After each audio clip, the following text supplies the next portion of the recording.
Hey there. How's it going, nerds? Welcome to the show. Oh, it's been a hot second, hasn't it, friendos? Too long. But fear not, for I have returned to you, children of the realm. We're gonna have some fun tonight. Who's here? What's up, Forrest? What's up, Ned? What's up, Aaron? Arcade, welcome back. Dice Admiral, good to have you. Butt Poncho, a new fan favorite. We got Apple on a Tree. Derek, what's up, D? We got Robbie's Revelations. Prince Quincy, Matt. Hey, Matt, how's it going, buddy? Hold action. We'll do what we can. We'll hold it for as long as we can. Hold action. Who else is here? Mathis, what's up, Mathis? What's up, Phoenix? What's up, Dangerous DM? Careful. We got Orca Ace. How's it going, guys? You guys ready to look at some Homebrew tonight? Ooh, it's S. Obelisk. And it is Edward. Oh, yes. Oh, yes. Our power grows. The Ace Adventurer. Mo Deslarius. That's a great name, Mo. What's up, Quasar? What's up, Zhao? What's up, Salty Dog? It's good to see you guys. You guys want to see something weird? Bah, bah, bah, bah, bah, bah, bah. Hey, it's good to have you guys here. What's up, Evan Jacobs? What's up? Oh, that was scary. Everybody calm down.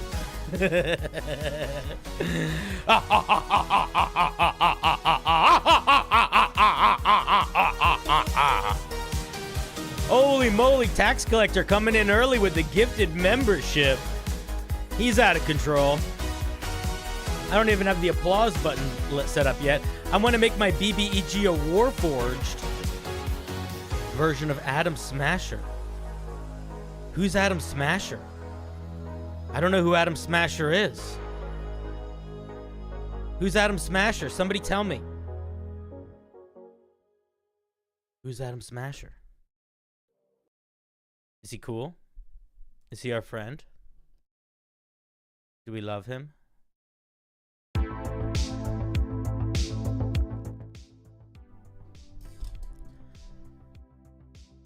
He's Adam Smasher. Annoying orange mouth eyes. Adam Smasher. I read that as Adam Sandler. I don't think he's Adam Sandler. He's it says OBS is disconnecting and reconnecting. I wonder if stream is going to turn off. We're going to see. Oh, it says I reconnected. I wonder if stream shut off and turned back on. Let's check. Oh, looks like stream is still on. That's good. It's always good to start stream with a little bit of trouble. I would say the best way to build... What was your question again? You want to make a Warforged BBG. There's a really good Warforged in the... one second. I can actually just show you. There's a really good Warforged that exists already. A really good BBEG Warforged. Let me show you. Boop. Amatsu! You guys remember Amatsu? I think he's called the Lord of Blades. This guy. Check him out. And he's pretty badass. He's got some good moves. He basically slices and dices and casts a bunch of spells. But if I were you, I would reflavor the spells as like his suit charging, his body like charging up in different ways. You know what I mean? Dispel magic is like goo goo goo poof, shoots an like anti-magic cone, or like fly or haste is like jets and stuff. See invisibility could be like eye raise. And you CR 18, which I feel like is a pretty good CR for a final boss, because you don't want it to be, I don't know. It doesn't need to be CR 20. You don't know what level they're going to end at. But anyway, this is the guy, the Lord of Blades. I've used him in a campaign. He's a lot of fun. The way that I ran the Lord of Blades, I ran him like a very, very, very smart military guy. So he didn't actually fight that much. He mostly just was very good at coordinating fights and being very strategic about who he sent where. And then once he realized the party was like his big threat, he did a lot of things to try to make them not where he didn't want them to be. But they did eventually fight. And it was pretty cool.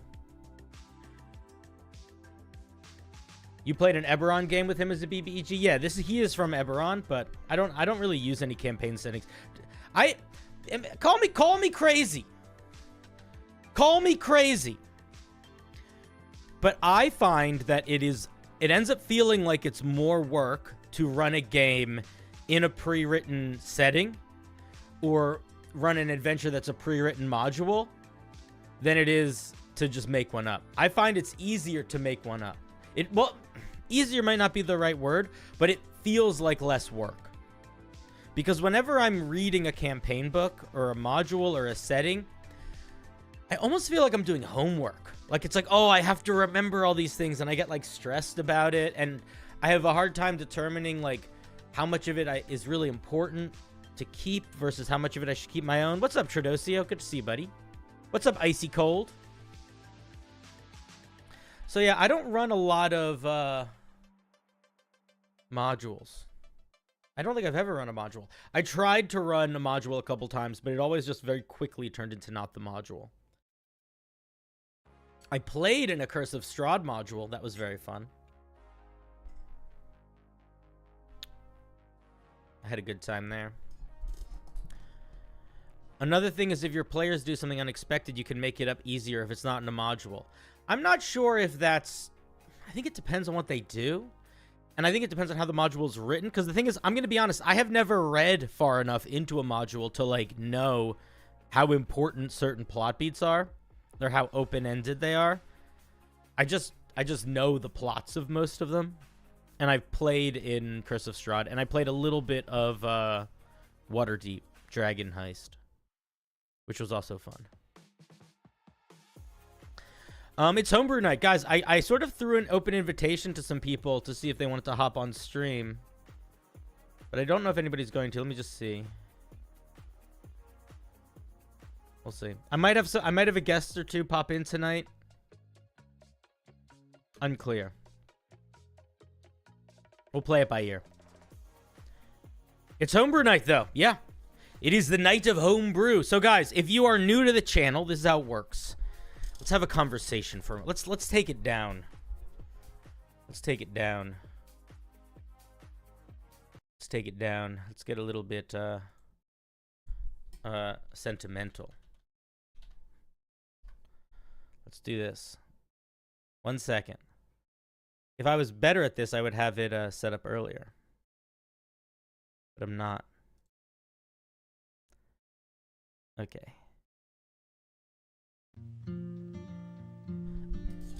No. Yeah, no. No.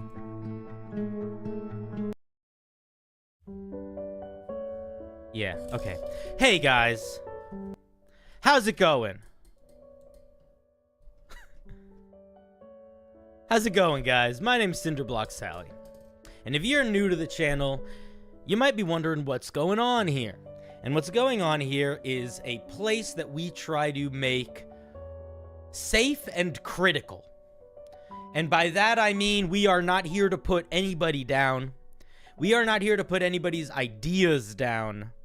But we are here to be very, very critical of the execution of those ideas in the hopes of learning how to be better at making the things that we want to make feel like the things we want them to feel like.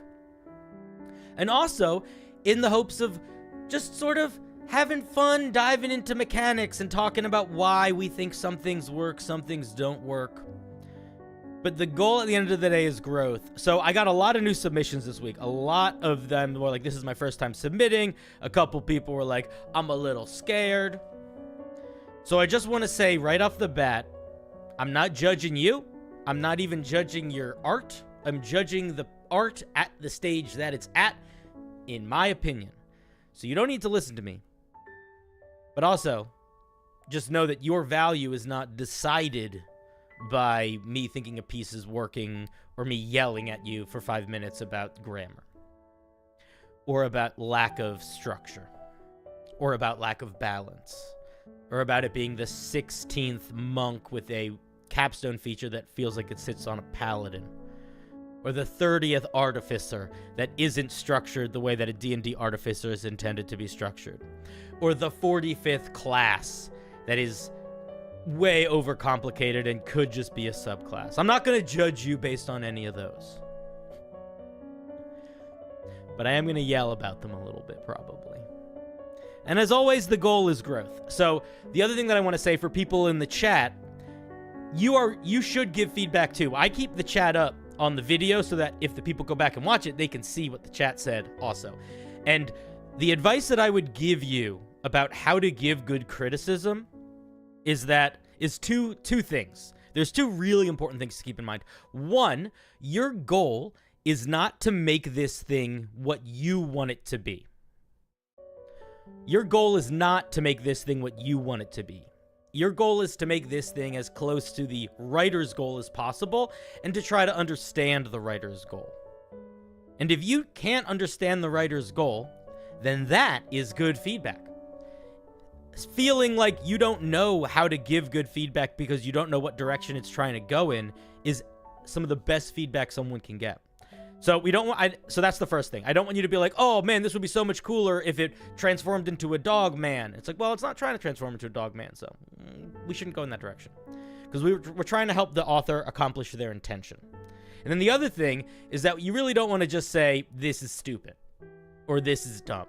You can say, this feels broken. You can say, this feels complicated, or this feels convoluted. But we're not trying to put anything down. And if you're trying to help someone get better at writing, you need to explain what isn't working in a way that they're going to be able to hear it. So when you say this is complicated to me, it's making them realize, oh, it's too wordy or whatever. Or if you say it's lacking vibe, they can, you know what I mean? Like there's ways we can talk about feedback that is constructive. It's the difference between constructive criticism and criticism, really, because you don't want a person, think about it like this. If you were doing something that's, if you had a piece and somebody just said, this is dumb, that's not going to help you. But if you have a piece and somebody says, I don't think this third level feature works well, now you have an idea that you can work with. You're like, okay, there's something about this third level feature that's not rubbing this person the right way. Let's think about it. You know what I mean? And better yet, you could even go into it like, because this feature isn't working well, because it feels too much like this other thing, or it feels like it's not adding enough, or it feels underpowered. You know what I mean? So that's just the headspace that we're going to be in tonight. Well, you're going to be in. I don't have to be in that headspace because I live there, because I'm an Eldritch being beyond time and majesty, and I exist all places at all times. But I'm going to yell more than you should yell, is what I'm getting at. Okay? Are we clear? Is that enough? Is that enough gosh darn chit chat? Rimragger Cinder is a sweater enjoyer. Man, I wear a sweater every stream. And have you guys ever seen the back of this one? Because this one says it's Party Hero, but the back has a whole other story to tell. We'll see if you ever learn it. Anyway, you guys want to look at some homebrew?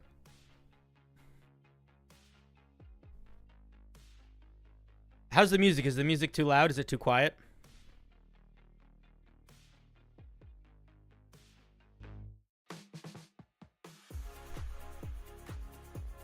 You're down? Hey, Dragonus. What's up, buddy? Music is good? All right. All right. It's hard for me to tell because my headphones do different things than your headphones. I feel like it's too loud for me, but I'll just turn my headphones down, I guess. But then I feel like you're getting a, whatever. Doesn't matter. Irrelevant. Let's look at the wheel. Here's the wheel for tonight. So you'll notice that if you go into the video description, you can still submit. Your submissions will not get added to this wheel in real time, but they will get added to the wheel for tomorrow night. And also potentially if I do a stream on Friday. I'm not sure if I'm going to or not yet. We'll see. I'm not planning on it, but at the very least, they'll be on the wheel tomorrow. So you can still submit stuff. And as always, members and patrons, you can submit stuff for the Thursday night stream. Anyway, let's spin the old wheel, shall we? Let's get started. Let's see what you're starting me off with tonight. Do you take time off? I'm taking a week off very soon. I'm actually taking next week off. I haven't announced it. I guess this can be me announcing it. I'm not going to be streaming next week. I will be away. But yes, I do take time off. So the first... Oh, gosh, darn it. I'm not ready. So dumb. 1 second. All right, there we go. Now I'm ready. All right, so the first piece is going to be looked at by Robert or King. All right, let's take a look. Robert, a Royal Penguin Fighter subclass. This is what you made the Mythic Penguin for? All right, you're starting us in a weird path already. So this is supposed to feel like a penguin, I guess? Let's take a look at what we're working with here. You work during every stream? Very nice. I take days off sometimes. Okay, let's take a look at this Royal Penguin Fighter. Yeah, this is going to be weird. I agree. I'm going to be honest. I'm going to be very honest. The weirdest ideas executed well often end up being the best subclasses that I look at. Because when you give yourself a very small avenue to work in, you can kind of build some really interesting stuff. So I'm going to go ahead and assume the goal is to... Oh, this is actually not for a penguin. This is for like a King Dedede penguin. Do you guys know who that is? That's my guess. This guy. So this subclass, I think, is supposed to make us feel like this guy. You guys know who this is? He's a penguin? Oh, I guess he is a penguin. All right, cool. So this is a King Dedede subclass. King Dedede. Suddenly, your lungs and diaphragm feel fresh air entering your lungs. Don't use lungs twice in the same sentence. It sounds weird. At such a rate that you think you are able to have unlimited air and manipulate the world around you using a single breath. This sentence is about 4 sentences too long. Also, I would never start a sentence with suddenly. I would be like, boom. Suddenly, your lungs feel fresh air entering them, period. Actually, rather, I would say you feel fresh air entering your lungs, period. And then I would say something like, some other sentence about it feeling like they're coming in really fast, period. And then I would say, this last part, which also is confusing and doesn't make that much sense. You then get a vision of a weird blue creature wearing a robe, carrying a massive hammer. He says to you, you have now inherited my gifts. Okay, this is goofy. I'm going to be honest. We need a little bit about what it's going to feel like to play it, I think. Just a little bit.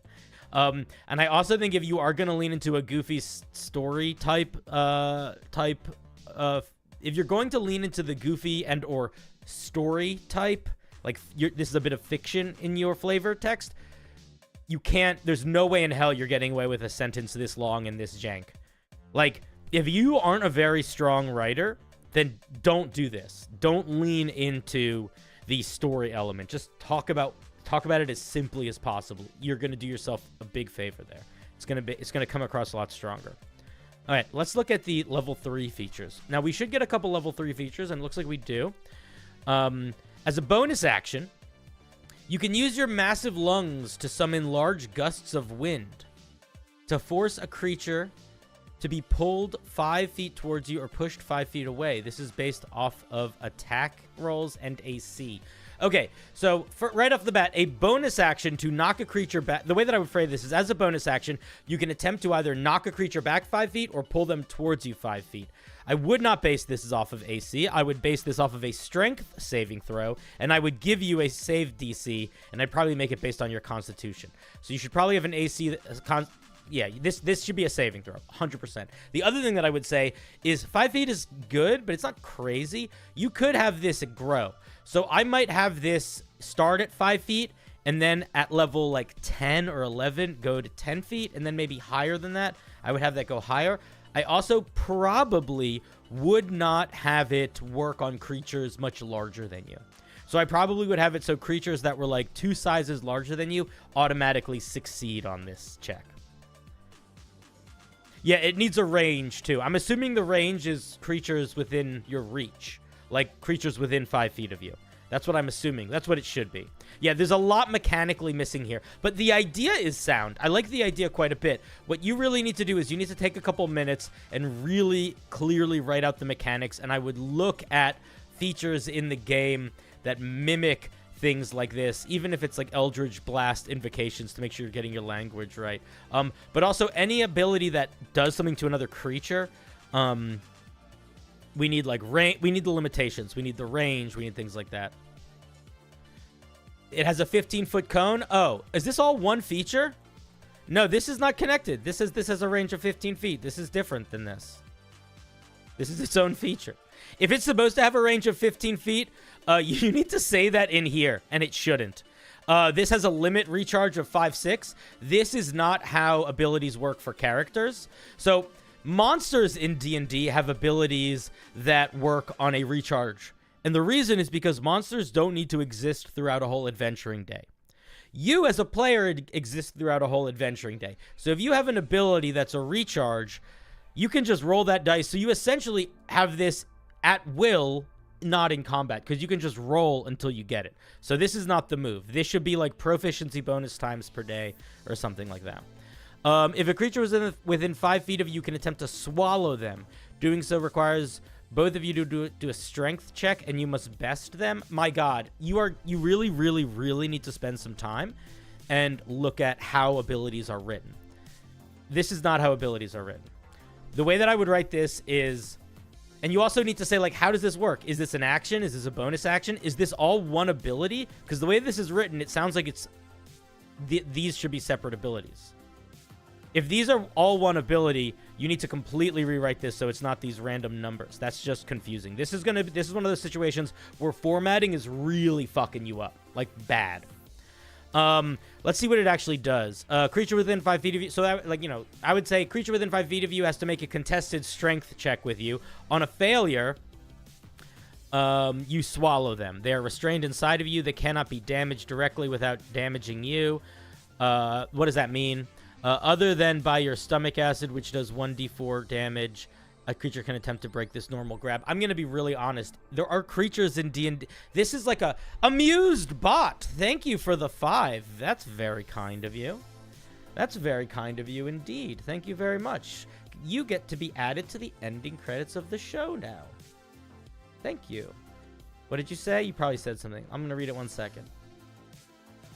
I see you said something. You said, Cinder, just want to let you know you always make my day. Do you like my PFP? What is a PFP? I don't know what PFP is, but I love it.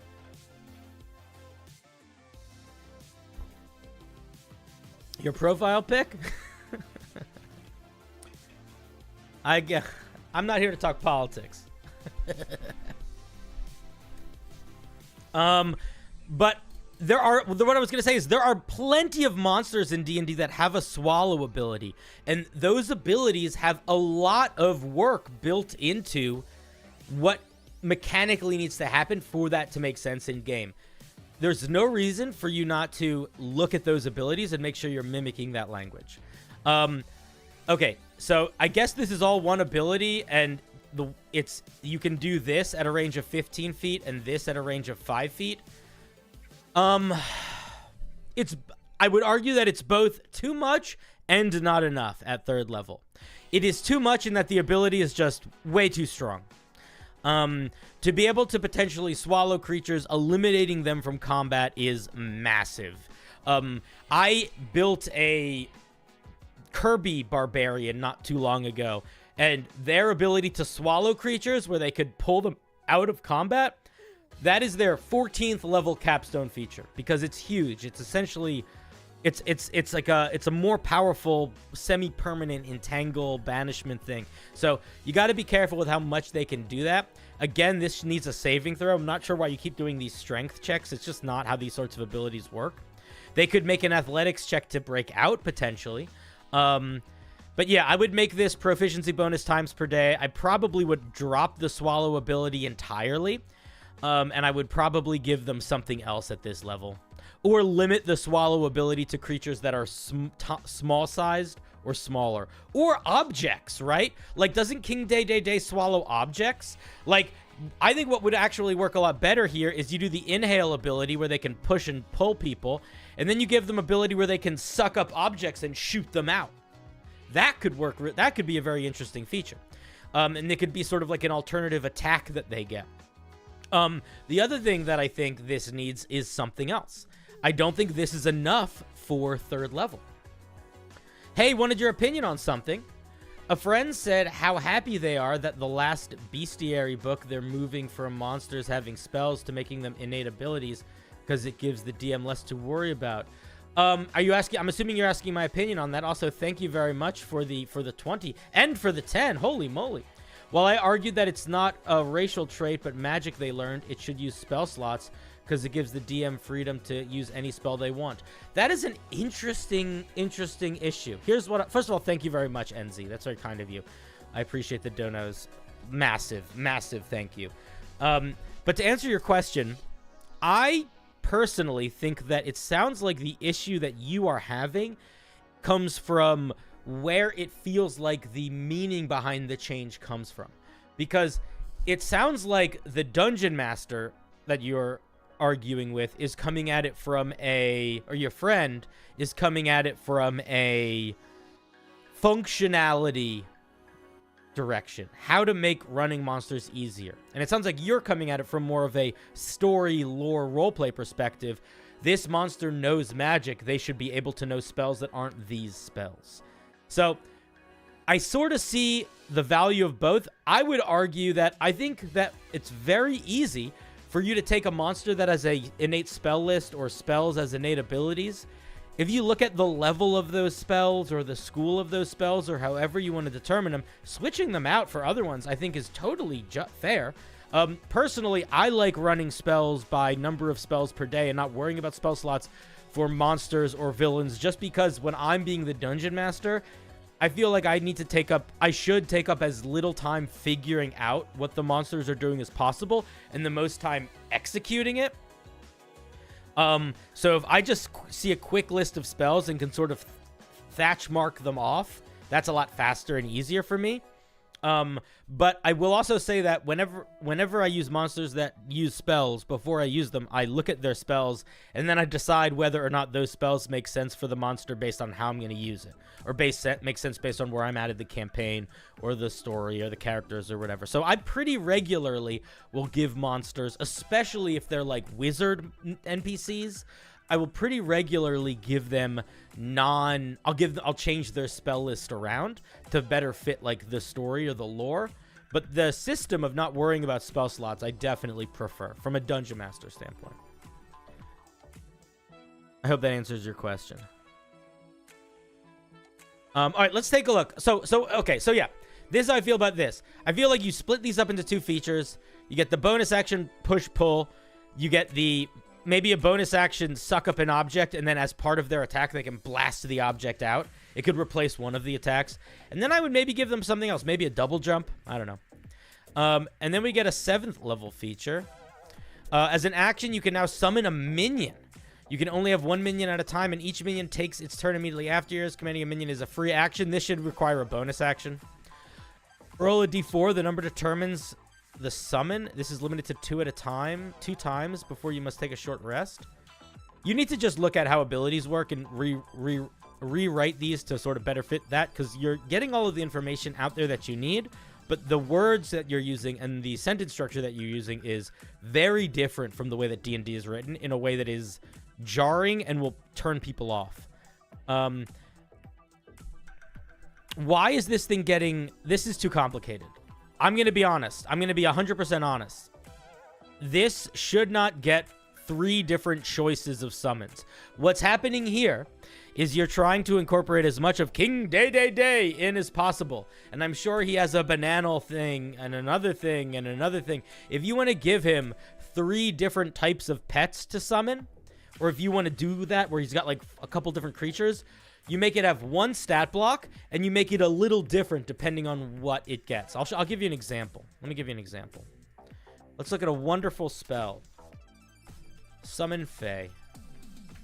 So this is a great spell. There's a lot of spells that summon things. Now, this summon spell can summon 3 different types of creatures, but look how many stat blocks it uses. It uses 1. And it changes based on the creature. So, for example, like, there's the Fuming, there's the Mithril, and there's the Trixie, and they all get a little bit of a different feature based on that. So you're gonna have to simplify that a lot. And the other thing is that there needs to be a limit on this. You can't just have a summon out all the time. This is not built like a summoner class. This is if this was going to be a summoner class, this should be the 3rd level feature, and it shouldn't have nearly as much other things at 3rd level. So what I would say is these guys either have to be really weak, which they are not. That is a lot of damage.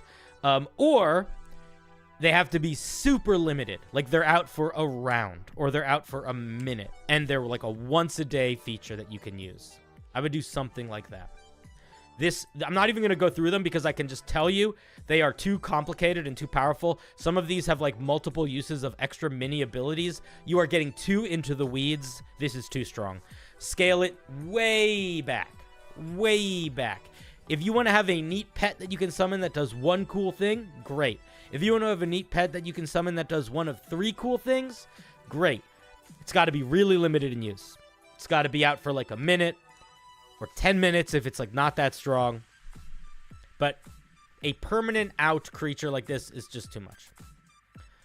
Let's look at the 15th. Did you skip 10th? 7th. Looks like you skipped 10th level ability, I guess. All right.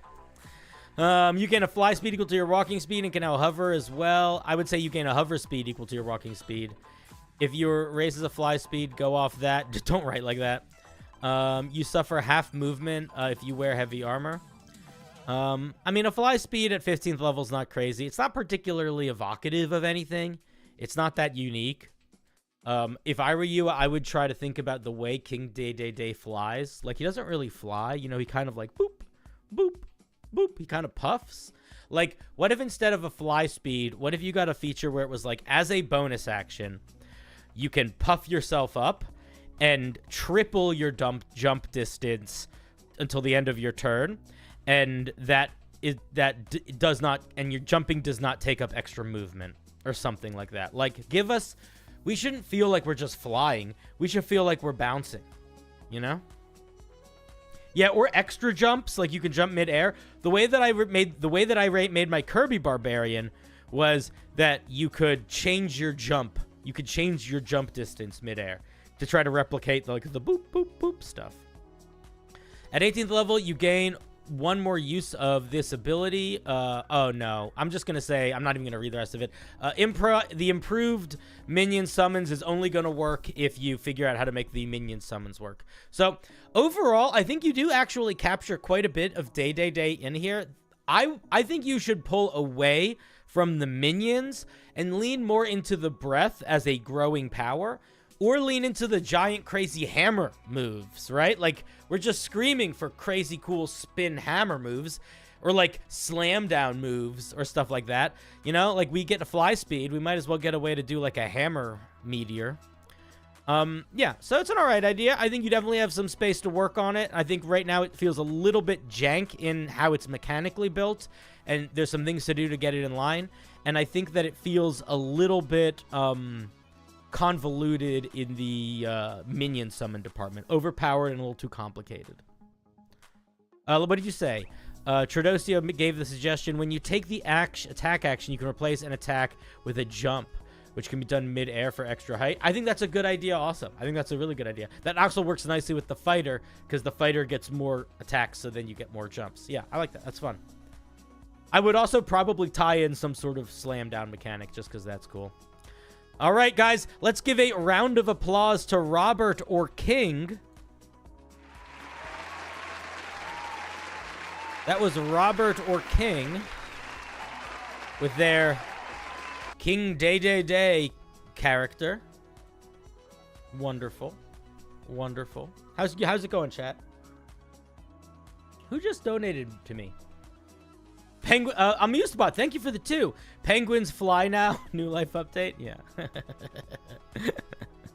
Very funny. All right. Let us move on. Let's spin more on the wheel. Right?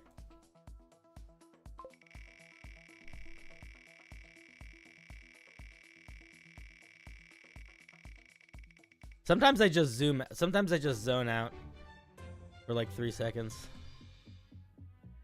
I'm currently working on a really mobile class. How much of the power budget would be taken by the ability to swap place with a summon as a bonus action? Why is that? Why are you doing that? That is the Echo Knight. That already exists. It's the Echo Knight. That's what the Echo Knight does. If you're trying to build a class, I would say the most important question to answer is, what does it do that is different than a fighter or a monk that would make it not make sense as being a fighter or a monk subclass? But I think switching place with your summons could work really well, depending on how far away you allow the summons to get and how much you can summon the summons. Now we have a piece from Tor Inc. U. A variation on a broad idea of a homebrew item thing. New to D&D and homebrew. All right, let's take a look.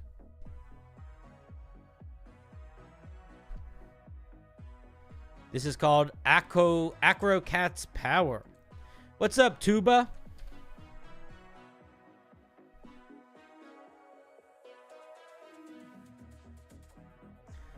Benign Transposition already kind of does that, but it's on the weaker side since it costs an action. I don't know what Benign Transposition is, but I accept that it might be a thing that exists that I haven't heard of. There's like 3 or 4 things I haven't heard of. All right, let's take a look at this feat. Did I post it in the chat?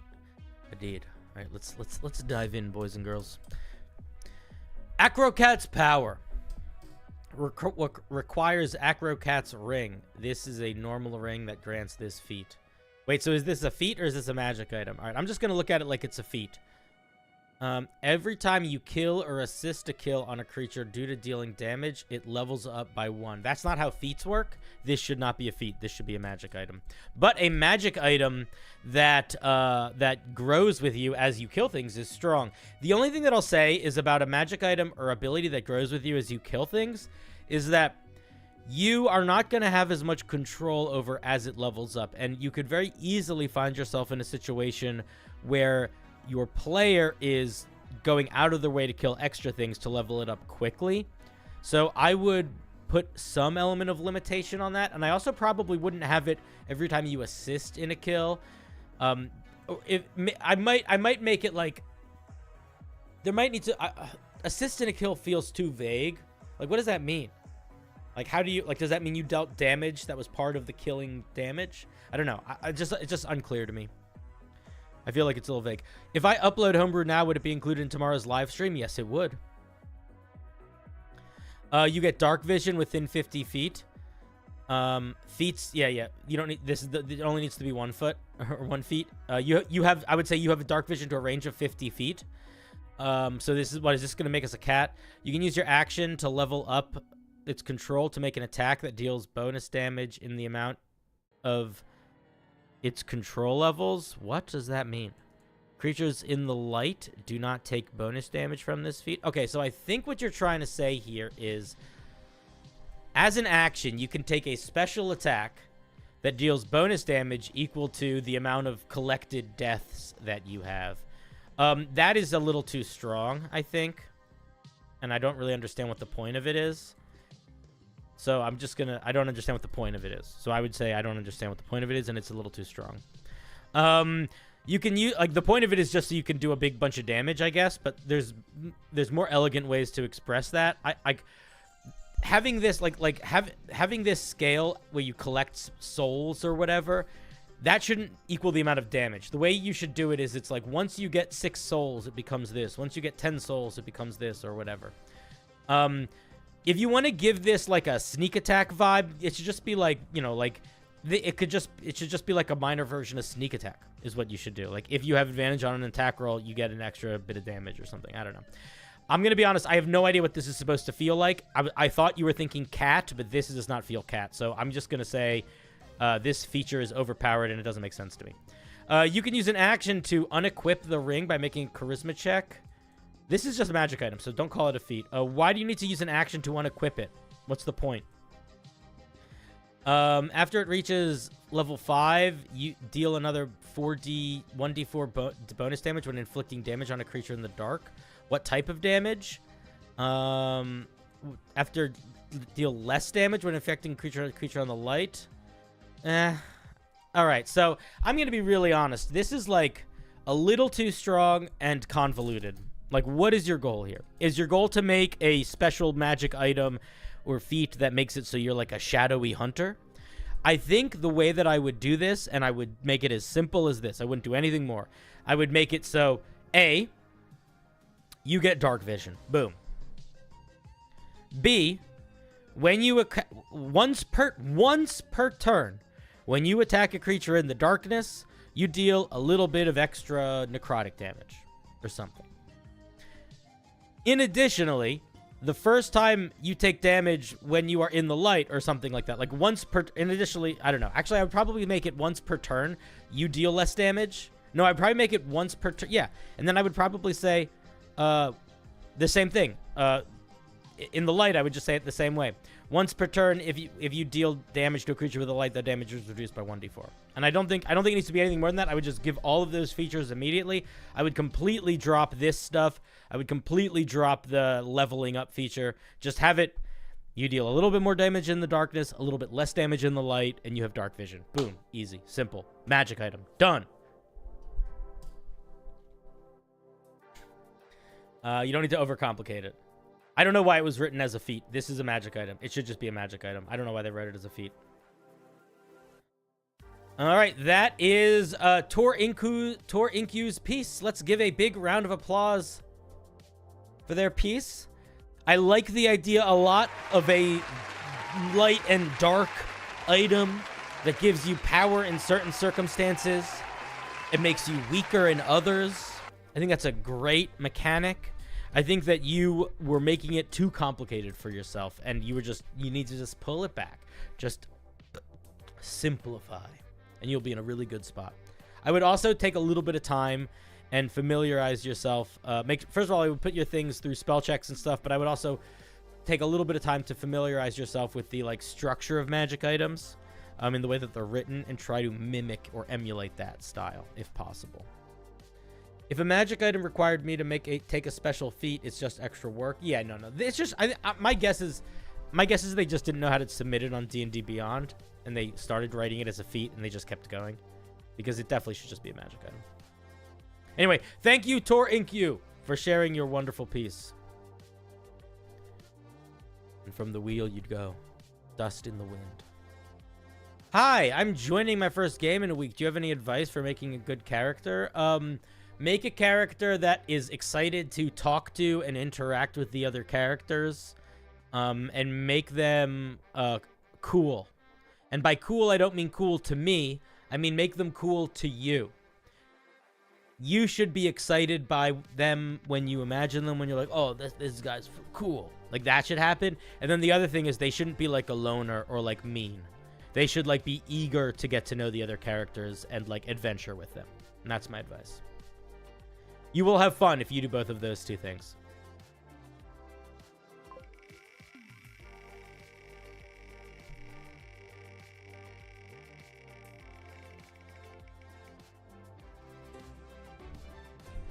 Sarah, you're here. Why are you here? Because you're joining your first game? Well, welcome. Mark is next. Guys, oh, you're new. Well, welcome to the game. This is a stream where we're going to be talking mostly about Homebrew in terms of what I'm looking at, but I do answer questions from the chat, and we do sort of just go on tangents, so feel free to ask your questions. Dang, none of these sons of guns are going to come on my show? I wonder if Rob is streaming today. Give me 1 second. NZ with a 5, thank you, says, how would you make a magic item that lets you absorb the souls of those you killed and use those souls to attack? The souls would be consumable. The way that I would work that is, the way to balance it is it needs to have a limit of how many souls it could have. You can't have a way that you can just have it go forever. So I would probably have it, I would go one of two ways. I would either have it have 4 or 5 slots that could essentially be filled, or I would have it have an on condition and an off condition. And the on condition was when it had a soul in it, and the off condition was when it didn't have the soul in it. And I would make it so when it had a soul in it, you could maybe get some weird bonuses, and then you could have one big ability that could release the soul and do something cool. Or if you were going to have it you could have multiple souls, I would make it like a charged-based item where you could spend 1 charge to do this, 2 charges to do this, or 3 charges to do this, and then probably limit the charges that it could have to whatever the highest charge feature was, or maybe 1 or 2 higher than that, depending on how powerful you wanted it to be. Does that make sense? I hope that makes sense.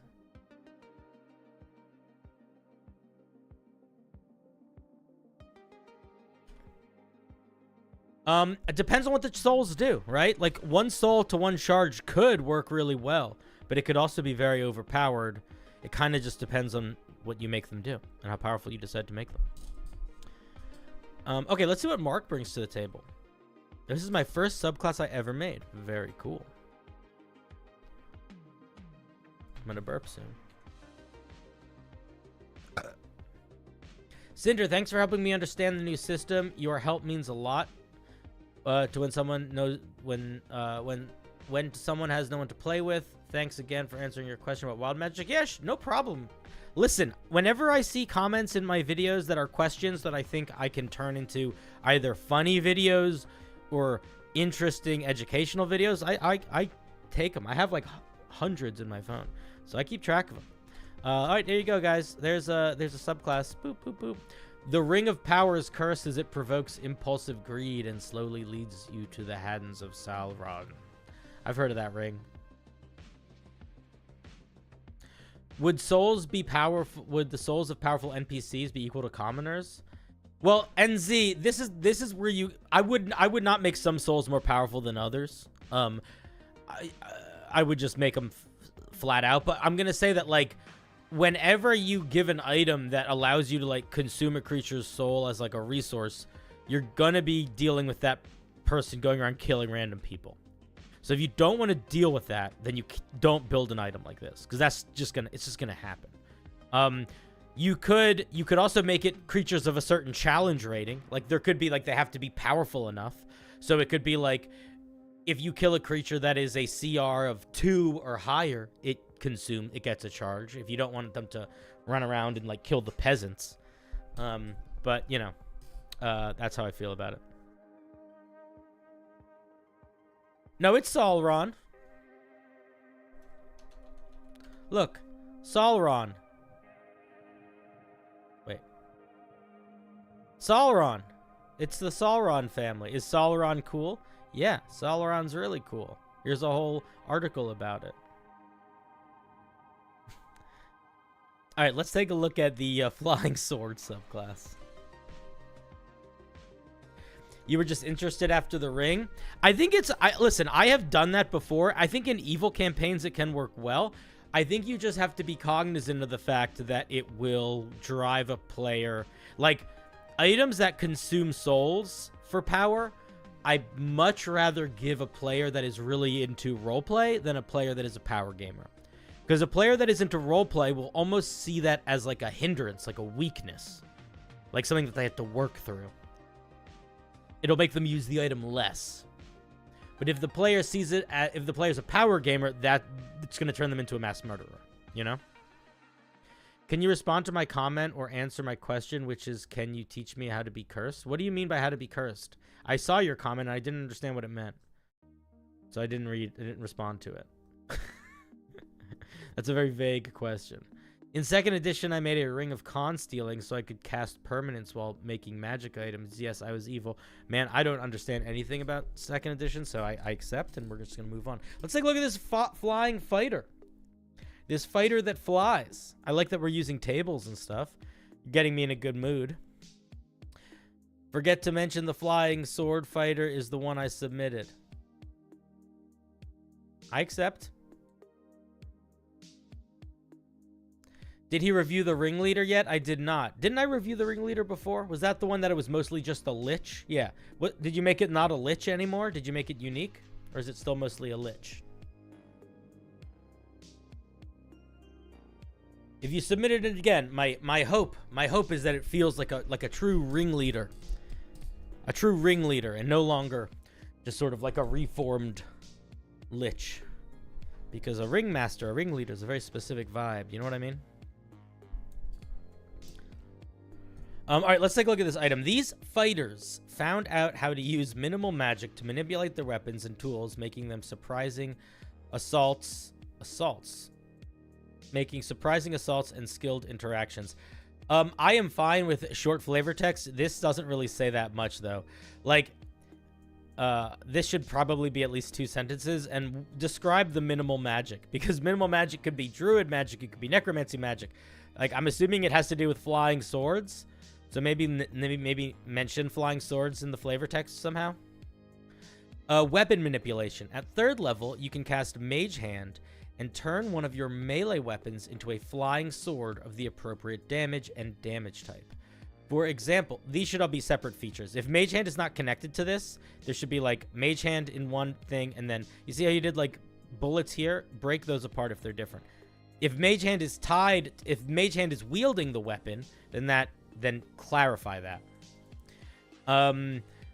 For example, a rapier does 1d6 piercing instead of the original damage.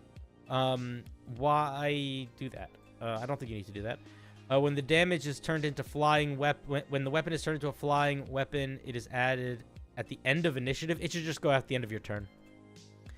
The weapon can see anywhere you can see from its field of vision. The sword drops to 0 hit points and falls unconscious. Can be picked up. Its HP increases as the table showed below.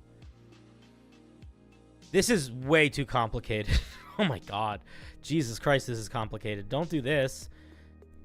Don't do this. So, look, if you're going to have a summoned sword, there's plenty of really good summoning subclasses in D&D. And creating a fighter that summons a sword is a cool idea. But, like, do yourself a favor, buddy. Look how summons work. So, like, if we go to, like, the fucking... What is it? The Drake Warden? So, the Drake Warden has a pet that grows over time, but it's still just one stat block that you can just reference. So, you're going to need to completely rewrite your sword if it is going to be, like, a true summons and not just, like, a little ability. Write it as a stat block. And, you know, give it features, give it stats, give it everything. It needs to exist in space. It needs a stat block. Balance isn't the issue. Flavor is. The flavor of the curse should fit with the flavor of the item. Yeah, I agree with that. I don't know what you're talking about, but I agree that curses should fit vibes. Uh-oh, Tradosio and Derek are fighting? No, don't fight, you two. I love you guys. Be friends. They're not fighting. They love each other. They better not be fighting. I mean, how to make my character do wild magic? That's a very different question than a curse, my friend. The way you make your character do wild magic is there's a conversation going on about stuff. Yeah, I missed most of the conversation, I guess. You were talking about making a compendium of curses you can attach to magic items. Oh, I like that idea too. The thing is, I like all of the ideas. Okay. So yeah, having a martial subclass built around having a little flying sword is cool. It needs limitations. We need to know its fly speed. We need to know how far away from you it can go at any given time. There's like a lot of mechanics that are missing here that I'm going to be honest, I can't really judge the power balance of, because you're just missing a lot of clarity and a lot of mechanics. And if you're trying to think about how to do those, look at other features that sort of mimic this. You could look at like animate objects is not a bad example. Also, like, how often can this be out? When you animate a sword, does it take an hour to animate the sword? Do you do it as an action? Do you do it as a bonus action? Do you do it as part of a long rest? Like, all of that needs to be in here, and that will help quite a bit. But the idea of a fighter that can summon a sword is cool. Starting at 7th level as a normal fighter, just as a normal fighter can learn different styles of fighting, the sword can learn different styles. That's cool. Let's see. The flying sword can attempt to disarm if it's a heavy weapon. It can light blunts can go faster. Two-handed weapons deal an extra d6. Diving, when your flying weapon has a 10-foot range, then it can reach, I think you mean. It can deal an extra 1d4 damage if at least 15 feet of the movement was directly towards the opponent. This is a little too complicated in my opinion. I think all of these are mostly fine. I like them. Again, a lot of this is just going to depend on how you end up writing this 3rd level feature, because right now it's not really written as a feature, it's written as an idea of a feature. But I think these are all good. If they feel all of these things are going to need, like, attempting to disarm, there needs to be, like, a saving throw involved here. Like, all of these things are going to need mechanics to back up the ideas. Ideas, these are mostly solid, though. I also could see this potentially being a 10th level feature if it feels a little too strong for 7th, which it definitely feels on the strong side for a 7th level feature for a fighter. Surprising combat. Once you reach 10th level, you can see points on a target that wouldn't normally be blocked in normal... wouldn't normally be blocked in normal light. What does that mean? I think you're confusing your sentences there. On the flying weapon's turn, don't have it have its own turn. If it doesn't get disadvantage from dodged targets and doesn't provoke opportunity attacks. By 10th level, we should have one feature that does not tie to the sword. So one of these two features you should drop. I would argue this one. And there needs to be a feature that ties back to you as a character that isn't 100% the sword. We need something else that we can be doing that isn't the sword. Especially on a fighter, we want to feel well-rounded. So, like, sure, these guys have a summoned pet sword. What else do they have going on? You know what I mean? In the same way that, like, the samurai fighter gets, like, calligraphy tools and wisdoms, you know, stuff with wisdom. Or in the same way that, like, the, I mean, even like the beast barbarian getting to be able to get different movement speeds that aren't really related to a transformation. You know what I mean? Like, we just need other things here, too. I can't really dish out that right now, or I totally would. You're happy for Cinder. So popular, but bummed that your stuff has such a small chance of coming up on the wheel. Oh, yeah. Sorry, buddy. Them's the breaks. But I am doing the wheel on pretty much every time that I stream these days. So, in theory, the chances aren't going to be too much lower. But, yeah. Yeah, if you're on YouTube, you got to make sure your profile is set to you accepting gifts in case somebody decides to be generous and help pay for my rent next month. At 15th level, your flying weapon can attack twice. This should probably be your 18th level feature. Don't say may, say can. You can also add 2. Oops. You can also add 2 to one of the weapon's ability scores. We don't have a fucking stat block, so this doesn't make any sense. And no, I wouldn't do this. I would keep its stats the same. I would maybe have its attack increase or have its attack based off of you, like its strength plus your proficiency bonus. So its attack goes up as your strength goes up. But this could very easily be your 18th level feature. At 18th level, your sword deals extra 1d4 force damage and considered magical. The sword can now make a constitution saving throw against the spell magic.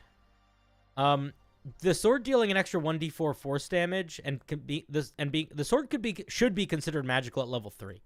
It dealing 1d4 extra force damage should probably be like the 15th level feature. Yeah, okay. Overall, I think it's a pretty interesting idea. I think you are missing a lot of mechanics, and I think you are not creating a stat block for a minion, which doesn't make sense to me. So please give it a stat block. And give it some features that don't feel like they are directly tied to the sword, right? What other minor forms of magic do these guys get? Maybe they get a couple first level spells at a certain level. Maybe they get some form of detect magic or some ability to, like, even if it's just proficiency in arcana, you know, something that makes them feel like they're connected to the magic in ways that isn't just, the magic sword. Does that make sense? I hope that makes sense. Makes sense to me.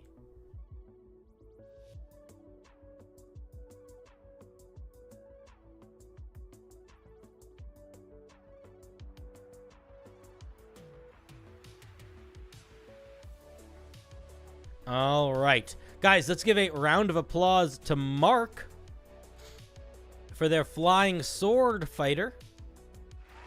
Very fun, interesting little idea.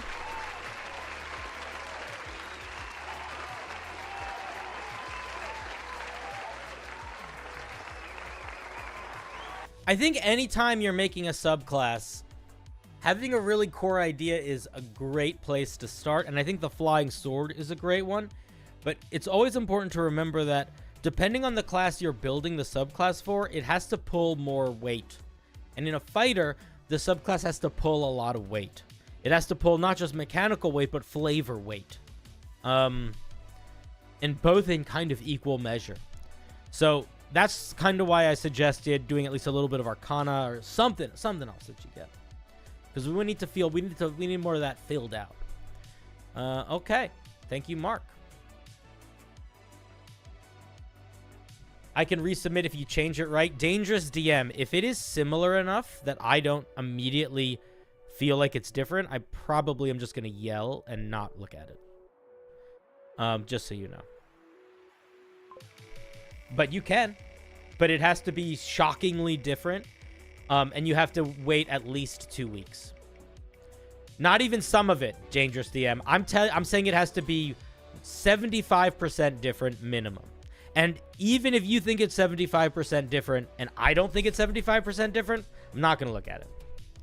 Because the truth of the matter is, most of the feedback I gave the first time, I'm probably going to give the second time unless it's different. Because I'm not going to feel differently. And it's just going to be like, oh, look at all the feedback that you didn't want to listen to. Which you don't have to. But like, if you only listen to a third of the things I say and then send it back to me, I don't care. I don't want to look at it. You know? Because in my opinion, I'm just going to have that other 2/3 of things left to say.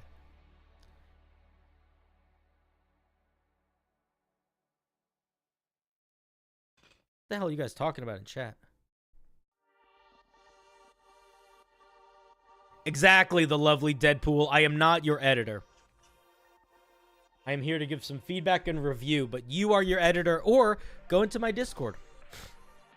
Hello! This is from Corvin. Thank you for my review, the review of my Kudzu druid. It's always nice to hear a second and bonus third opinion. Definitely gave plenty to think about. I have another druid subclass called the Circle of Rainbow. A circle that's supposed to evoke the feeling of dazzling wonder, which mechanically translates to a focus on random effects and party support. All right, let's take a look. Excuse me.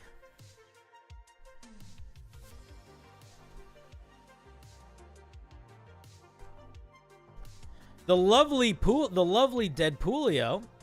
Oh my goodness, becoming a member. Thank you. Looks like we got a lot of people were added to the credits tonight. Oh shit, I fucked that up.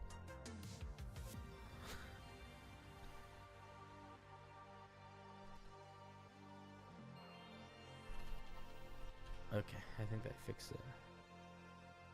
You ever almost break OBS? I feel like I do that all the time. All right, let's take a look at the Circle of the Rainbow.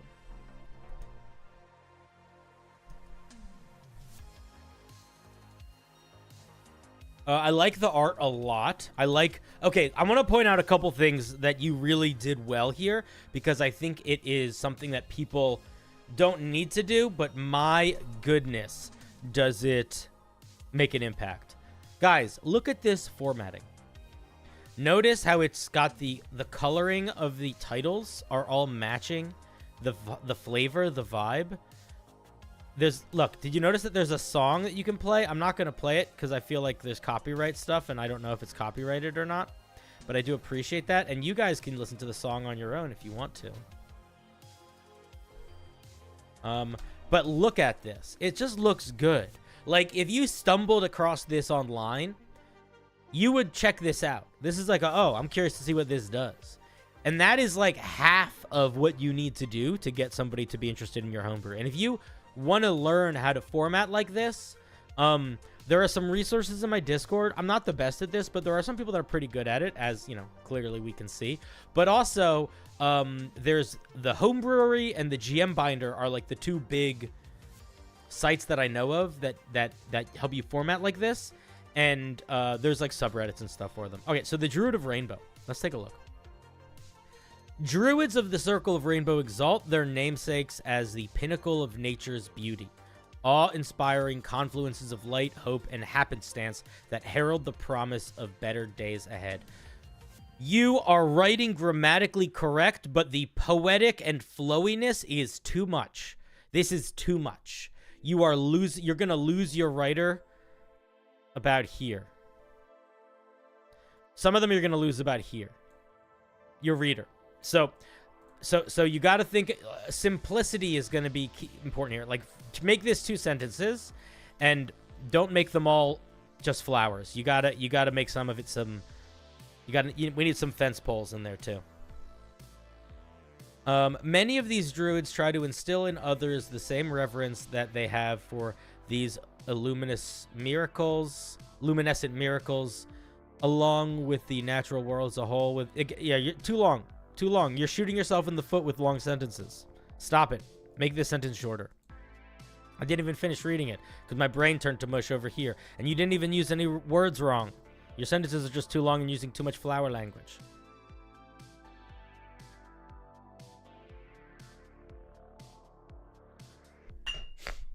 All right, let's take a look at these features. Your magic is touched by the light of the rainbow, fleeting but expressive and wondrous. You really are trying to squeeze words in everywhere you can, huh?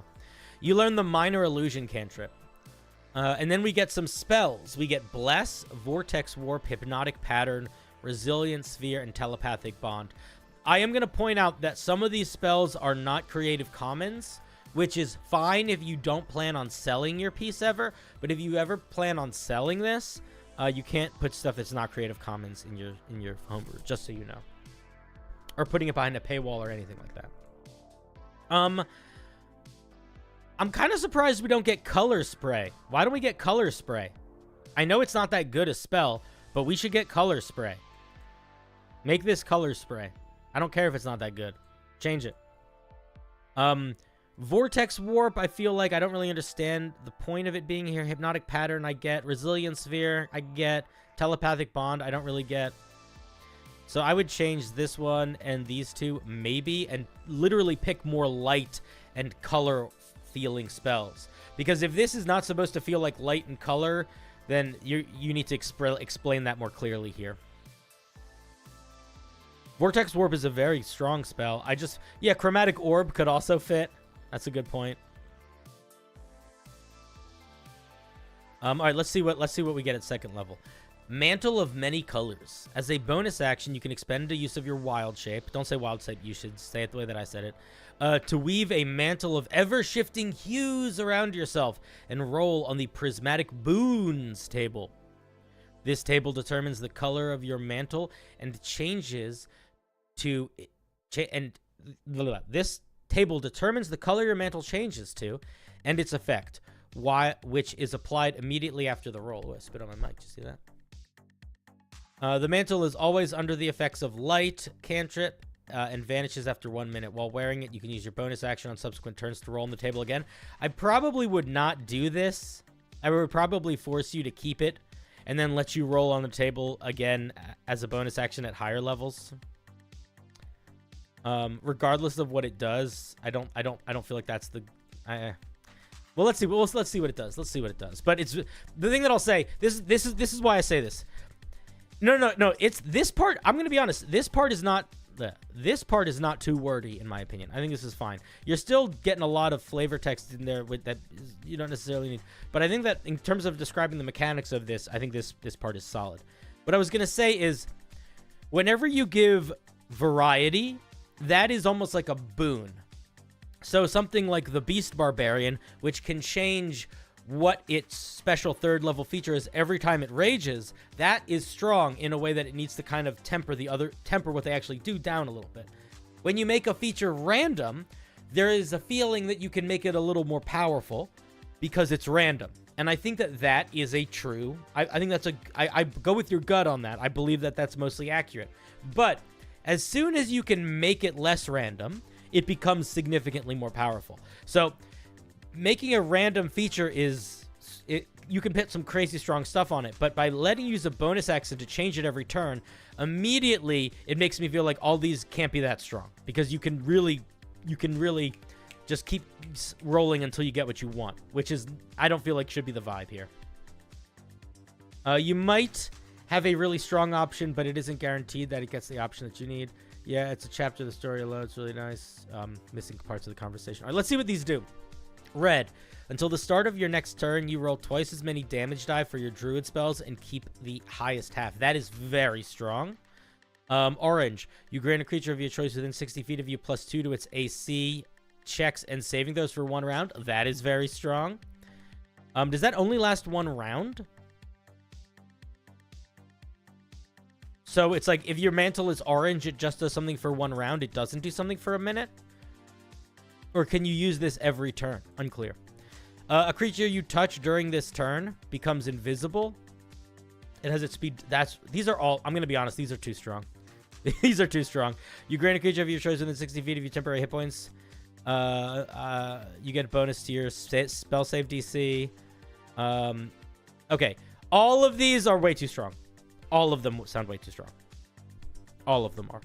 I'm sorry. I'm sorry, but they're just too strong. Getting a +2 bonus to your spell save DC and attack modifier.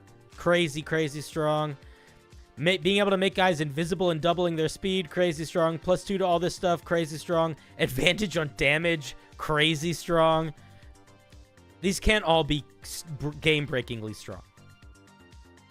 You could cut the effects in half and they might be okay. Yeah, literally. Like, I would say you could turn this one into the first, you could re-roll 1s that you roll on damage. This one could be a +1 to AC and stuff. This one could be, I would say this one you could do like they could dash as a bonus action. This one I would say you could probably give them temporary hit points equal to like a D, maybe like a D6 plus half your druid level. Here's the only thing that I'm going to say. Getting a +1 to your spell attacks and saving throws, like a lot of these aren't that flavorful also. Like, I guess that's part of what I'm feeling. Like, you can cast Blink, Misty Step. None of these really match the vibe of the colors prisms either. Like, they're just really powerful boons. You need to get rid of the reroll every round and need to make some of these weaker and add in a couple negative effects. Random effects really appeal to chaotic characters, but not so much the other alignments. I think it's actually a really interesting idea to play a very orderly character that has chaotic wild magic stuff, because it's sort of like they have to like struggle with themselves,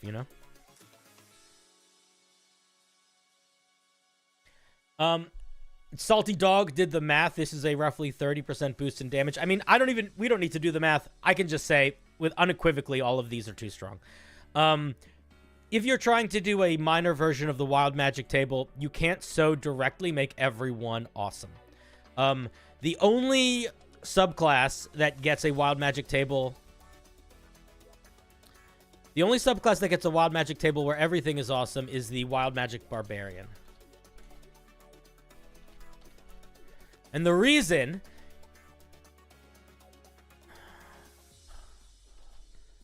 I'm so bad at this. Brian. The reason the wild magic barbarian gets a good thing for all of them is that none of them are that good. They're okay. They're all mediocre at best. And most of them are lackluster. Like, most of them need a boost. So... I'm going to be honest. You need to take a little bit of time and look at how your table compares to the Wild Magic Barbarian table. And I think it will help inform how powerful you make it. Because right now it's just too strong.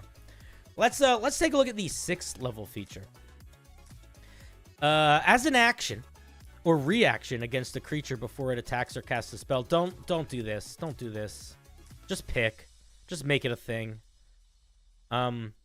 You can force a creature you can see within 30 feet of you to make a con saving throw against your druid spell save DC. On a failed save, it is blinded by a veil of iridescent light until the start of your next turn. If it succeeds, you can't use this feature again on it for 10 minutes. This definitely should not be a reaction. Blinding a creature as a reaction is really strong unless it's on a... This is infinite use. You can't run out of this. It has to be an action. It's got to be an action. And honestly, it's got to be an action, and it probably should have some element of limited use. I don't know exactly because it's not actually crazy strong, but it shouldn't be infinite use, and certainly not as a reaction. Light clerics get a reaction blind for 1 round as their channel divinity. Is it a blind reaction? I didn't think that. I thought it just imposed disadvantage.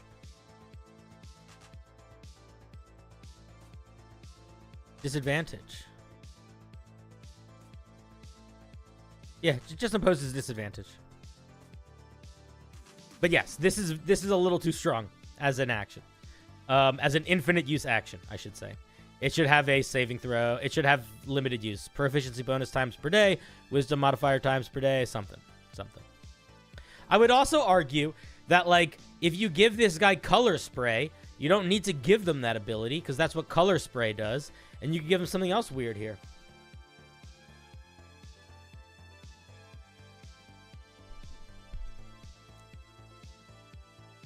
At 10th level, so 10th level should be where you can roll again. Your mantle shimmers while wearing it. You have a fly speed equal to your walking speed and can hover. I mean, along with the option to re-roll your prismatic boot. No. Stop that. Cut this part out. Okay, here's your choice. At 10th level, you're either flying when you have your mantle open, or as a bonus action, you're re-rolling your mantle. Not both. Pick one of those two, put them here. Certainly not whatever this is. This is too strong. You can't make this chart so strong if you want to let people pick things on it.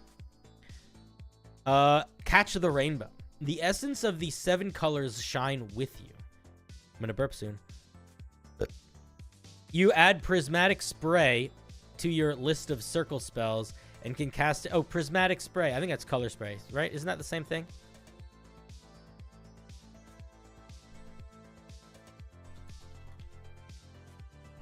Or is that different? Oh, it's a 7th level spell. Excuse me. Very different spell. And can cast it without expending a spell slot once per long rest. Any d8s you roll for this spell can be replaced with numbers rolled to determine your last prismatic boon. No, that's confusing and complicated, and I don't understand. A 14th level once a day prismatic spray, I think, is actually a fine-ish capstone ability, but I'm going to be honest. It is not, I think, particularly evocative or unique. Like, it's very vibe, but I wish it wasn't just a spell. Like, essentially what's happening here is our capstone ability is you get a different spell. And I feel like there are better ways to... I feel like the point of a capstone is to help you really embody the subclass to its max in a way that can't be replicated with other features or class abilities. So I'm kind of opposed to just making an ability a spell. I think there's ways to do it that make it cast in unique ways or in different ways that can work, or a spell can be like a ribbon feature. And I think certain spells can work well, and I think maybe middle subclass features getting spells is not the end of the world, but it just doesn't feel right to me for a capstone feature.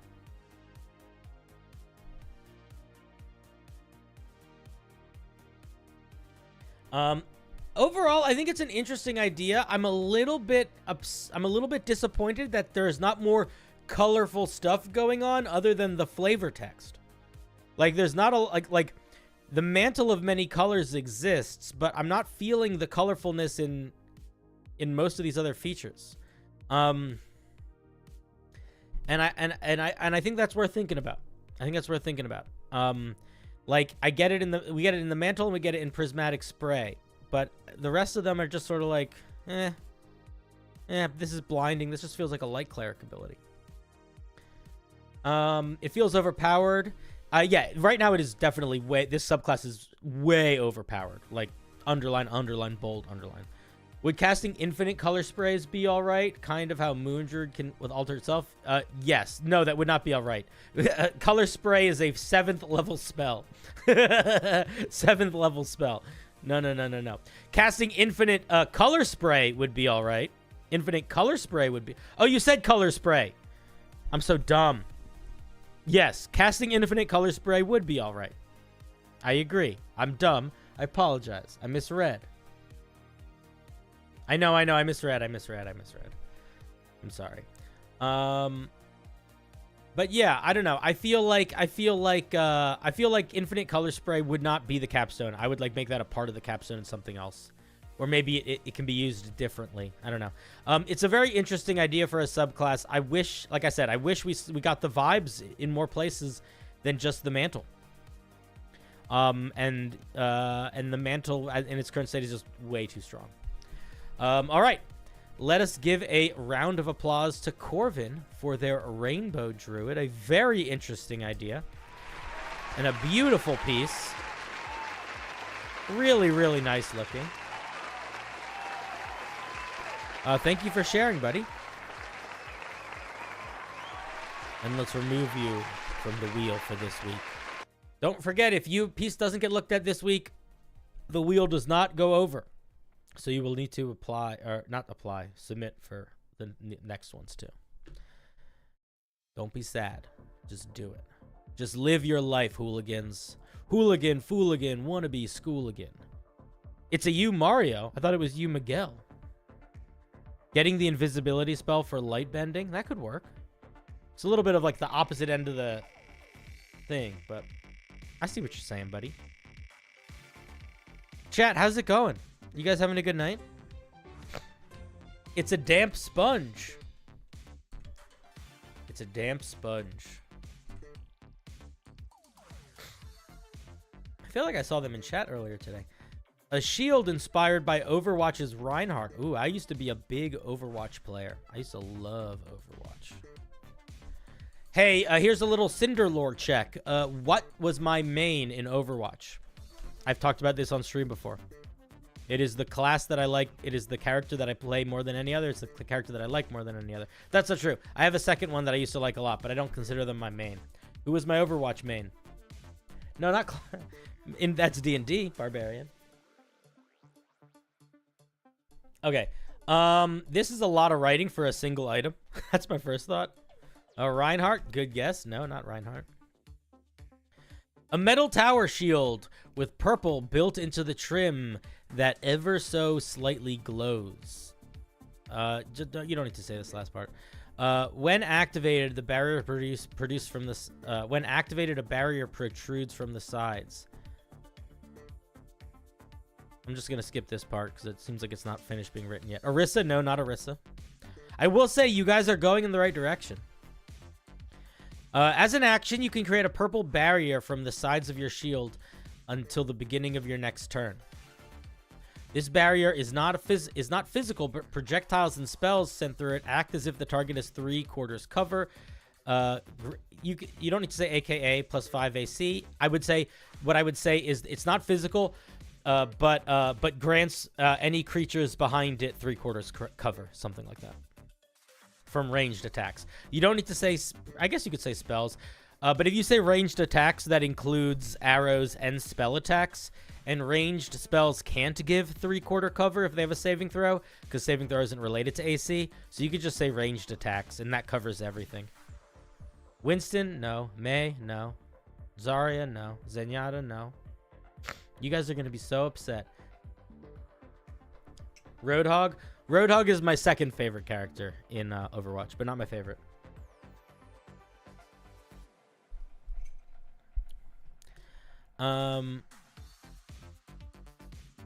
Is this all just notes? What is this? Where's the actual mechanics? Requires attunement. It's not Mercy. It's not Reaper. It's not Junkrat. It's not May. I'll give it. It is a tank. It is a tank. It is a tank. But now you're just gonna list the tanks. So there you go. It's not Soldier. I'm just gonna tell you if I see it. I'm just gonna tell you guys if I see it. In total, the barrier includes a shield. What is this? You don't need any of this. This is confusing language. You don't need any of this.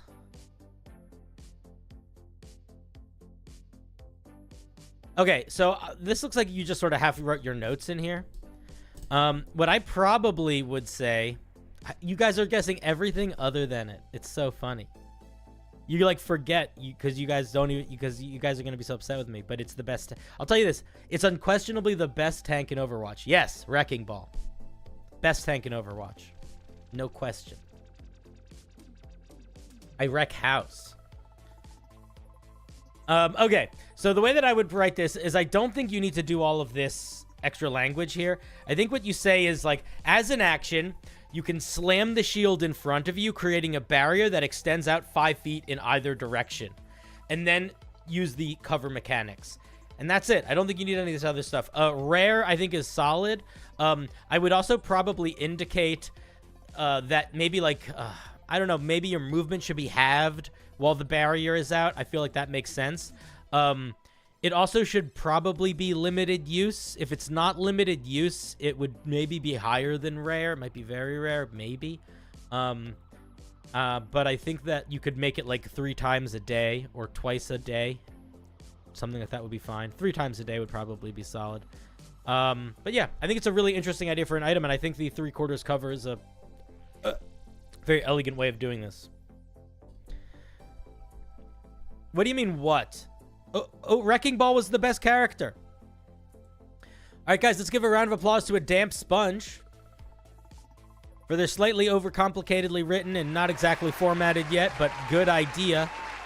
Cover shield, which I think is, I think you actually, the mechanics are quite elegant. You just have a lot of parts here that you're just like writing your thoughts, and I don't want to see your thoughts. I don't want to know what's going on in your brain. Anyway, thank you very much. Big round of applause to a damp sponge. Simplify. Half the advice I'm given today is simplify. Wrecking Ball has really cool mechanics about rolling about and knocking people off places. Yes. Yes, we are here for the boop. Wrecking Ball also is just unstoppable. He's just chaos causer. It's like, oh, you want to have a strategy on your team? That's too bad. Because I'm messing your team up. And knocking people off. I haven't played Overwatch in months. I played a little bit of Overwatch 2, but it just didn't hit as hard. I just didn't enjoy it as much.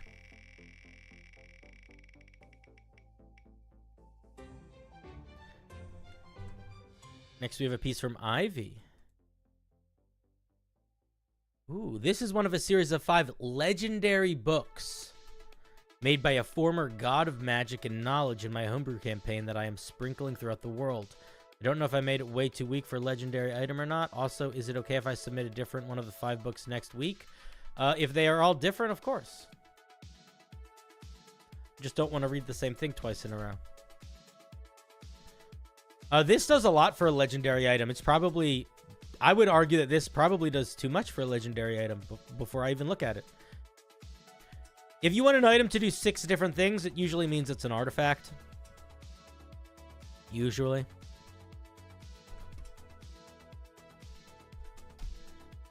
No, the PvE would have been so much fun. You're getting Boulder Gate 3 next week? It's so much fun. Yeah, it's okay. You'll come back when you're done. Let's take a look what this magic book does. Zet's Forbidden White Tome. One of the 5 ancient tomes authored by Zet, an ancient draconic deity, forbidden knowledge. This book is bound in white dragon scale leather and is imbued with transmutation magic. While tuned to the book, you gain resistance to cold damage. As an action, you can make this a separate paragraph. As an action, you can skim through the book and take on the form of the white Dracofrex of what? While transformed, your body undergoes the following changes. Oh yeah, this is going to be crazy powerful.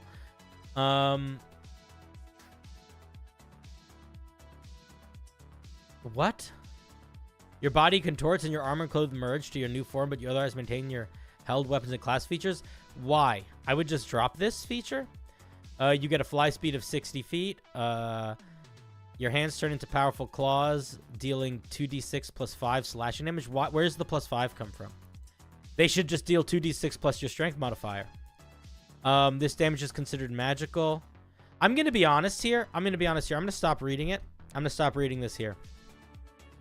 Look how much this changes your stat block. It changes it in a lot of ways. It gives you attack that randomly has plus 5, but doesn't tell you what sort of attack it is. Gives you another attack that randomly does +5. Gives you a whole, like, breath attack. It changes your base stats. Why are you not just letting them transform into a dragon stat block? This should just be a stat block that you write that they transform into. I would completely rewrite this, and I would just make this write this as a stat block. Your body changes into takes on the following form, and if you want to, you could even grab the white dragon. I wouldn't copy it exactly because you don't want it, like, you don't want it to be too crazy strong. But, like, a young white dragon is a CR6 monster. I feel like turning into this for a minute is really strong. You could even tone it down, but you could use this as the base of it. Because this is just overly complicated. This is just too much to keep track of. It would be tedious. And it's doing enough things that it might as well just change your stat block. But I think the idea is cool. I love it. I love the idea of you read a book and you turn into a dragon. It lasts for 1 minute. And it can't be used again for 1d6 days. Yeah, I think it's great. I think it's solid. I like it. Big fan. I think you could even give it some extra passive features when you're not reading it. Like, what if you gain resistance to cold damage, but what if also, like, you can snuff out fires within 30 feet of you or something like that? You know, some element of, like, you can make a cool breeze or something. Like, it doesn't need to be a mechanical feature, but something sort of flavor magic that just makes you more dragony.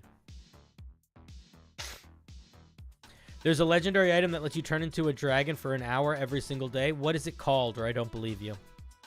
Name it.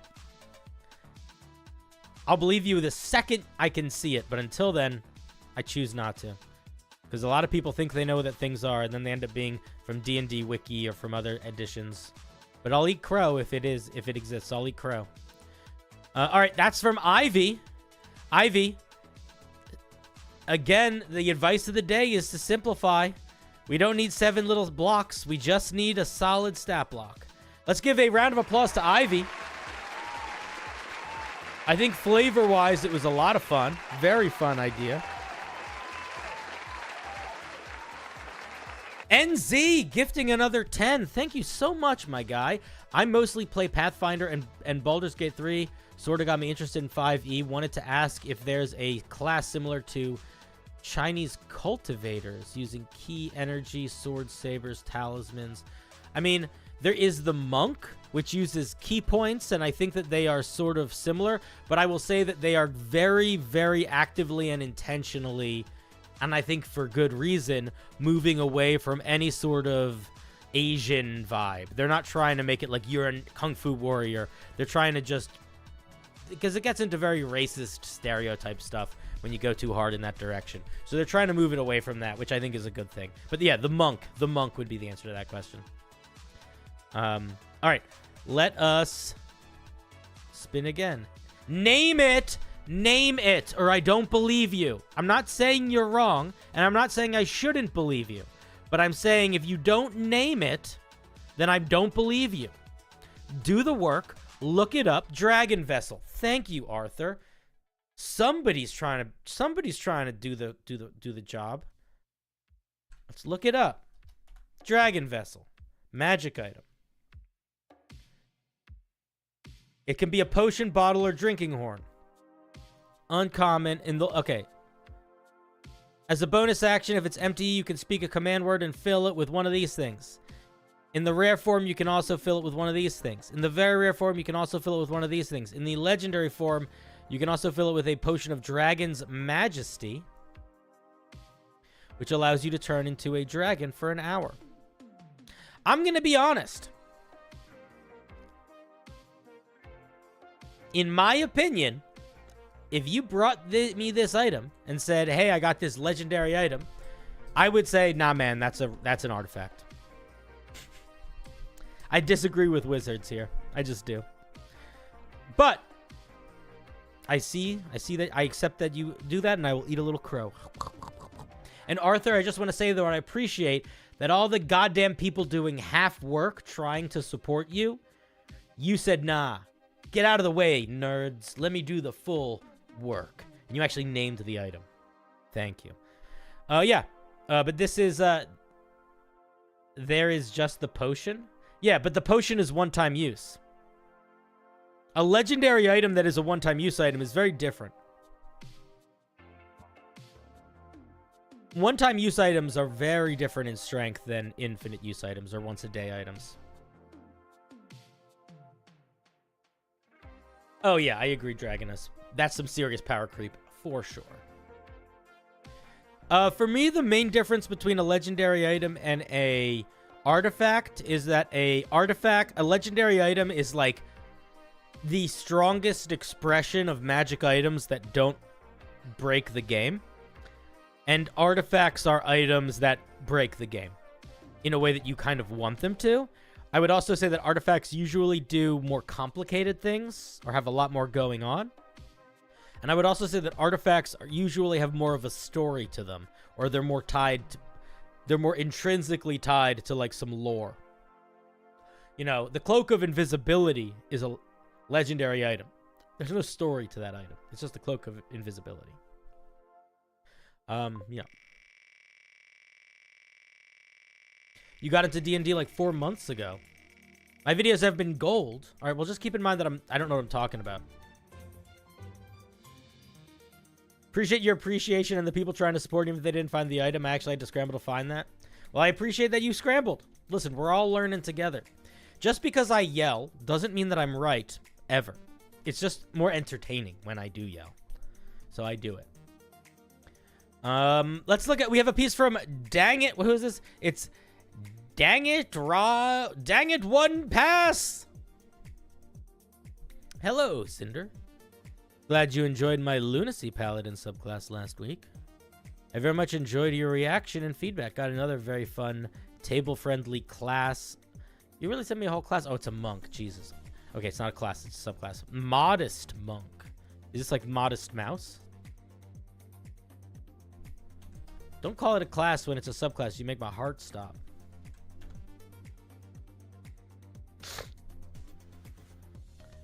I wouldn't be here if I didn't think you didn't know what you were talking about. Well, then I've tricked you well.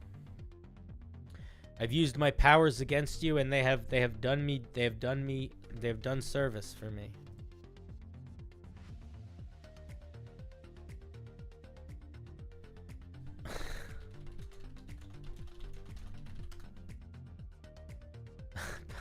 My buddy Patrick might join. He just messaged me and he was like, hey, let me know if you want a guest. And then he said, never mind, fire alarm. So maybe he'll come on in a bit. Okay. Just got here. How do you get on the wheel? The way that you get on the wheel is if you look in the description of the video, there is a submission form, and that submits your piece for every homebrew review stream that I do this week. And I'm doing 2 or 3. And that puts you on the wheel. And then also, every week I put out a new form, and it's either in my YouTube community tab or on my Discord. The Discord is probably the easiest place to find it, but the YouTube community tab is also a place to find it, usually. I have a whole like submissions link section in my Discord. Even Artifact isn't strong enough to let you actually become a god. Gods can take 100 actions. Yeah, the thing about gods in D&D is you sort of have to decide if you're gonna stat them or not. I usually opt to not give them stat blocks. I have only had a characters interact with a god in game twice, and both times I very intentionally did not give them stat blocks. I don't have any stream elements stuff set up because I don't know what I'm doing, but the link to join the Discord is also in the description of the video. So if you just look in the description of the video, you'll see the Discord link.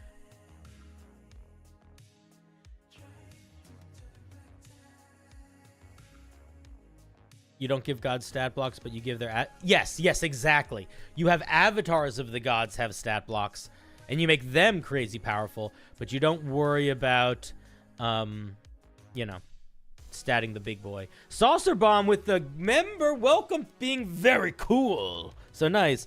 No way, 1 whole month? Dude, I know, man. It's crazy. Time flies. I think you're pretty cool.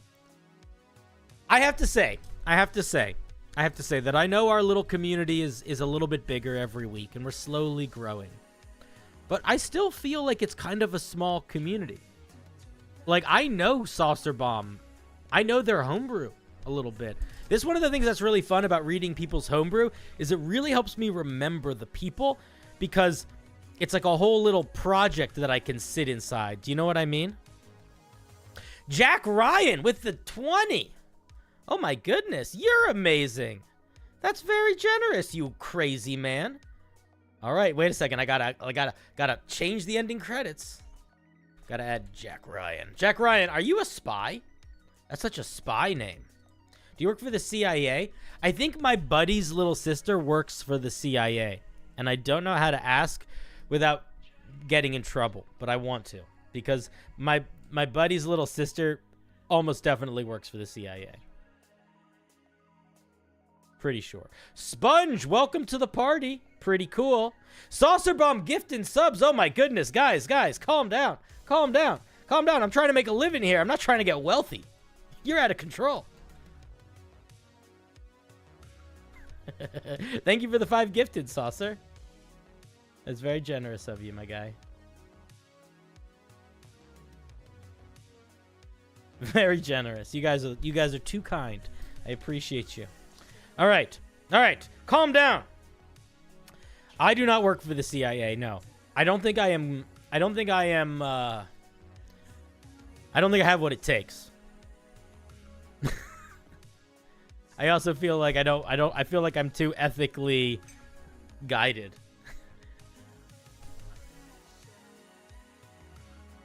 Jack Ryan is the name of the main character in the novels. Oh, that's why I feel like he sounds like a spy. All right, well, thanks, guys. Either way. All right, let's take a look at this monk. Enough of this financial stability. Let's get into some homebrew. The place where we really are. That's what we're really here for. Why are there so many tables? Oh, I guess we'll see. We'll do a little mystery. Y'all chat, you read ahead, but we're gonna dive in. This monk subclass is called the Way of the Modest Monk. Monks who take the modest route in life dedicate their lives to the preservation of the history and knowledge of the land. I would just say this is going to make your sentence so much better. Guys, let's do a minor writing lesson right here. The way it's written right now, it says, monks who take the modest route in life dedicate their lives to preservation, let me show you what it says right now, and then I'm going to say how we're going to change it. I want you to just listen to the difference.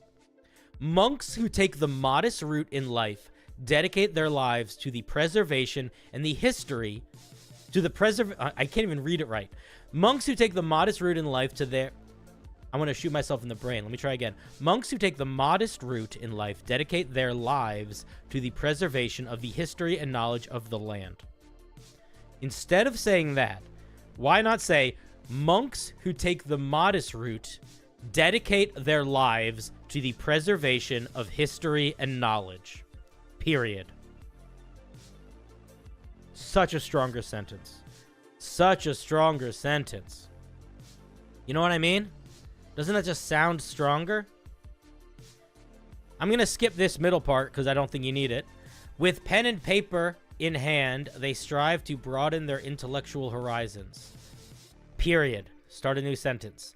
They use their ki and inner spirituality to strengthen their minds at the cost of physical prowess. I'm going to be honest. You don't need to say this sentence. It's already said here. You're just repeating yourself at this point. Good night, Reckless. The 3rd level feature sounds concerning. I haven't even gotten to it yet. I will say, if we need an example, that's trouble. Let's see what it does. When you choose this tradition at 3rd level, you instantly lose the abilities of martial arts, flurry of blows, and deflect missiles. Okay. When you level up further, you also cannot gain the abilities extra attack, stunning strike, or empowered strikes. Instead, you channel your powers into your work, allowing you to create historical and educational books to aid your party. I am going to read some of this, but I'm going to mostly give you feedback without needing to read most of it, I think. When creating a book, you must choose a topic you are knowledgeable in, as well as choose the size of the book. Depending on the size and topic of the book, it will provide permanent buffs to anyone who reads them. but these buffs cannot stack on one person unless a sequel is written. +1 to attack roll. Okay, so I'm going to just stop here. This is a fundamentally flawed subclass for 2 reasons. The first is it is not okay to gate power-ups with gold. Gold and time is not a good way to gate power-ups. And the reason for that is if you don't have the gold or the time, it is a ability that you don't have. You just don't get to use it, period. And if you do have the time and the gold, it almost always can be exploited. The other thing is that every single game does time and gold differently. There are games where you are playing moment to moment, where you just will never have a day of downtime unless the Dungeon Master explicitly says today is a day of downtime. There are other games where you will get weeks of downtime in between adventures. There are games where you will go level 1 to 5, and at the end of it, you will have 500 gold. And there are games where you go level 1 to 5, and at the end of it, you will have 5,000 gold. So balancing stuff off of gold and time is not a good idea. The other thing is that D&D is not designed for stacking ability bonuses. So I know that these things can't stack on each other, but they can all stack on top of other things. So, like, for example, a permanent buff to all of these things at any of these levels is a very powerful buff. It is a very, very powerful buff. I would argue that it is as powerful, if not more powerful, than a legendary weapon or a legendary item. It's not because it doesn't take anything up in the resources. It literally stacks with any other ability.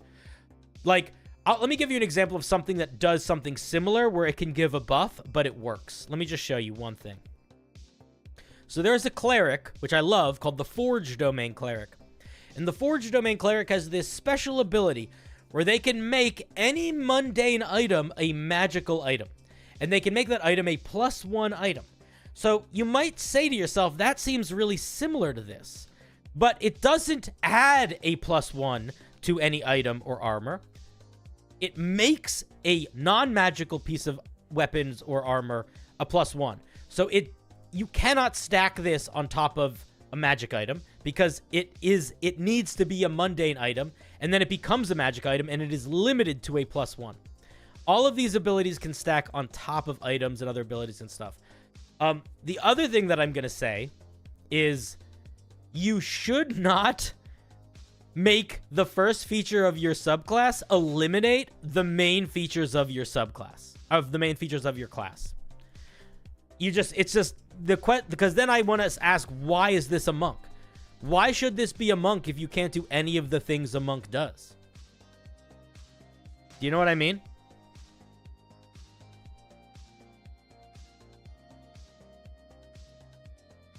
Yeah, you're locking yourself out of so many monk features. Exactly, Prince. Exactly. I just don't feel like... My question is, like, why is this a monk? Like, what's the point of it being a monk if we're removing all the monk features? We also gain proficiency in some stuff. That makes sense. At 6th level, you gain proficiency in all mental saving throws. Don't we already get a version of this as a monk? Doesn't the monk already literally get this feature as like a core class feature?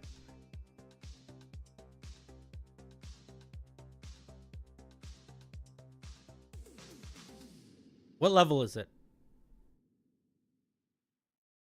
When did they get it? It should be right in front of my face. 18. Yeah. No, it's not 18. Oh, it is 18. No, it's not 18. It's 14. Diamond Soul. You get proficiency in every saving throw. We already just get this as a monk feature. Yeah, I'm going to be honest. We're going to stop reading this piece here. I think that I think it's a very fun idea to try to dramatically change a class into something else, but you really got to earn it. And the mechanics here are not enough to justify it. And I would also argue they are both not enough, but they are too much for what they are. So this might be a back to the drawing board thing. I would say if you want to make a monk that is about using their books and stuff, they still got to be able to monk. They still got to be able to monk. And you can't be given permanent buffs on stuff. That's crazy. But a bookish monk is an interesting idea. I hope you decide to keep working on it. I don't have anything else to say. Let's give a round of applause. Dang it, One Pace. Thank you for sharing.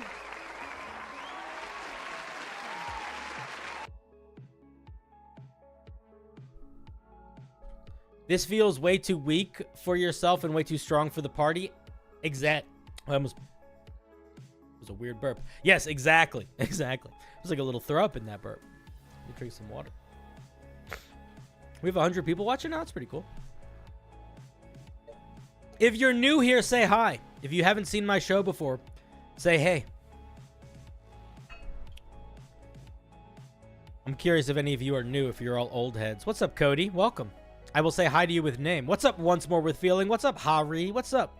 Dangerous DM, you're not new. You've been here. What's up, Wild Dragon? What's up, Aaron Bar? What's up, Humza? That's a cool name. NZ. Derek.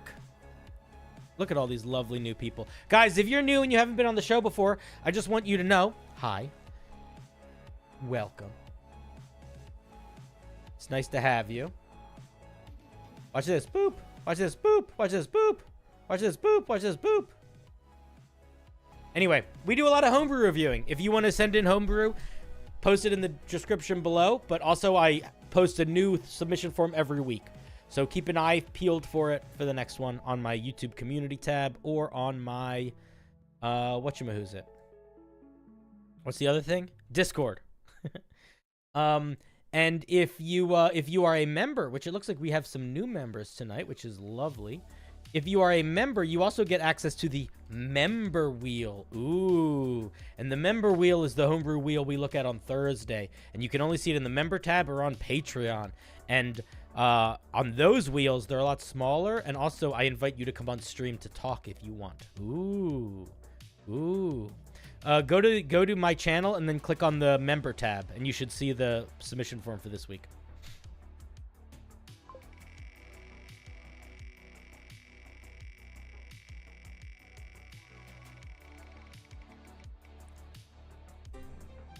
Mr. 13. I'm going to be honest, Mr. 13. Unless I'm confusing you with someone else, I feel like I remember...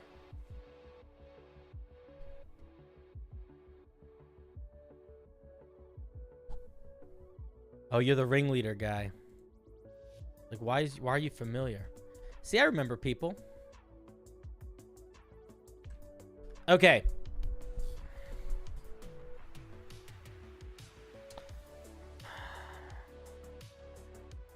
I'm going to be really honest with you here.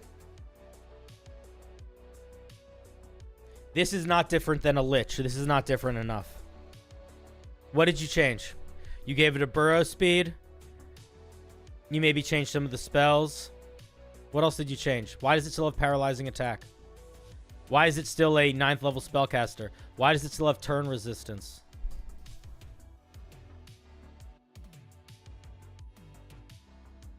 I'm not going to read most of it because I'm only going to read the things that aren't Lich things.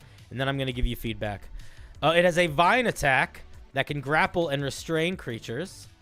And it has Strength of the Fallen. When attacked, it can roll a con saving throw. If it succeeds, it can summon a shield made of vines and bones to receive half the damage from an attack. It can, don't say may, say can. It can only use this ability 5 times per day. I'm going to be honest, dude. This is not unique enough yet. This just still feels like a Lich with a little bit of different powers. Why does it have a burrow speed? Why is this a ringleader? Why is a ringleader represented by a burrow speed, 9th level casting, or 20th level casting, really, and vine bash, and downward slam? Also, why does it have an ability called fling here and an ability called downward slam here? I don't have much feedback, dude. It doesn't really feel like a ringleader yet, if I'm being honest. I would, if I were you, I don't know why you're still using the Lich as the template here. Don't do that. I would get rid of all the spell casting. I would start from scratch. I would use a Fey creature. Find a high level Fey creature as the core. And build it off of that. And I would lean into the Fey stuff. Lean into illusions. Lean into big show mini stuff. Stuff to do with them getting very loud and colorful. This is not it. This is not it. But I'm going to use you as an example, Mr. 13, and I hope you do not mind me using you as an example.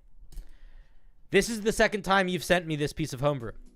Not only is it not nearly different enough for me to give it a real review, this is the only time I can ever look at this piece ever again. Because you can only ever send me a piece of homebrew twice, maximum. And then I will never look at it again. And unfortunately, your second time sending it to me, it was not finished enough because you're talking about other things you're working on, and I'm sure you are, and I really hope you do. But I will not look at them if they are part of this stat block. Because this is the second version you decided to send me. Second version is basically still just a Lich with a couple other features that don't feel tied together yet. So I would strongly encourage you to start over, good friend. Do not feel the need to build this off of another monster. Let's give Mr. 13 a round of applause. And this round of applause is one to try to encourage them to build it from scratch, man. Or use a Fey creature. If you're going to use a monster to help encourage your idea, use a monster that fits the same vibe as your idea, you know? All right, Mr. 13. Thank you. And I will never look at a ringleader from you again. And I appreciate you sending it.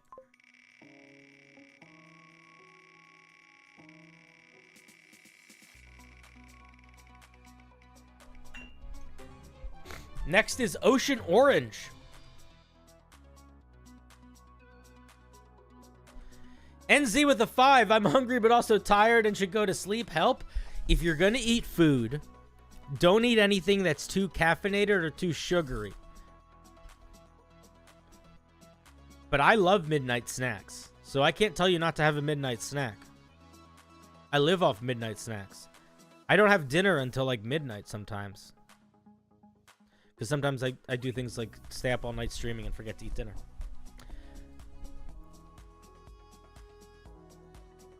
Next is going to be Orange. Oh, hey, yo, Orange. Welcome, buddy. How's it going? Rice is great, yeah. Look, rice with some fried onion, with some like fried onions and rice, a little bit of soy sauce, and an egg. Beautiful. You're in a good spot.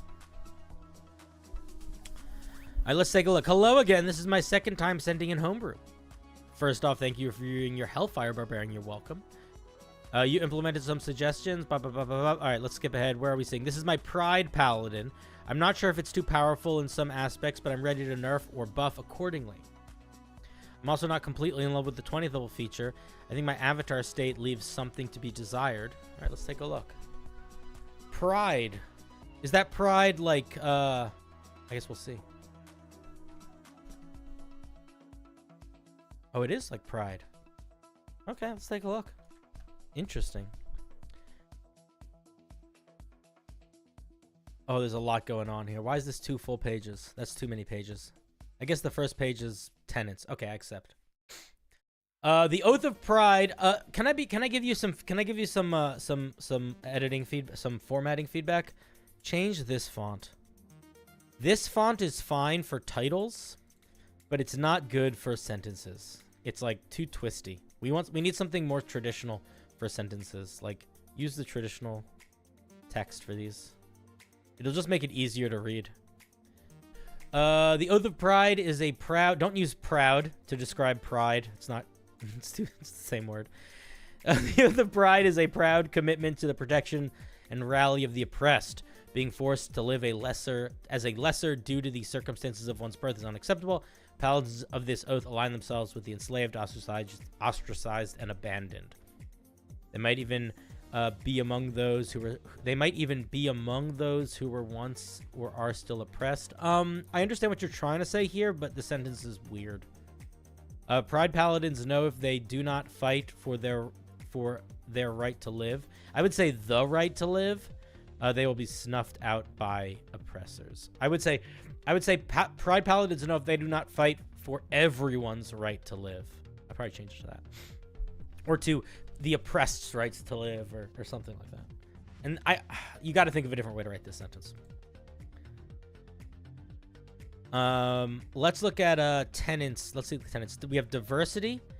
We have stand up for the weak, and we have compassion before spite, and know your enemy. Both small and large scale is strong when there are people of all walks of life inhabiting it together in peace. Society, both large and small in scale, is stronger. This is not really a tenet. Just so you know, this is more of just like a ideology thing, and I think it's fine. But there needs to be like a do this, you know, uphold diverse society. Tenets are almost like commands, is a way to think about them. Be the sword, like this. Be the sword. Be the sword and shield of those who cannot stand up against the shackles of oppression. Think and empathize before you pass judgment. Focus your mind and strength to slay the facets of oppression at the roots. I would change the phrase slay the facets of oppression. It's just an awkward way of saying it.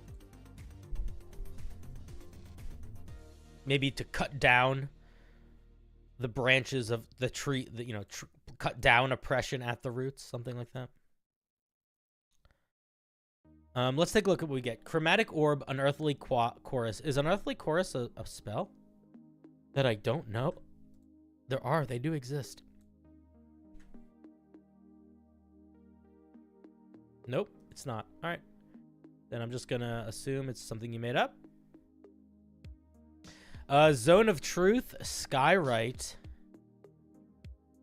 Are you sure? It didn't show up on D&D Beyond.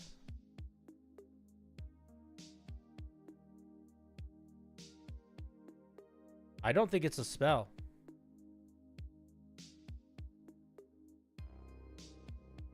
I mean, we can look in the spells, but it's not showing up.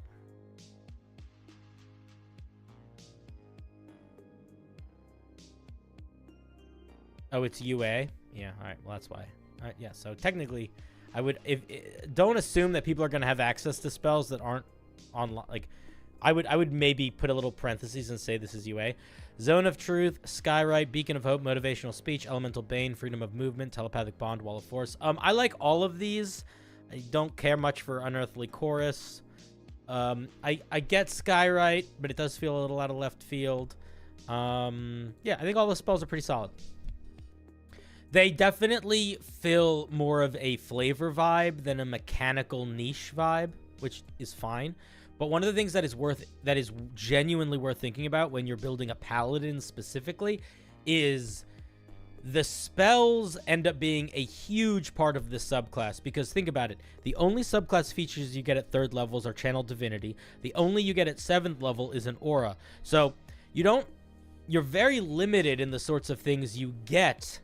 It's not a bard spell, it's a UA bard spell. So you got to just clarify that. But the only features you get up until like pretty high level are limited by it being an aura or Channel Divinity. So because of that, your spells kind of have to fit the role of subclass features. So in the same way that when you're building a subclass feature, you want to make sure that they mechanically express the vibe and they flavor-wise and mechanically express the vibe. It's important to think about that with paladin spells almost more than any other subclass that gets specific spells, I would say. And while I think that all of these fit the vibe flavor-wise, I'm not sure what the goal mechanically of this is supposed to feel like yet. And we're gonna see. We're gonna see if that gets answered in some of these other things. But that's one thing that I'm like, these are really all over the place in what they actually do. Which is not necessarily a bad thing, but if that wasn't intentional, worth thinking about. Let's see what we get for Channel Divinity. When you take this at the 3rd level, you gain 2 Channel Divinity options. Rallying Call and Equal Opportunity. Rallying Call. You can use your Channel Divinity to motivate your allies to overcome hardship. As an action, you can motivate a number of allies, just say creatures, equal to your proficiency modifier. Say bonus. Once within the next minute, motivated allies can add a d6 to a saving throw or ability check. Additionally, after you use this ability, you can take the help action as a bonus action for 1 minute. I would drop this second part entirely. And the way that I would probably phrase this is I would lean into it sounding more like the an inspiration die, where I would say, you can use your rallying call, choose a number of creatures that you can see within 30 feet of you. It should be limited in range. Each of those creatures gain a rallying inspiration that lasts for 1 minute. At any point during that minute, a creature that has a rallying inspiration can add a d6 to one of their saving throws or ability checks. Period. Simple. You could also make it last 10 minutes. I don't think they need to just last 1 minute. And you can cut this last part out. How would you go? Zone of Truth. What are you talking about? Yeah, Zone of Truth is the second. Yeah, people questioning where Zone of Truth is? Nobody was questioning Zone of Truth. If they were, they're being crazy. How would you go about creating a creature that fights mainly with a sword and shield, can teleport and redistribute damage by touch? You're asking me just to build a whole monster. I would look at creatures. Look at any humanoid that fights with a sword and shield, and look at the Rug of Smothering, and do a weird combination. I think a sort of a mini area of effect Bardic Inspiration is a pretty cool channel divinity. Let's take a look at Equal Opportunity. You can use your channel divinity to learn and gain abilities around you. As a bonus action, you can pick a creature you can see within 60 feet of you. You learn the creature's walking, climbing, swimming speed, as well as that creature's resistances and immunities, if any. You can then gain one of the creature's movement speeds and one of their resistances for 1 minute. This feels weird. This does not fit the vibe at all. This feels very weird. This feels like a vampire power, doesn't it?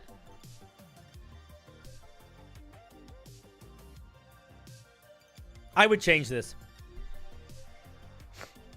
A genuine question. Is it okay to make it sound similar to a different class's core mechanic? Yes. So long as it is very different in how it expresses itself. And I would argue everybody gets a bonus. Everybody essentially gets a mini Bardic Inspiration. Don't call it that, but everybody gets a mini Inspiration die at the same time, but it only lasts a minute, is quite different. I'm going to be honest with you. I don't know what this should be, but I don't think it should be this. I think there's a lot of ways that this could really you could cheese the game very easily with this. But separately from cheesing the game, I just don't feel like it actually fits the vibe. I understand what you're going for, but mechanically, the way that it plays out, it feels like you're like a doppelganger or a vampire.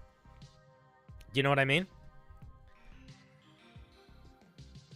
You can't take a creature's fly speed. Why not? Oh, climbing and swim speed. I see, because you just didn't put it. That's why. I'm going to be honest. I just disagree with this feature entirely. I would just get rid of it. Come up with something new here. I would just drop it. Adam Giorgio with the 5. Thank you very much. How would you go about creating a creature that can teleport and redistribute damage and health via touch? I told you, dude. I literally told you. I appreciate the 5, but I would make a humanoid creature. Look at like a knight or something like that. Okay? And then look at like a Rug of Smothering. They have a damage redistribution feature. And then give it like a bonus action teleport, and you're groovy, baby. Give it a bonus action teleport, a reaction damage back thing, and then you have like a pretty scary monster. Thank you for the 5.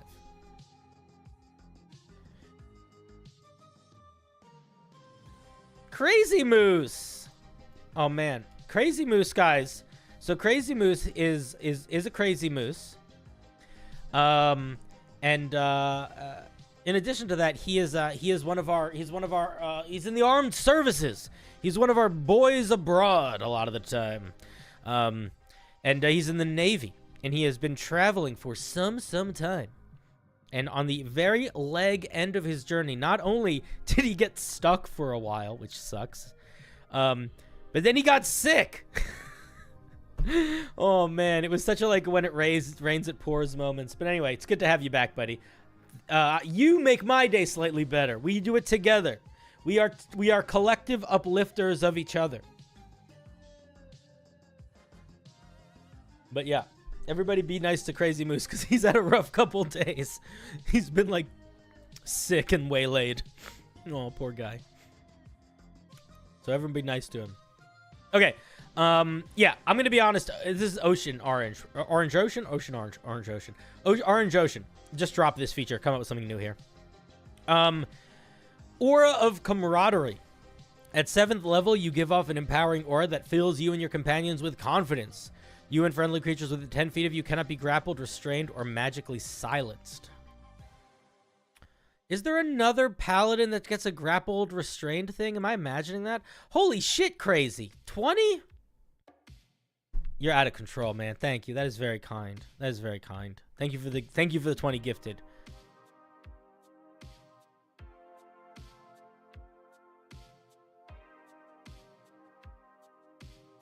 That's very... I still do what I want.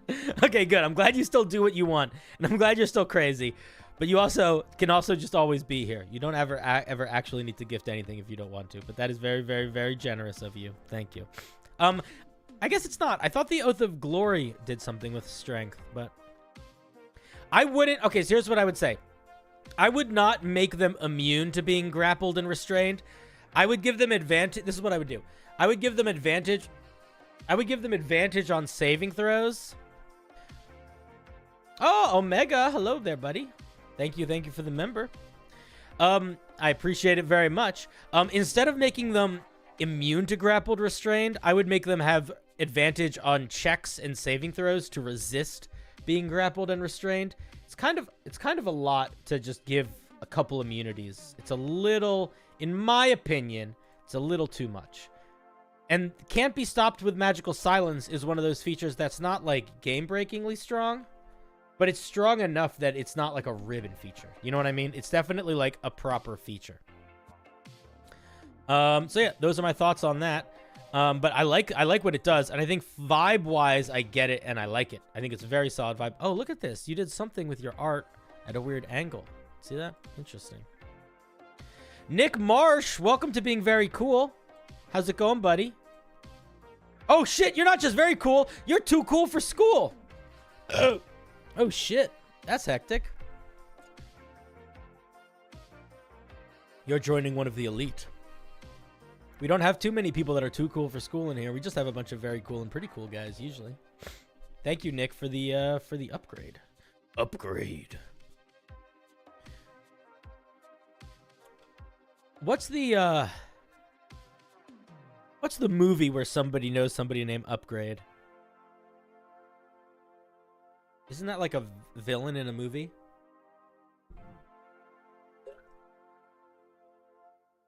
I'm not eating any food. I'm drinking water. I'm hungry. I had Indian food today, but I usually just burp when I talk a lot, and I talk a lot on stream. Okay, let's see what we get at 15th level. It's a Ben 10 alien? Maybe it's a Ben 10 alien. Upgrade. You're saying it like it's something I should know, because I feel like I do know it. No, I know Upgrade is a movie. NZ says, went with 5 Baby Bell mini cheese. Ooh, dude. That's a dangerous game. Those mini cheeses, the thing about those mini cheeses is you can eat like 7 of them, but you wouldn't eat 7 of them if they were stuck together in like one giant piece of cheese. Like if you saw them all as one giant piece of cheese, you'd be like, I'm not gonna eat all that cheese. That's a lot of cheese. But if you break them up into little pieces and cover them in wax, poof! Eat them. All right, let's see what we get at 15th level. At 15th level, immediately after you deal damage to a creature with your Divine Smite feature, as a bonus action, 8 multicolored rays of light shine from your Holy Smite. Each ray is a different color and has a different elemental power. Each creature in a 60-foot range must make a dex saving throw. For each target, roll a d8 to determine it. There's no way in hell this can happen every time you smite. So this is just the prismatic spray spell, I think. Looks like it.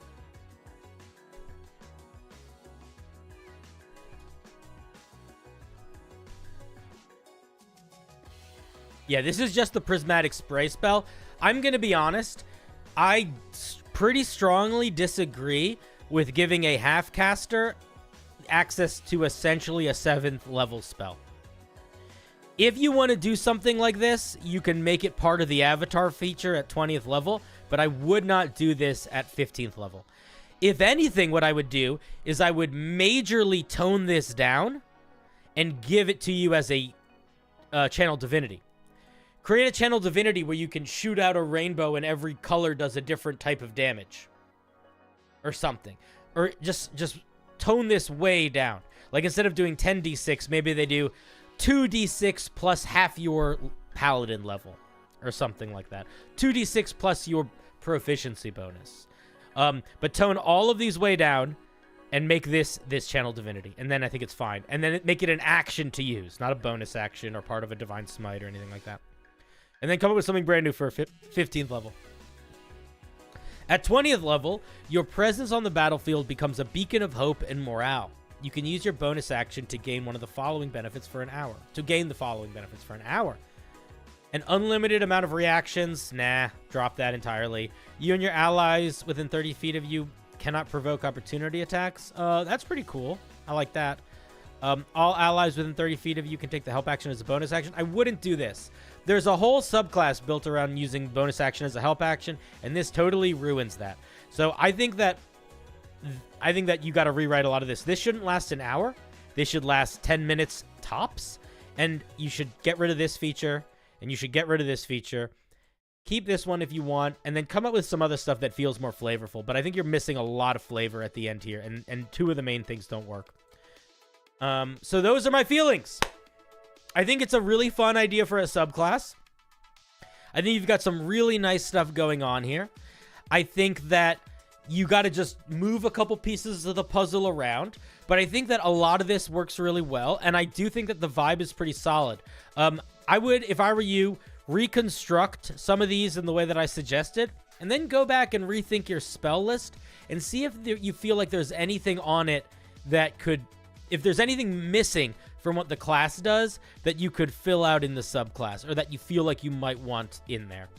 And the way to think about it, I think, is not just to think about what flavor-wise feels like it's connected to Pride, but mechanically-wise accomplishes the goal that you want to accomplish with this subclass. So, like, if the goal of this subclass is to be like an area of effect support subclass, what other spells or abilities could you give them that give them that vibe? That's what I would say. Do I have suggestions for the avatar state? Not really. Because I don't really know what the vibe mechanically of this is supposed to be. Because it's a little all over the place mechanically as a vibe. I don't. I think that if anything, I mean, simple is always better. I would, if I were you, look at the other Paladin capstone features to see if they can help inspire the sort of shape of it. But I'm not sure. I mean, I might even, like, especially with, like, the prismatic spray thing, like, maybe there's a way you could sort of tie that into the avatar state. Something with that. I'm not sure. I'm not sure. You can ask a pretty random question. But I think that Orange Ocean, I think when you have a better sense of what mechanically this is supposed to feel like in a cohesive way, separate from a flavor way, you will probably have a better sense of what you should be doing with the avatar state feature. This is the second rainbow one we've seen today. There's always themes that emerge. I think it's in a really... I think so far it's in a really good spot, though. I just think you got some stuff to move around and some stuff to rework. And I think if you figure out what mechanically the role of this... Because pride is really vague.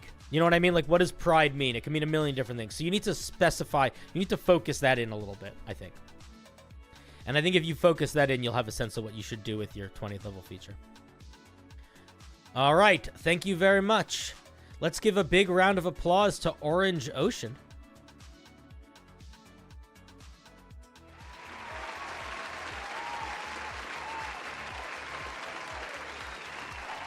Very, very solid looking piece. I hope you keep working on it. I hope the feedback was a little bit helpful. If you want more advice or help on how to change it or grow it, I would strongly encourage you to share it in the Discord. We have a whole peer review section where people can post homebrew and give each other feedback. If you are looking to get feedback on a piece in the peer review section, I will tell you, the ways to make it more likely that someone will look at your piece is for you to actively give feedback on other people's pieces. A good way to think about it is this. You should put as much thought into at least one other person's homebrew that you would hope that they would put into yours. And the more that you are active on other people's work, it dramatically increases the chances that they are going to be active in looking at your work, or other people are going to be active at looking at your work. It's very community-ish. Does that make sense? Like, if you look, we have a couple people who have like hundreds and hundreds of comments in their pieces, but those are also the people that are like the most actively giving feedback to other people's pieces a lot of the time. Anyway, thank you, Orange Ocean. What a lovely color of ocean indeed. You're excited for your next homebrew to get ripped apart? Well, I don't know if it's going to rip you apart. It might not get ripped apart. Friendly neighborhood brewer. No spaces. All right, I need to pee. So here's what I'm going to do. I'm going to put this on screen. I'm uncertain if this is a resubmission. I don't believe it is. The monster description leans heavily on a home game's lore, so we're not going to worry about it. Take the real world Colobopsis. Don't know what that is. An exploding ant, and make it something that isn't a deadly single combat, but can mean real trouble. All right, interesting. Let's take a look. All right, I'm gonna leave this on screen for a second, and then I'm gonna go pee. Then I'll be right back. Have a good stream. Oh my god, I was like, I'm not going anywhere. And then, yeah, I get it. All right, let's see. Let's do this 1 second. I'll be right back. Boop. Here's the thing if you want to look at it in the chat. Let me put on some more fun music. Let's put on some better, not quite. Let's put on some better P music.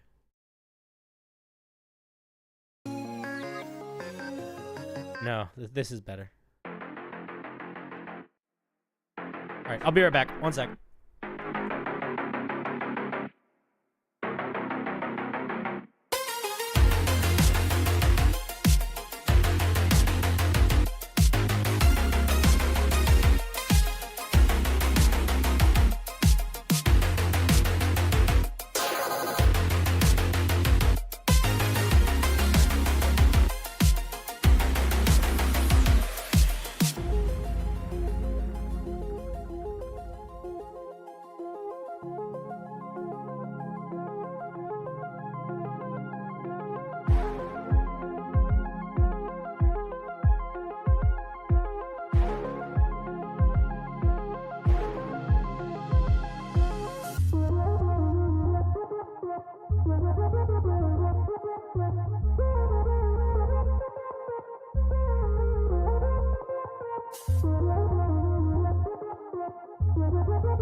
I'm back. Did you miss me? I hope you did. I missed you.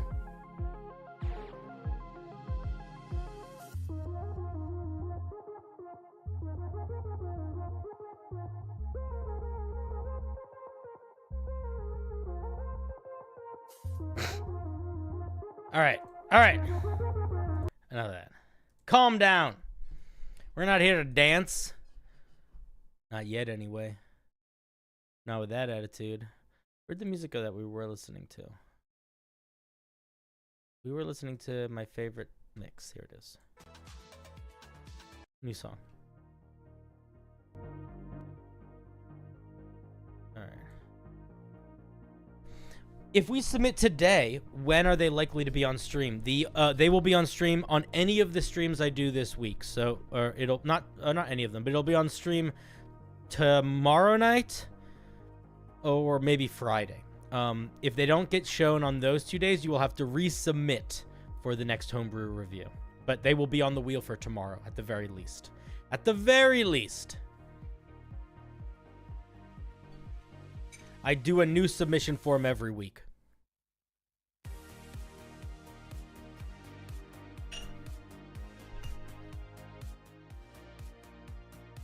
All right, we ready to dive in? Good night, whoever's going to bed. I'll miss you. I hope you'll miss me too. This is a Thrall Volatile. There it is in the chat. 1 hit point, 14 armor class. That's fun immediately. How could this one... evasion because it would take no damage if it succeeded on a dexterity saving throw? That's an interesting idea. Death Burst. When it dies, it explodes, dealing acid damage. Chameleon Carapace. The Volatile can change its color to Carapace to match the color. It has advantage on dex saves. That's fun. Aaron Barr with the 10. That is very generous. Thank you so much. How's it going tonight? Wait, you left a whole little message. Give me 1 second. What'd you say? What'd you say, Aaron Barr? Aaron, you have a very similar name to a good friend of mine. I wanted to give a heads up content warning in case you roll your submission before you go to sleep. It's an intense horror campaign, has reference to ritual self-harm. Feel free to skip. All right, well, listen, we'll get there we'll get there if we get there. We'll cross that bridge. We'll see what happens. I appreciate the heads up. Also, thank you very much for the submission. That's very, very, very generous of you. Great power upon you and your house. Spider Climb, Keen Sense, Detonate. The Volatile reduces itself to 0.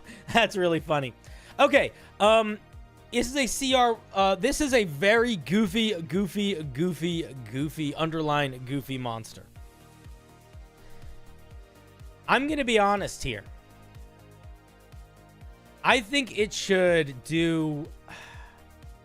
I understand what you're going for here. But I think they need to have a little bit more hit points than 1. And I think they need to have a bite attack that isn't just explode. Because, like, how would they even exist? Do you know what I mean?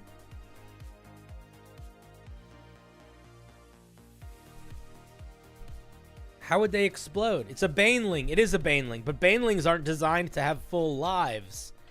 They're, like, bred in the pits, you know? Take notes from the Creeper stat block.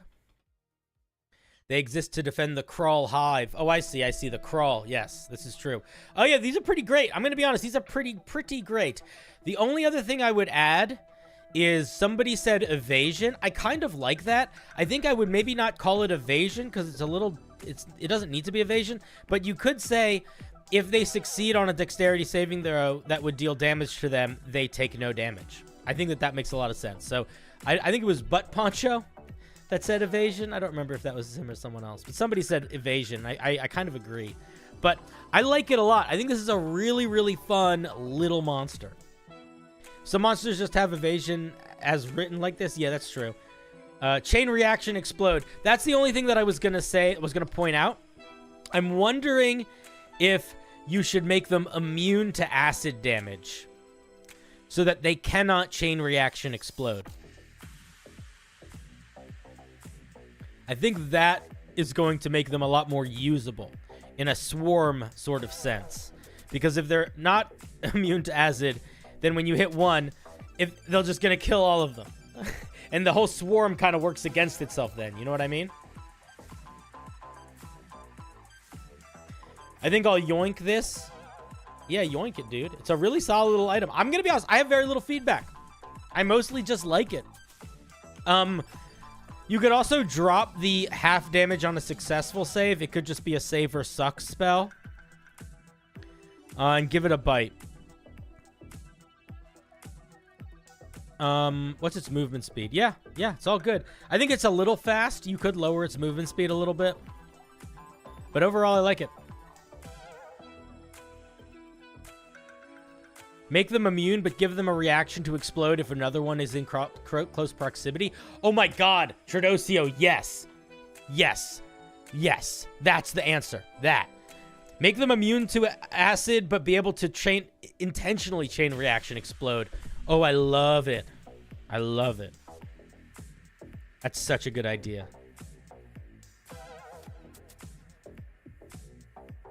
Yoinking is the highest form of flattery when it comes to homebrew. How is its AC 14 if its dex is +7? That's a really good point. Its AC should be 17. Your AC is calculated by 10 plus your dexterity, unless you have a natural armor class that would make that higher. But if 10 plus your dexterity is going to be higher than what your natural AC would be, than what your natural armor would be, then that becomes your armor class. So, like, for example, yeah, that's just how it works. No, for example, that's just it.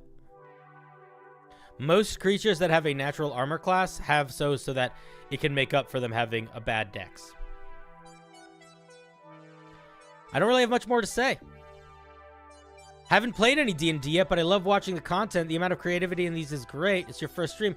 Well, Hadley Funk, what a wonderful name. Also, welcome to the show. Also, I'm glad you're entertained. Yeah, that's the whole thing. The main reason why I like doing these homebrew streams is exactly that. I think it's legitimately entertaining to explore the creative ideas that people have and to think about how to improve them in the context of, like, the game. How to refine creativity, I think, is a very hard thing to do. It's a hard thing emotionally, and it's a hard thing tactically. But it's a very fun thing, in my opinion. No score. I guess that's actually... I kind of agree, Arthur. I feel like in order to justify that dex being 24, it needs to have a couple worse stats. Like, I feel like charisma and intelligence should be 1. But even then, it's still a little high. Okay, I don't really have any more thoughts, but I think it's mostly interesting. If you want to really make them feel like an ant, instead of giving them this passive perception, give them a blind sight to a range of like 30 or 60 feet, and then make them blind beyond that. And then they'll really be like an ant. That's true. The CR2 Will-O-Wisp does have a really high dex. The Quickling also has a really high dex. The Quickling is one of my favorite monsters in D&D. Let's take a look at the Quickling really quick. This is a monster that is like, this is how you tell the difference between a dungeon master that knows how to destroy players and one that doesn't. Quickling is CR1. It has a really high dex. It makes 3 attacks. Each of those attacks has a +8. Each of those attacks do 1d4 plus 6. It has blurred movement and evasion. These things are devastating. They also have a movement speed of 120 feet. I believe they are the fastest land creature in D&D. I believe. But yeah, you can have a fight with these things that lasts 1 round and it feels like that was really easy. Or you could have a fight with these things that lasts 1 round that feels like the Dungeon Master is cheating. Great monsters. I love them. One of my favorite monsters in D&D. All right, this is the Thrall Volatile. Let's give a round of applause. A round of applause to the friendly neighborhood brewer for the Thrall Volatile. Thank you, thank you, thank you, thank you. Wonderful, wonderful little explodey guy. We love a good explodey guy. Baneling, as it was mentioned. Very Baneling-esque. Are you... No. No, okay, never mind. Alright, let us... Where did everything go? Okay, here it is. Let us Let's do another little wheel spin, shall we? Are you guys having fun? New people, are you enjoying this? Is this entertaining? I hope so. I hope it's something.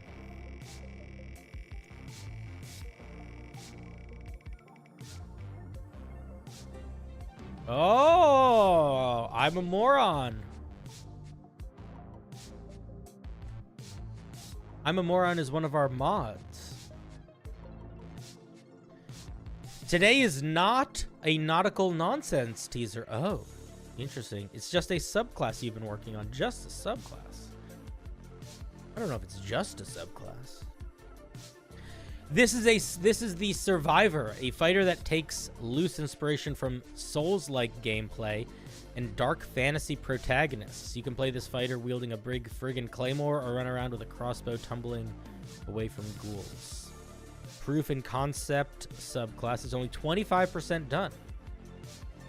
All right, let's take a look. It's always interesting when people send me half-done pieces. Never exactly know how to respond. Oh my god. I have to admit, I don't know what it is, but the people in my community that have been here for a while, they know how to make me chuckle. You guys know how to get my goat a little bit, and I appreciate that. This should not be the placeholder. I believe that this should just be what it is. That's my first piece of feedback.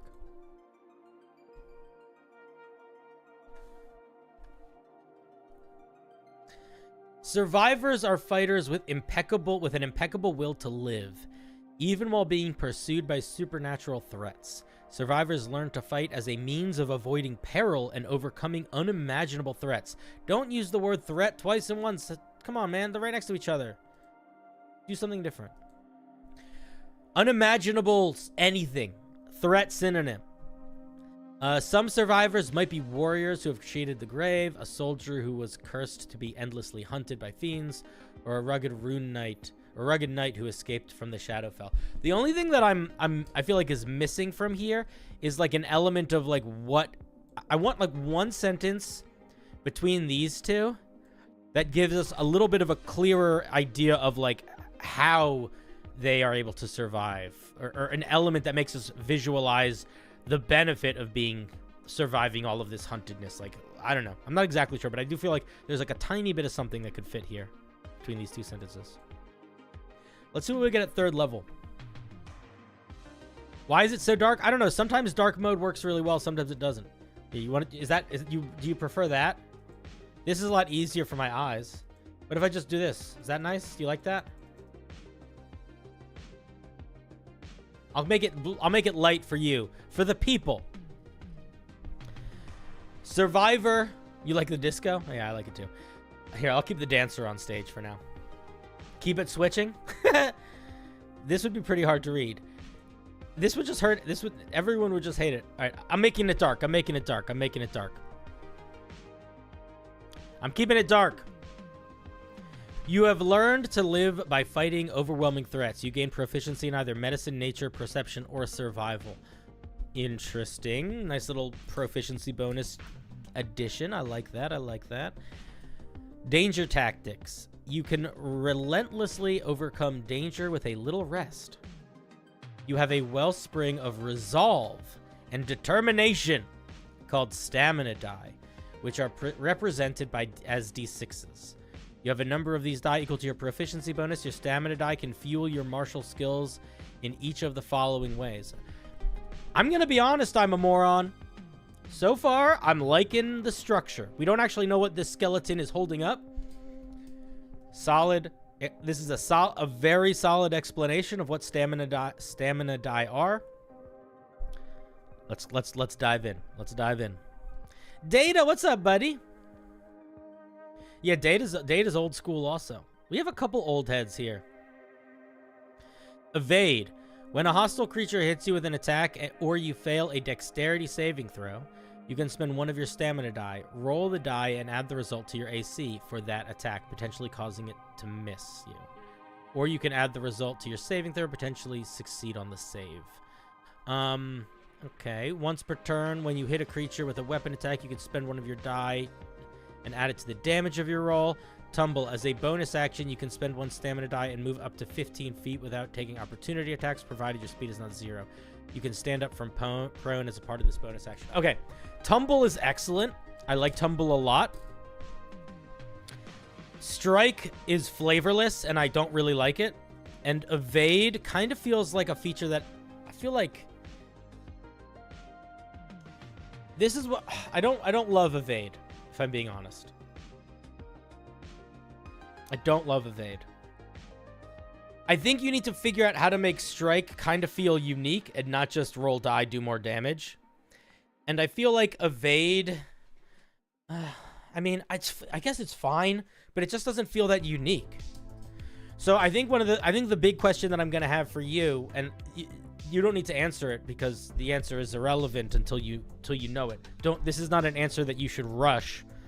Is aside from tumbling, what vibe are you going for? Like, I don't like the vibe of being resistant.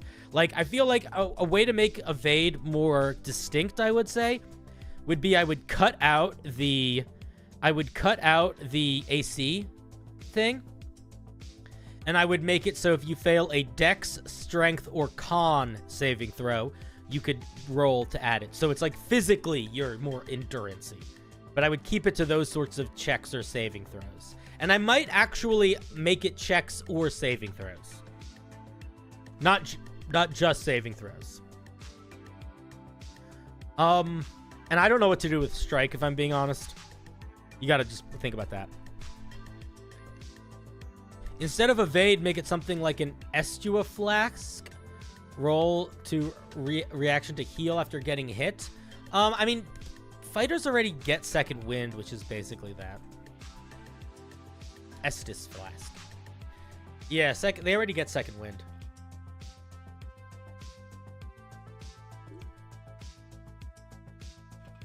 There is a later feature that is just cooler. Not gonna lie. All right. Let's see what else we get at 7. So yeah. But I like Evade if you lean away from it being AC and lean into it being like endurance. And I think Tumble works really well. I just think it works well. This does vibe a lot with Dark Souls. I've actually never played Dark Souls, but I'm familiar with the tumbling. All right, let's see what else we get. Let's see what we get at 7th level. Could get a second wind. Oh! You know what? That's not an unreasonable idea, actually. Normally, there's a lot of times that I don't like the idea of the subclass being class but better. But Second Wind is such a simple, like specific feature that that might be okay. I don't know. I think it's worth trying to find something unique, but if you can't, I think that could also fit in there somewhere.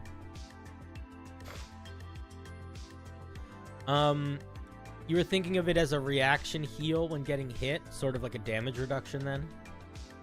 You could do something like that. There's a lot of features that do that already in D&D, though. All right, let's see what we get at 7th level. Deathless Counter. You learn to strike during an opening when opponents attack you. We might have some ideas for the 3rd level features after we're done reading the later ones, because a good way to think about game design is that most designers build the 1st level last. A lot of the time you don't really know where you're going until you get there, and then you can know where to start. So let's see what we get at 7th. Now you want to make an entire fighter subclass built around Second Wind. Go for it, man. I won't stop you. I probably won't play it, but I won't stop you. You learn to strike during an opening when opponents attack you. Your options for your danger tactics expand. You gain the following. Repel. When a hostile creature ends its turn within 5 feet of you, you can spend a stamina die to push the target up to 10 feet away from you. No action required. This should be a contested check. This should be a contested check, and you could add a roll of the die to your roll. Counter. As a reaction, when a hostile creature misses with an attack roll made against you, or as part of activating Evade, you can spend an additional stamina die, or you can spend a stamina die to immediately make a weapon attack against the creature.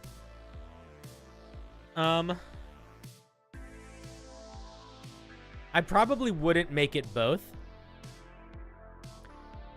I would probably make it one of the two and not both of these things. Either part of evade or part of a reaction.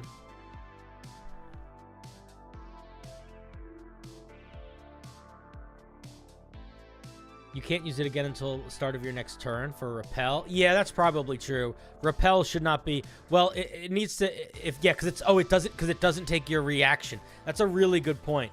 This should only be once. This should be once you use it. You can't use it again until the start of your next turn. Big agree. Big agree. Big agree. We don't know. Where does it say how stamina recharges? Oh, I completely missed this. Oh, no. Oh. I'm a moron. No. This is not the way. Hey, Rex. Oh, Rex. Pretty cool. Good to see you, buddy. I'm a moron. No. Drop this. Drop it entirely. You know better. Get rid of it. This does not work. This doesn't... I'll tell you what, I'm a moron. Here's where you're at with options. Do you like the mechanics? Or do you like this? If you like this, then you need to completely rebuild your mechanics to account for this. Because this makes all of them a lot stronger. I was going off of the assumption that these things basically were recharged on a long rest as I was reviewing all of this. So yeah, drop this or completely rebuild it based around this. One of the two, not both. We can't do both. I guess you could do a little bit of both. Yeah, short rest minimum. Minimum. Survivor's Will. 10th level. You learn to mend your wounds when brought to death's door. If you have no more than half your hit point maximum and regain hit points with one or more die, you can treat any die rolled to determine the hit points you regained as the maximum value. No, that's too strong. I'll tell you what, you can have the die increase to 8. And I would say the way that I would change this is whenever you... I would say when you're below half hit points and a spell or use a spell and the spell or ability is used to give you hit points, you can regain 1 additional die of said hit points. So like if somebody hits you with a cure wounds at level 1 and you're below half hit points, instead of it being 1d8 plus their wisdom modifier, it's 2d8 plus their wisdom modifier. That's okay. But don't do the max anything. And the d8 increasing makes sense. 15th level, you can rapidly regenerate your stamina at the start of each of your turns. If you have any expended stamina, you regain 1 of them. So yeah, so this needs to tone down. So the way that I would change this is to, if you start combat and you don't have a stamina, you get a stamina. Boom. And then you could even maybe pretend, yeah, something like that.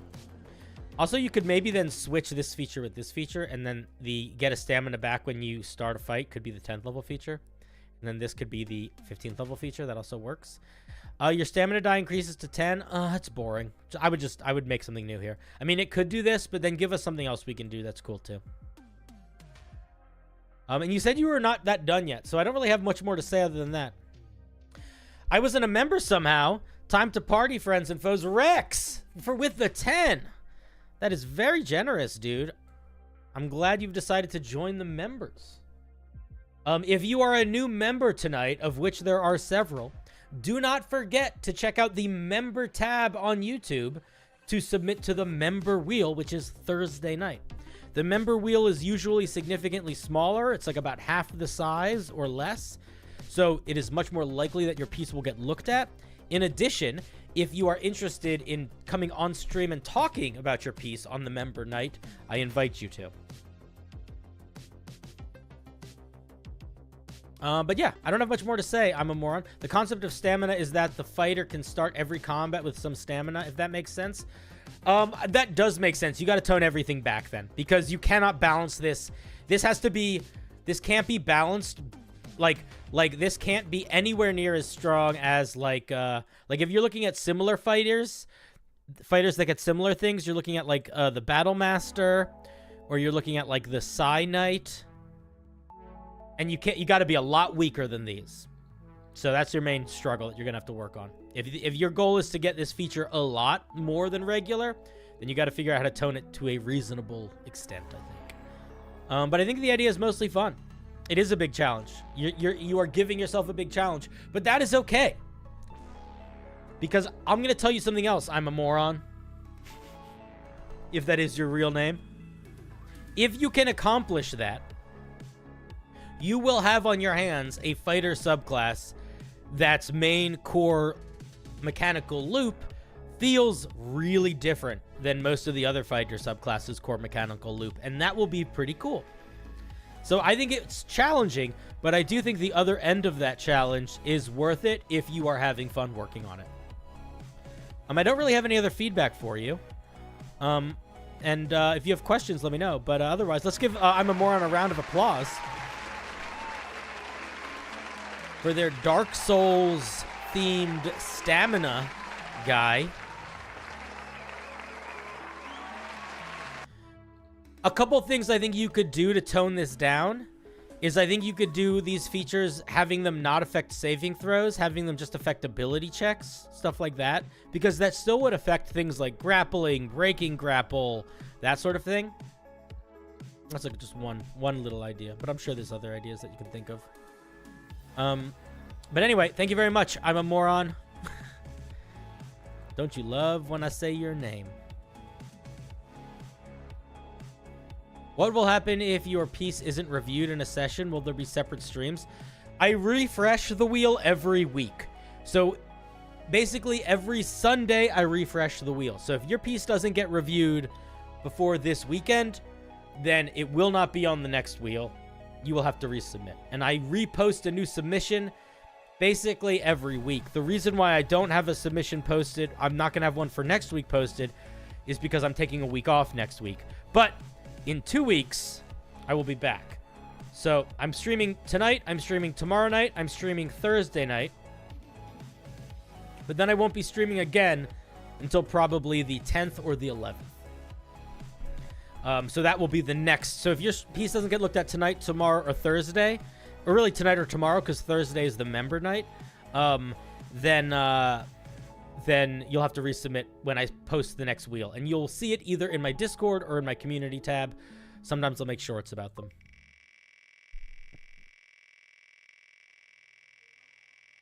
I have to take some days off or I'm going to be a crazy person. The Squirrel King.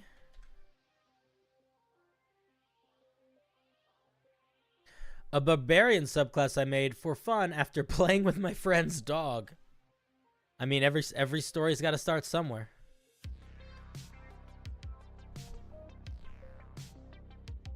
Path of the Companion. You know what's so crazy? We saw another companion subclass that was about having a pet dog like a week ago.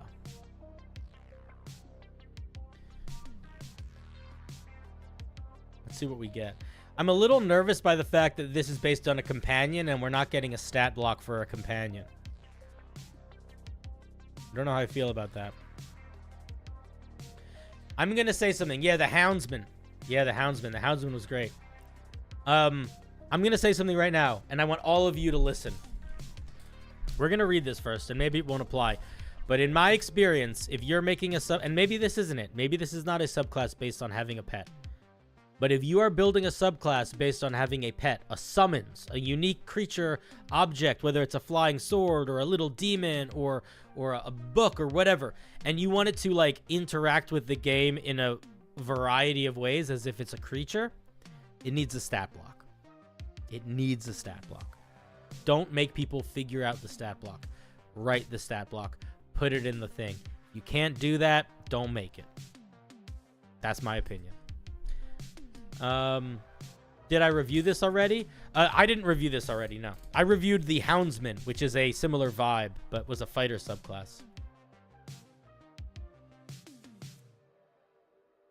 All right, let's take a look. Play nice, guys. Play nice. All right, this was cool first stream of yours I've been a part of and going out. Get out of here, Noah. Thanks for hopping by. I appreciate you contributing to my slow absorption of the souls of the realm through time and energy. You are mine, and you will be mine forever. And I will never let you go. Anyway, let's take a look at this subclass. The barbarian. A barbarian could have gained a companion a number of ways. A small wolf cub. Don't start a sentence like this. Oh, have I looked at this before? I have looked at flavor. I have feedback. I feel like I feedbacked this flavor text before. Don't start it like this. Say like the path of the companion barbarian knows the power of having a creature at its side. Period. We have to start something like that. Don't start with how it could have gained it. That's such a nothing sentence. A small wolf cub could have gotten separate from its pack. Whatever the reason, the barbarians rely on their companion as much as their companions rely on them. This flavor text needs a lot of work. The majority of the flavor text is like this pretty bland examples. These are the kind of thing that you would like put at the end as a final paragraph as like a afterthought. I think you need to like devote the flavor text to like explaining what it feels like to be a barbarian with a companion, not how they may have come to be. Flavor text is flavoring. Flavor text, a good way to think about your flavor text, which is this part here, which is like the intro to the piece, is you have to keep in mind that that's exactly what it is. It's the introduction to the piece. And a good way to visualize it so that you have a sense of like what your goals should be is think about it like this. Imagine that your homebrew is a room in a house. Okay? In order for somebody to experience your homebrew, they need to go into that room. The flavor text is the hallway that they walk down before they enter the room. So the nicer the flavor text is, the more likely they're going to walk down that hallway. And the better job the hallway does to set them up for entering the room, the more excited they'll be when they get into the room. And if the flavor text, if the hallway does not match the vibes of the room, when they're in the room, they're going to be like confused. They're like, why this is not the room that I expected. And a lot of the time you're going to find that based on flavor text alone, you can really dramatically change the way people think about your homebrew. Because if your flavor text does a really good job of introducing your homebrew, people are going to like your homebrew more. And if your flavor text does a mediocre job of introducing your homebrew, they aren't going to think about it that much. It's a really powerful tool when you can use it well. So lean into it when you can. Which is why I always suggest making sure that with your flavor text, you are making it so that the person reading it gets a sense of what it's going to feel like to be the subclass. Anyway, let's look at these features. Did I post this in the chat? Here we go. Starting when you choose this path at 3rd level, you forge a powerful bond with a bestial companion who supports you in combat. Your bestial companion does not possess independent stat block nor require a token. Instead, it grants you direct combat benefits and aids you in various capacities. This should not be a beast then. This should be like a beast spirit. Additionally, you gain proficiency in animal handling and can cast Speak with Animals once per long rest. So this is already very similar vibes to the Totem Barbarian. That's literally what the Totem Barbarian does. Totem Barbarian gets Beast Speak and Speak with Beasts. And they essentially get special powers based on a companion creature that the spirit imbues them with power. So my first thought is, why isn't this just an option for that barbarian? That's my first thought. Let's see what this thing gets. At 3rd level, you gain the ability to apply your rage damage to thrown weapons. Wait a minute. I did fucking read this. I did read this. I 100% read this. I 100% read this.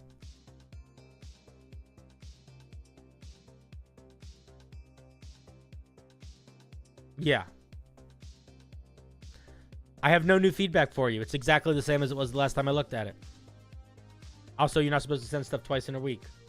Yeah. All right, sorry, buddy. We're moving on. I'm going to be honest with you. I'm going to give you a very brief version of the feedback I gave you last time because I don't want to be mean. I strongly disagree with the flavor of this being, like, It doesn't make any sense to me for you to have a beast that gives you little bonuses as if it's there, but not have it have a stat block. I think you need to pick a lane. It needs to be a magical spirit, or it needs to be a pet. If it's a magical spirit, lean into the magical stuff. If it's a pet, lean into the pet stuff. But yeah, I don't want to see this again. I appreciate you sending it to me. I appreciated it the first time. And if you want to see the feedback of the first time, go find it in the VODs, because it's there. All right, that was Squirrel King. They're still going to get a round of applause for perseverance.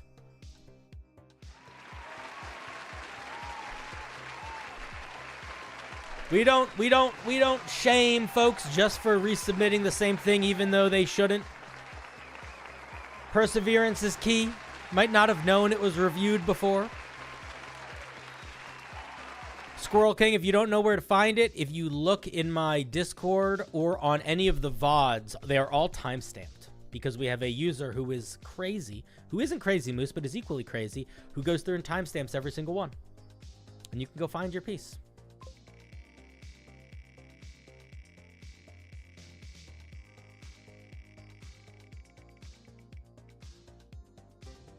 It's all Alan.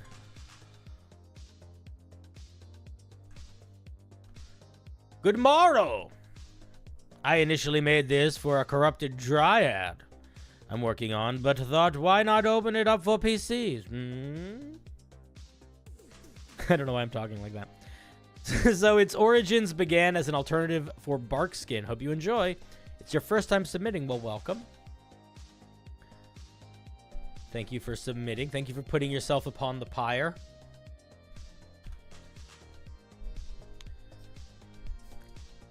Did you guys... Hey, lore... This is a lore... We're going to do a little lore quiz. How long did I live in Canada? I've talked about this on stream. Who can guess how long I lived in Canada? And you get bonus points if you know where I lived in Canada. Talked about both on stream. But Poncho, you're new. Don't even worry about it. This is more for the old folks. NZ says, could a necromancer druid be able to get changed into an undead skeleton version of a beast? NZ, I think that the way that I would rule that would be that if the... I wouldn't just automatically make it happen. What I would probably do is I'd probably work with the player to either give them an alternative use of their wild shape where they could become like an undead version of a beast, and it would still be the beast stat blocks, but it would have like undead fortification, immunity to like poison, that sort of, like it would have all the undead features, but still be the beast. So it would be like tougher, but still be the beast. And it would be like you can morph into like an undead owl or an undead bear. I think that's what I would do. 1,000 years is pretty close. No, I lived there a year. I lived there for 1 year. And I lived in Montreal. Take notes. Okay, let's take a look at Ash skin. The Mrs. lives in Quebec. You're going to visit her on this weekend? Hell yeah. Let's see what's going on with Ash skin. Second level, it's a casting time of an action. Range of touch, lasts an hour. Concentration. You touch a willing creature. Until the spell ends, the target exudes an overwhelming... Did I post this in the chat? Until the spell ends, the target exudes an overwhelming heat from its ashy appearance, causing all attacks by creatures within 5 feet to be made at disadvantage.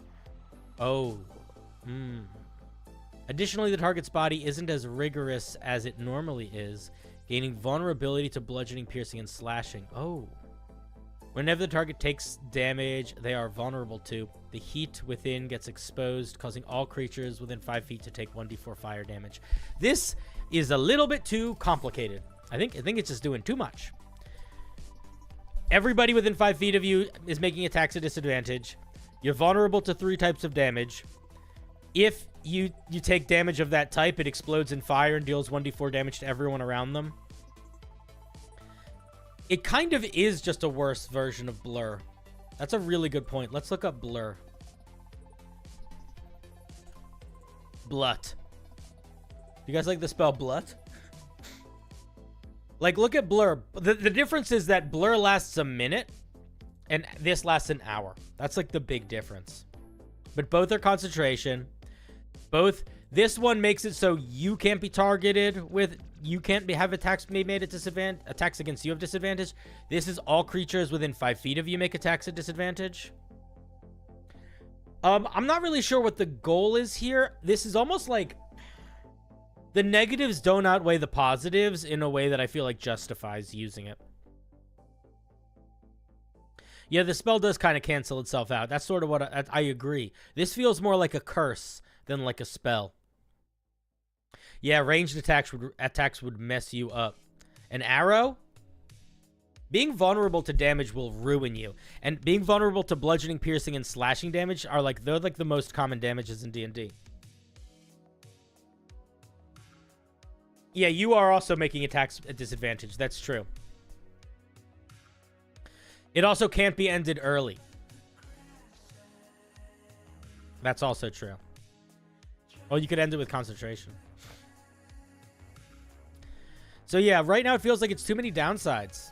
And you also take the fire damage. That's true. So it's too many downsides, I would say, to merit existence at the moment. I think that you need to figure out how to tweak it up. The question that I would have is, like, why do we need an alternative to bark skin? Before you think, this is what I would say. If you're trying to make a new spell, I don't think the headspace to go into is I need this spell but different. Because you can also always just reflavor it. Like, you could reflavor bark skin as ash skin, and it makes you have an AC of 16 as hard slabs of slate and ash grow over you, or bone, or whatever. The question to ask is, what is a new thing that I need to do, or a unique ability that I want a spell to have that does not already exist in game, and how can I use mechanics to accomplish that? And if you were like, what's the goal of this spell to me? I would say, I have no idea. And I don't think that that's good. I 100% understand this working on a monster. I do not think it, in its current state, it works as a character feature. I think it just needs to have more direction. Like, the point of monster features is to create cool encounter moments and cool opportunities for players to have challenges or interesting options to, like, try new things or, like, use strategy. That is not exactly the same point when it comes to spells. The point of spells is usually to accomplish a goal. There are a handful of spells that are sort of like dungeon master spells, where it's like players rarely take them, and they work really well to help as plot points in a campaign, but often are things that NPCs will have or will be on magic items or whatever, like Magic Mouth or Legend Lore or Skywrite. I mean, they're all spells that, like, could be worth taking, but a lot of the time they're more like dungeon master spells, you know? Nistul's Magic Aura is a great one. Yeah, Mystical Aura. Yeah, Mystic Aura. Yeah, Arthur, we're in the same spot, same headspace. So yeah, those are my thoughts. All Alan. Thank you very much. I would encourage you, and I would encourage everyone to remember to think about what's the goal of the thing when you're working on it, and to always be striving towards that goal. And the goal of the thing shouldn't be this thing but different. It should be its own thing. It could be tied to that goal. It could be similar to that thing, but it should be its own thing. How do I feel about your suggestion? What was your suggestion? +4 per spell level? I mean, that could work. I still don't understand what the point of the spell is, so I sort of feel like any way of growing it doesn't mean anything. Before that, you also take the fire damage. If this was 13 plus dex, when you are hit with an attack, you can deal 1d4 fire damage to your attacker. Yeah, that could make sense. Like that could make sense. So it's like a mage armor, but also there's like a reaction to deal a little bit of fire damage. That could work. I would not, if we did that, you'd have to play around with concentration and time and all that stuff a little bit, but that could definitely work. Thank you, All Alan. All Alan, all the time.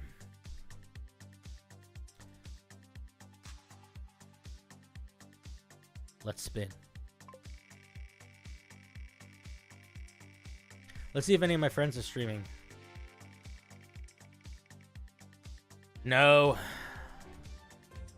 Scarlet's streaming. She's making a map. Scarlet, if I call her, do you think she'll answer? She might. All right, let's do this. The A is tripped on. Teng-a, I think is what you mean there. Teng-a. Teng-a. Teng-a. I think that's what you mean by tripped over. A winged... Wait a minute. Did you not send Homebrew? Did you just send an idea for a monster? All right. I'm not going to write it. A winged and bone-ridged demon-born werewolf with liquid ice capable of manifesting as constructs streaming on demand from his right arm, cursed with hellflame out of his left, who is possession of an Odakai with the ability to radius damage at the cost of user soul drain, and pair of swords that combine into semi-serrated katana and medieval Swiss army weapon constructs such as... Listen, I'm going to be honest. This sounds like you have an idea for a character. This is not something that I have no suggestions that I can make. This is a lot of ideas. Good luck with them.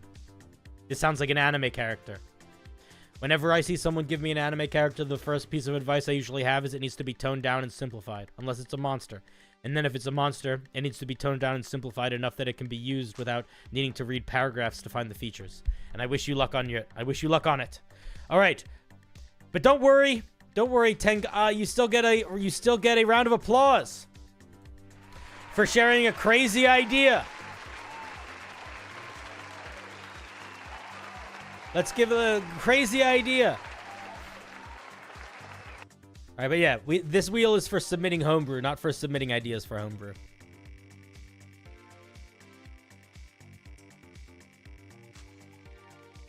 I've done the other type of thing before, so I can understand why it could be confusing. Nannermensch. Next, we have Nannermensch. Hey, thought it would be a neat idea to make a spell for necromancers to temporarily turn the tides of a large battle. I'm aware it's quite strong. I was wondering what the damage would be more reasonable, looking for critique on the writing. I feel like Dance Macabre is that spell already. Right?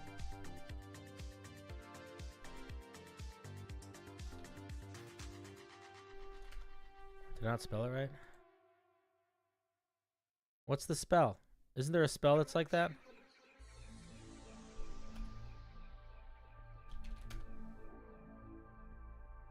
Isn't there a dance spell that does that? Isn't it called Dance Macabre or something like that? Did I just spell it wrong? 'Cause I'm a fucking idiot. Yep. So Dance Macabre, in case you didn't know what it does, Macabre is a 5th level spell that allows you to immediately raise 5 zombies or skeletons. Which is pretty strong. So let's see what you have. 8th level spell. Oh, big boy spell. It lasts a minute. It casting time 1 action. The range is self with a 90-foot radius. A 90-foot radius is fucking huge. Just to give you a sense of stuff, we're now talking Circle of Death size. Circle of Death is not a great spell because it doesn't do a crazy amount of damage, but what's crazy about it is it has a 60-foot radius. So for a 6th level spell, you get a 60-foot radius thing that deals 68 necrotic damage. That's the only thing it does. Let's see what this is. Unholy light washes out from your body and coalesces in a harsh, sickening radiance. There's already a spell called Sickening Radiance, so I might actually change this wording. In a 90-foot radius around you. The energy permeates through you, its sources being long-forgotten God. Get rid of this sentence. Creatures within the radius must make a con saving throw or take 12d8 necrotic damage, half as much on a success. Undead creatures receive radiant damage instead. I would drop that entirely. Living creatures killed by the spell immediately animate under your control after 18 seconds. No. Okay, so here's where... Okay, well, NZ, thank you for the 5. I'll answer your question in a second. You said you're supposed to go to sleep 5 hours ago. I was about to go to sleep 3 hours ago. You're still up? Oh, my goodness. Brother Bear. Man, I'll tell you what. You can always watch the VOD. It's out there. But I do appreciate helping keep you awake in an unhealthy amount. That's kind of fun. But go to sleep, especially if you have work tomorrow. Keep in mind, I'm at work right now. Like, this is what I do. So, if you need to go to work, you got to be a working person. So, you know, don't let me destroy your life. Okay, so here's what you got to do. You got to dramatically drop the radius, and drop the damage, and then you can keep the undead creatures come back for a little bit. Or the living creatures killed by this come back for a little bit.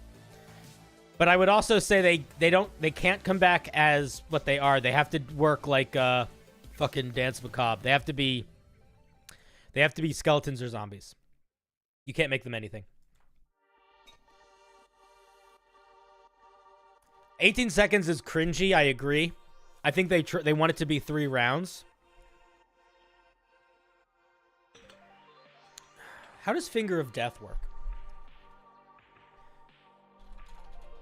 Finger of Death does something similar too.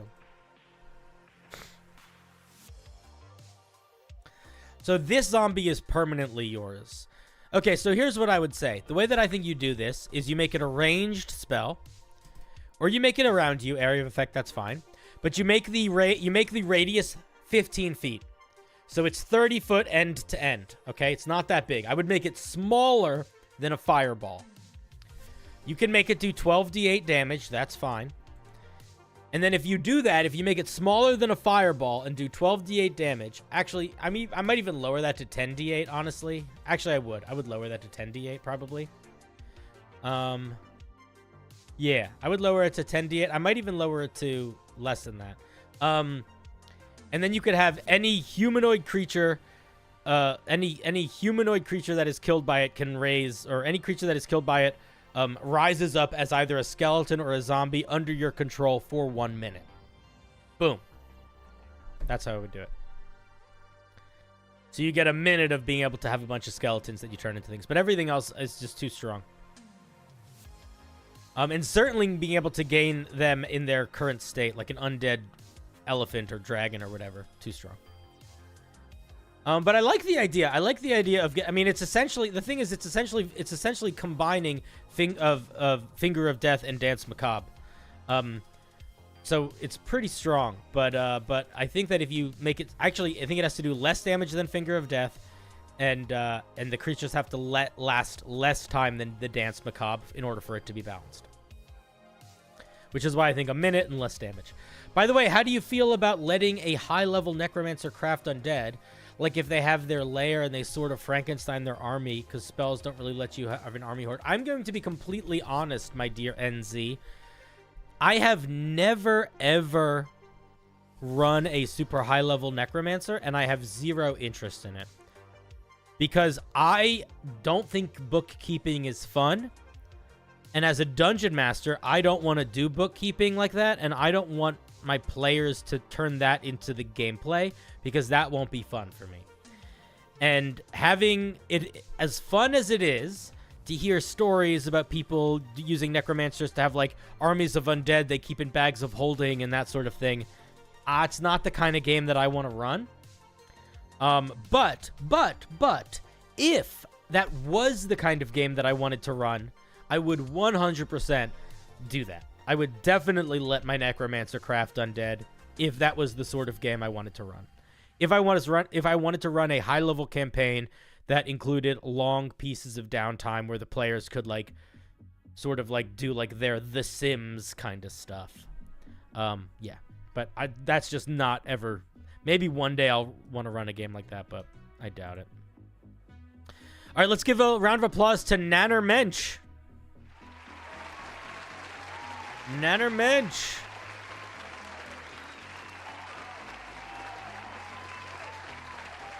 An interesting idea. Sort of feels like a couple spells mushed together. And whenever we mush things together, we need to tone them down a little bit to account for them being multiple things mushed together. Okay. Mahasha. 1020. Cool. All right, let's spin again, shall we? Are you guys still enjoying yourself? Are you still having a nice night? I hope so. Tico. Tico, I hardly know Co. Such a stupid joke.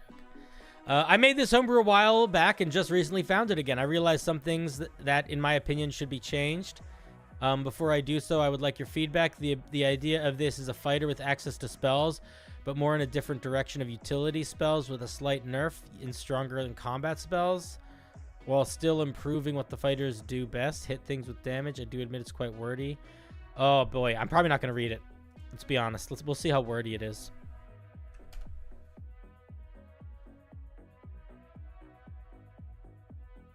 Why is it...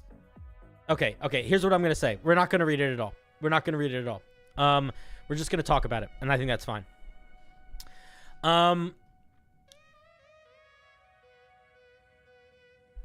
This cannot in any way be stronger than this, the Eldritch Knight. So you need to pay attention to roughly how powerful the Eldritch Knight gets with its spellcasting, and you need to make sure that if you're getting to cast more spells or more high-level spells, you are, you're accounting for that. Because the spellcasting shouldn't beat this. It should just feel different. So that's the first thing. The second thing is the spellcasting of the Eldritch Knight is their main subclass feature. Notice how short and simple all their other features are. Okay? Notice how this class looks like it gets like a lot of it's getting like special extra moves and like this is just too much. I don't care what this feature is. I don't even care if it's balanced. It's literally just too much words for the page.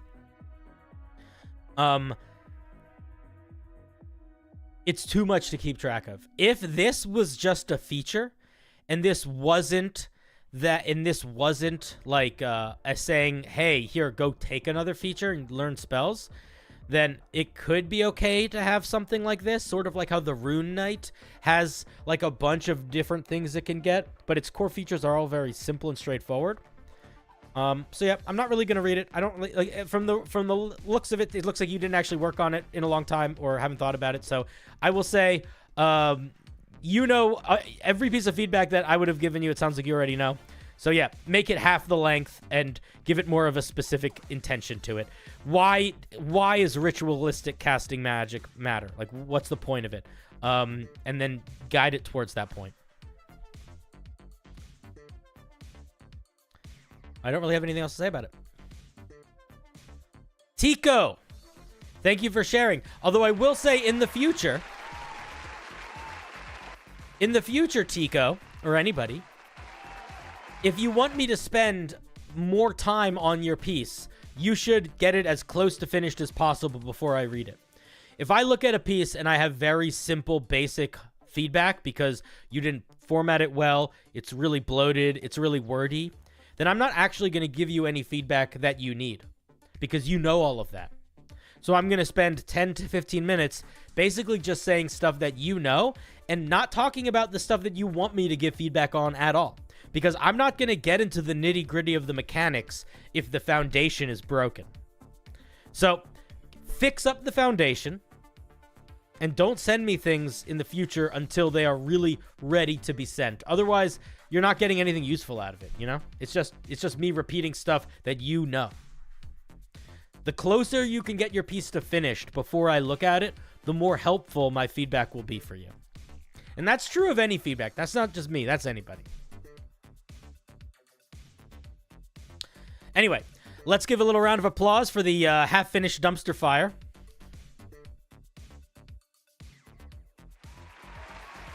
Thank you, Tico. Thank you for sharing. I do hope you share again. I just want to see things more finished. I want to see a thing. I don't want to see a half-finished dumpster fire. I want to see you got this as far as you could get it, and now you need some help.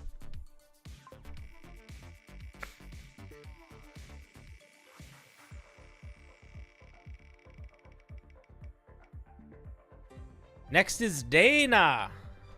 But Poncho, I switched your piece out for another one because you asked me to, right? I hope you still wanted me to because I did that. Dana says, this is homebrew that I wrote for my friend. He and I make much homebrew. Go to sleep, NZ. You're crazy. You can play back streams at twice the speed. Oh, that's fun. He and I make much homebrew. But this is our first big creation, a fighter subclass, focusing on support and using charisma as an important stat we thought would be quite unique. All right, let's take a look.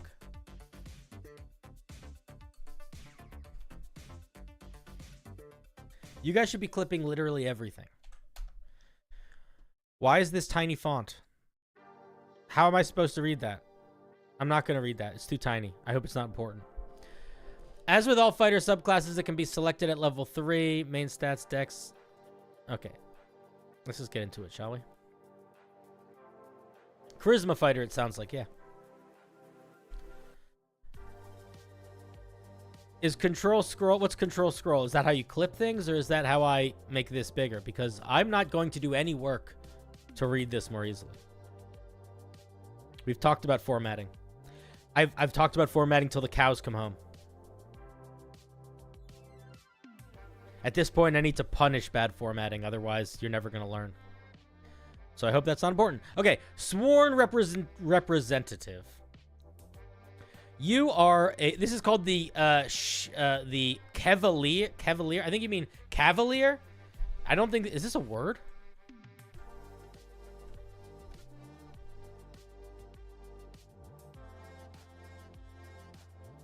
Is it a name?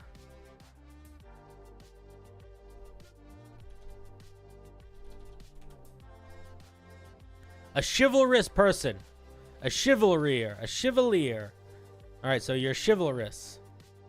Oh, shoot. GW joining the squad. Welcome to the membership team. Guess what, GW? That earns you a spot in the credits of the show. At least for this month. The credits do reset every month, so there will be a point where they get short and you all will get sad. But then they regrow. All right. Let's take a look at what it does. You are renowned as the Chevalier. A knight sworn to a noble house. House has an E at the end. As such, you are recognized by the people, friend and foe alike, as a great leader, representative of the house. You carry traditional weaponry, blah, blah, blah, blah, blah. Granting you... you're trained in arts, granting unique abilities. Others often look to you for leadership and inspiration, following your strong heart and silver tongue in battle. You're kind of repeating yourself with a lot of this flavor text. You kind of like get the this kind of just says the same thing as this. I don't think you need to do benefits and negatives. Let's see what we get at 3rd level.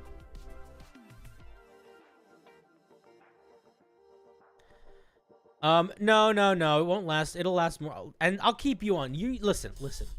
Can I tell you a secret? I'll tell you a secret before you go to bed. Little secret. I don't have a system. I just keep track. And you have now burned yourself into my memory. So when I refresh the credits, I'll keep you on because I will remember. How about that? I think that's fair. Okay. It means knight in French. Oui. I do review races. I review anything D&D. I don't really review whole classes. If you send me a whole class, I will look at the very beginning of it, basically. If your piece is really wordy, I'll skip around. And I might stop reading a piece like pretty early in if I feel like there's feedback that you need to hear more than is worth me reading the whole piece. But yeah, subclasses, monsters, magic items, spells, feats, any of that stuff. All 5th edition. I don't know any other editions. And I will also say that if you send me anything that's for a blood hunter, I'm not going to review it because I've never played with a blood hunter. I don't really understand them that well. So if you send me a blood hunter subclass, I have nothing to say about it. People keep sending me blood hunter subclasses. I speak French. I'm fluent in French. All right, let's see. A disavowed representation. You've broken your oath to the sword of your house. You are recognized by the people. Where are the features? What the fuck is going on?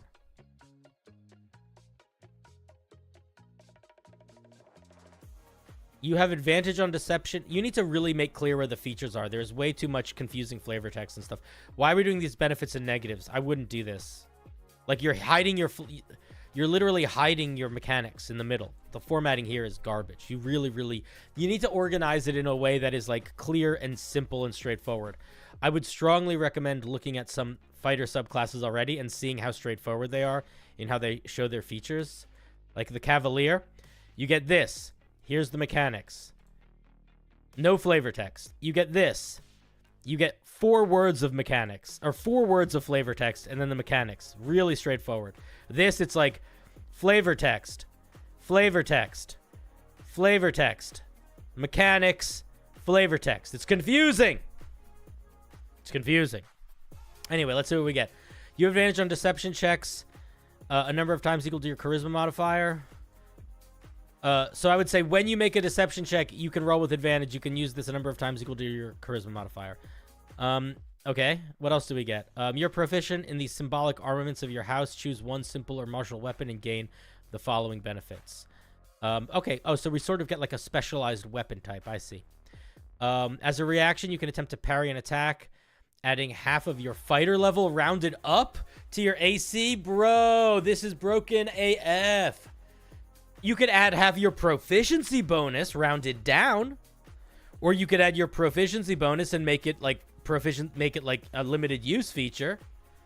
That's way too fucking strong. Adding half your level is insanely too strong.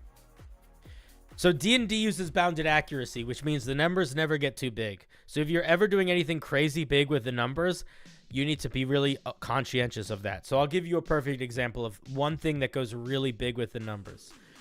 Here's one thing that goes really big with the numbers. It's Paladin. It's Conquest, I think. Yeah, Paladin. One of their channel divinities is you can add +10 to 1 attack roll. It's a whole channel divinity. It happens once. That's it. This is every reaction forever.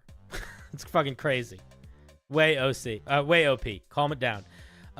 Once per turn, you can add double proficiency to a single melee or weapon attack. Too strong. Let's just skip ahead. We're gonna skip ahead a little bit. I'm not gonna worry about these too much. Here's what I'm gonna say. If you want to do things where you get a specialized weapon and you can do special stuff with it, you really need to pay attention to the mechanics of the numbers and how they influence, like how the math works in the game. And to give you an example, that extra damage that you deal, you shouldn't be dealing more than like adding to your attack roll is incredibly strong in the same way that adding to your AC is incredibly strong. It's just too much. Like, you just shouldn't do it. You just shouldn't do it. So like, shoving as a part of an attack, I think is cool.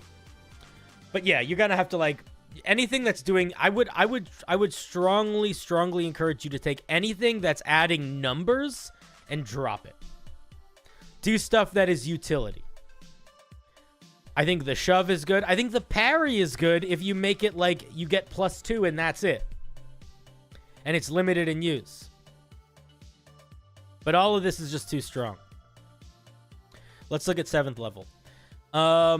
Chevaliers know that the fighters by the side and also like, please reformat this. It's very hard to read.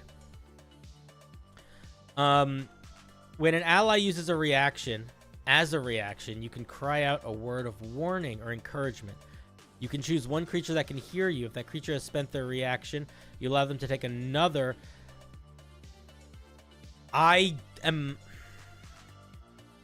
There are very few features in D&D that give creatures extra reactions, and getting them at 7th, I think, is too early.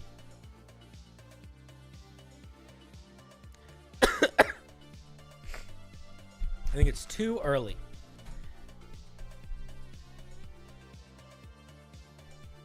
I think your biggest problem is balance here. I also want to say that I don't really understand. I feel like you're making this do too many things in too many directions, and I'm not feeling the vibe. Disavowed. When a creature uses its reaction as a reaction. Also, this, I disagree with the you can use a reaction after. I just think it's sloppy. It looks sloppy in the writing, and mechanically it just feels wrong. You can use a reaction as a reaction to taunt that creature towards you, causing them to lose focus and lose their reaction instead. Yeah, I don't know, man. I'm not... Okay, two things. One, I am not buying the using the fucking with the reactions as a way to mechanically and interestingly show this character. I just don't see the correlation there. The other thing that I want to say is... It's just like... I don't know. I'm just not buying it. I don't know. I'm just not buying it. Currently, everything written already is in the game as is. You just have to build a character like this. Yeah, most of these are kind of like things that already exist in the game a little bit. That's a good point. This reaction thing is also just a counterspell minus the spell slot. That's a really good point. I would be concerned with how some feats are going to react with the special weapons. I kind of agree. I'm going to be honest. I think that a lot of these ideas are like, oh, this seems cool, but I don't see a lot of thought about how the ramifications of them are with how they could be stacking with multi-classing, with extra feats, with that sort of thing. And it's hard. I'm not going to go through and judge every one because there's just too many. Like, there's too many. They're all doing a little bit too much. But yeah, that's a really good point. The other thing that I wanted to point out is this battle cry is like really strong. Fighters at 7th level don't usually get super strong things. They usually get like interesting things. Like the 7th level fighter, well, the champion's lame. We don't need to look at the champion. Let's look at like the Echo Knight. The Echo Knight, which is a crazy strong fighter. They get this like a scout ability. The Samurai, which is also pretty solid, they can use Wisdom for their persuasion checks, and they have proficiency in Wisdom saving throws. Pretty strong, but not, like, super dramatically strong. Let's look at 10th level. With Grace and Expertise, these guys are taught the appearance and self-belief is just important as tackling the problems. Strength and nimbleness of arms, while the disavowed use the knowledge to strike the enemy's confidence. When you make a skill check that uses strength or dex, you can instead choose to use your charisma instead. Oh man, I would not make this is too strong. Oh, it's a limited number of use. I would just make it permanent and just pick one thing. And I feel like strength and dex, like I feel like you need to pick a skill, not just a whole stat, but a skill. Like, you can, like, literally in the exact same way with this guy. They don't get to use Wisdom for all their stuff. They just use it for the one. There is a Ranger that can use Charisma, or can use Wisdom for all its Charisma stuff, but that's like a core of its 3rd level feature. It's like a big part of the subclass. When a creature you can see makes a skill check that uses Strength or Dex as a reaction, you can reduce the total. There's too many reactions here. Okay, I think we're going to stop reading this piece here. I don't think that there's going to be a lot more that I have to say that isn't kind of just repeating myself about it being overpowered and a little bit convoluted.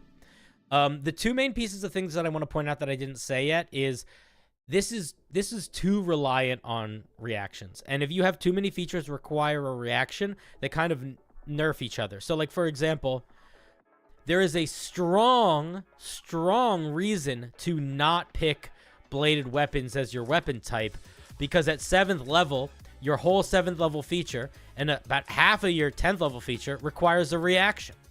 So why would you ever pick the fighting thing that also requires your reaction? You know what I mean? Like, you want your subclass features to feel like they all grow on each other. You don't want them to step on each other's toes too much. The other thing is that there's just too much going on, and it's too strong. And because there's so much going on, and all of those features are so strong, it really doesn't have a vibe other than fighter but better, plus a little bit of charisma powers. And that shouldn't be the goal here. This should really feel like a distinct fighting character. And part of me thought you were going to get there with the weapon, using weapons in different ways. But now that I'm looking back on it, none of them feel that evocative as anything other than essentially Battlemaster maneuvers. They're just Battlemaster maneuvers or feats. And that's it. So I think you need to pull back and make sure that your features feel a little bit more unique and distinct Make sure they feel a little bit more balanced. And really understand what the goal is for this to feel like that couldn't just be a way that you RP'd a Battle Master. You know what I mean? And yeah, and go from there. That's my thought. That's my feedback. Chat, do you have anything else to say? I don't. Anyway, let's say thank you to Dana. Thank you very much for sharing your piece, Dana. I hope you keep working on it. I encourage you to find some focus in it and to not just try to fill all the space. Tighten it in, and you'll be in a good spot. A piece of advice that I usually give people when they're working on a subclass, especially one like this where it's a little disjointed and doesn't feel like it has a specific vibe, I would say you should write 3 sentences that describe exactly what this thing is supposed to feel like mechanically, whether or not you include them in the flavor text or not, and then make sure everything works towards those goals. Literally everything. It doesn't need to work towards the totality of the goal, but it needs to work towards the goal, or at least a part of the goal. And a lot of these things feel like they are good, but they don't work towards any specific goal other than fighter, but better. And those are my thoughts.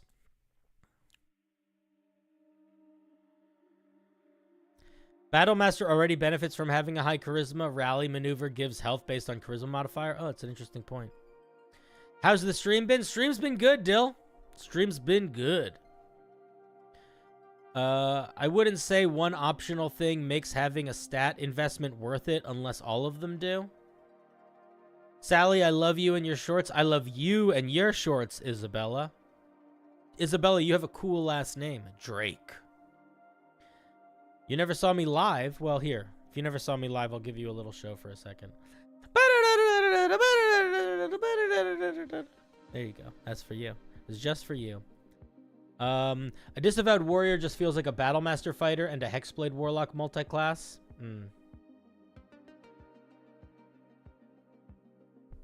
I don't know if she's short. If they're short. I don't know people. I don't know how short people are. All I know is that everybody, I'll tell you guys a story. One second. Let me read this. Hey, the thing I input for the homebrew review is one single spell. Do you think you could check it out and give me some direction towards balancing it before stream ends? Cody, if I roll you on the wheel, the answer is yes. If not, then no. Because every single person probably wants to do that. That's why we do the wheel. I can't just randomly pick people. It's not fair. Here's a fun story. OBS is fucking up for a second. Let's see if it fixes. Uh-oh, I hope I'm still live. Hey, there we go. Fix it. Is it back? Is it back? Is it back? Is it back? Is it back? Is it back? Is it back?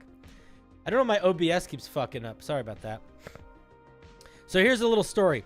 Every single time, and I actually made a YouTube video about this. It's in the video. I made a YouTube video about the time I met Moist Critical. Did I show you guys that video? You guys, a lot of you probably don't even know that. Here. We're not gonna watch it because you guys should just watch it on your own if you want to. But I've had a couple encounters with some famous streamers. And I made videos about them. None of the videos did well, but I did make videos about them. Here's the time I met Cutie Cinderella. Here's a video about the time I met Moist Critical, and here's a time about the time I met Germa. And I thought that maybe I'd make those sorts of videos for a while, but none of them did well. And I have met a bunch of streamers before, so I thought it would be interesting. But anyway, the story about me meeting Moist Critical, we talk about my height a little bit. But basically, every time I tell anybody my height, they think it's not my height. They're like, that's not your height. Because they think that I'm tall. They want me to be taller because I'm taller than them. No. It's not even, it doesn't even, Ayo, you stream? I do stream. I met Mr. Charles? Yeah. We go way back. I met him at the Colgate Comedy Tour. No. I met him at the, it was like a kaiju festival in Mexico. I talk about it in the video if you want to watch it. Here, I'll link it. I'll link it in the chat. Me cry? Shh. Spoiler alert. There it is. Go watch it. And if you like it, you can go watch the one about Germa and the one about Cutie Cinderella. Okay. Basically, whenever I tell people how tall I am, they're like, nuh-uh, you're taller. because they want to be tall, but I'm not tall. I'm short. And if I'm short, they're really short. Are you 5'8"? That's closer than 6'8", or 8'6", that's for sure. You can tell someone's height based on their face. If you say so. Are you guys just going to guess? You want to just guess my height now? Is that what we're doing for stream? That seems boring. I'm probably shorter than you think I am, is my guess. I have a big personality. 5 foot flat? Yeah. That's exactly it. I'm 5 feet tall. All right, Aaron is next. I'm telling you, if you watch the YouTube video of me and Charlie, which is this video, you will see how tall I am. Oh, that says Aaron. You will see how tall I am. Okay, let's see what Aaron sent us. Oh, Aaron's here. What's up, Aaron? This is an artifact left behind by a PC in a previous campaign I ran. Cool. He was a warlock who, at the end of the campaign, killed and replaced his patron. That's a hectic ending. This was his Book of Shadows. It's an important artifact in the current campaign I'm running, which uses optional sanity stat, and is very rooted in cosmic horror. All right, is it going to be 3 pages of text? I hope not, because I will not read it if it is. Artifacts get wordy. Oh yeah, oh yeah. That's an artifact right there. I'm definitely not going to read this whole thing, but I will read some of it. Don't you worry about it. All right. Book of Voice. Let's see. We're going to skip all the flavor text, I think, and we're just going to dive in. How about that? Are you cool with that? Good. Here's the voice, the Book of Voice. Upon viewing the center pages, you must make a DC 21 saving throw or sanity if the optional score is used. If you fail the save, you can choose to fail the save. On a failure, you are cursed by the book. After being cursed for 1 day, you are compelled to seek out a bladed weapon if you haven't already. Is this the one where you have to hurt yourself? Pick up a bladed weapon if you're compelled to slit your own throat. If you're physically incapable of picking up a weapon. Yeah, okay, so I mean, listen, I'm gonna we don't need to dive deep into the self-harm stuff. Obviously, this is the kind of thing that, like, you know your players. Talk to your players before you put, like, an item in that game. Let's move past that and let's see what else it actually does. An identify spell against this only reveals its title. Okay. You gain proficiency in deep speech. Okay. You get a super high sanity. This is not super important for my sorts of games, so I don't really care about it because I don't really know how sanity works in your game, so it's hard to judge. You can use charisma, intelligence, or wisdom. I'm going to be honest. You should pick. You shouldn't give them a choice here. You should pick what it uses. I don't think it should be you can make any of these scores up to 22. It should be like your charisma becomes 22 or something. You just pick. Probably if it was a warlock, it should be charisma. It replaces the stat. That's what I'm saying.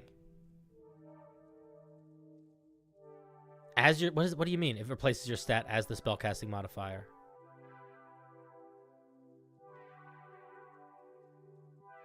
I don't understand. Then write it like that, because it's not how it's written. I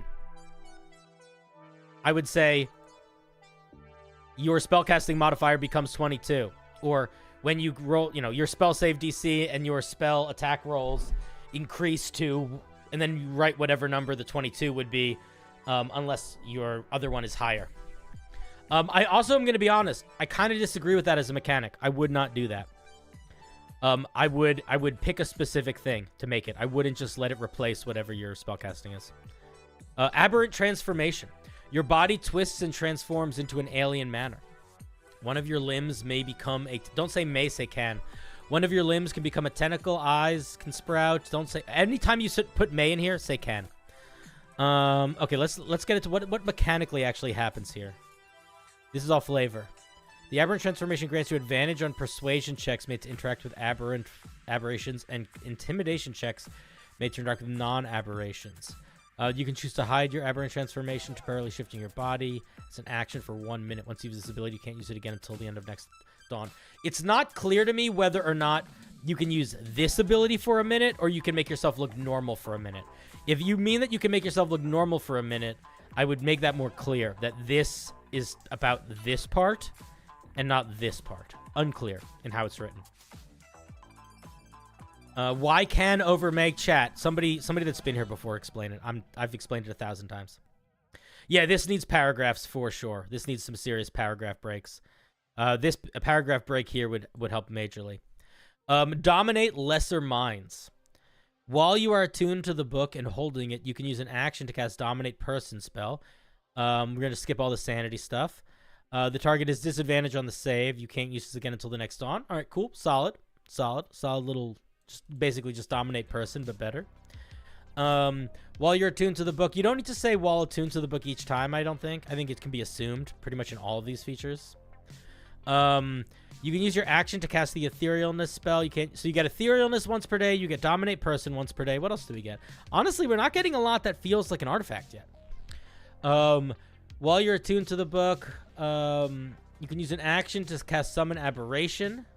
Choosing the Star Spawn option is you can't use it again until next dawn. All right, so you get 3 free spells a day. They're all good spells, but it's just 3 spells a day so far. We need something big. I hope this is the big thing. Let's see. While you're attuned to the book and holding it, you can use an action to tear a hole in reality in an unoccupied space you can see within 30 feet, allowing an unspeakable horror to crawl through. This is for your home game, so it doesn't really matter, but I would hesitate to use a specific monster that people don't have access to unless you want to include the stat block in it.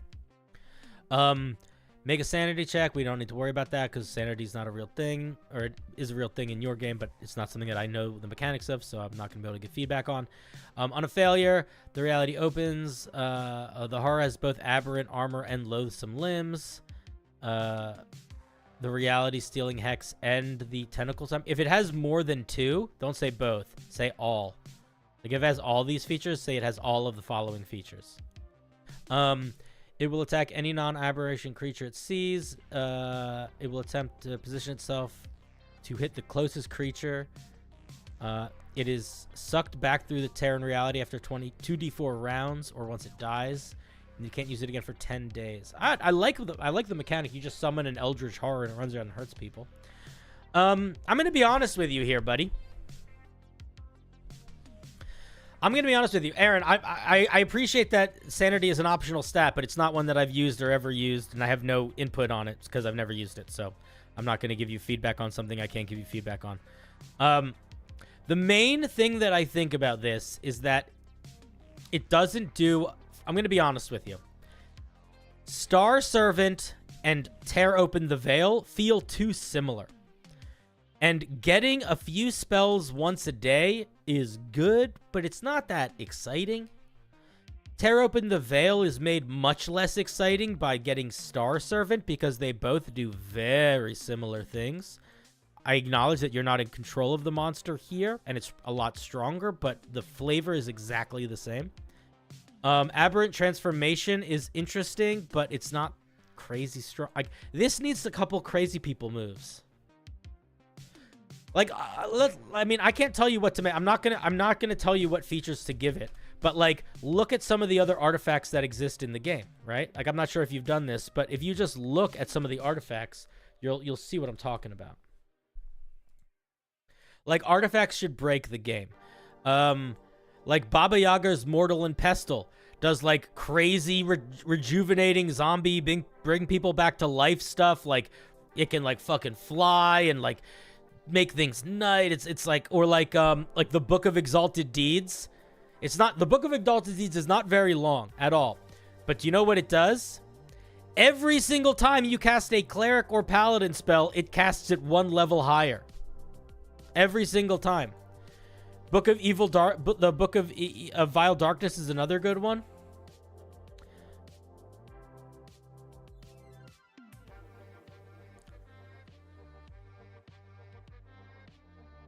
Book of Vile Darkness is kind of lame. The thing about the Book of Vile Darkness is it's kind of meant to be a bad guy item.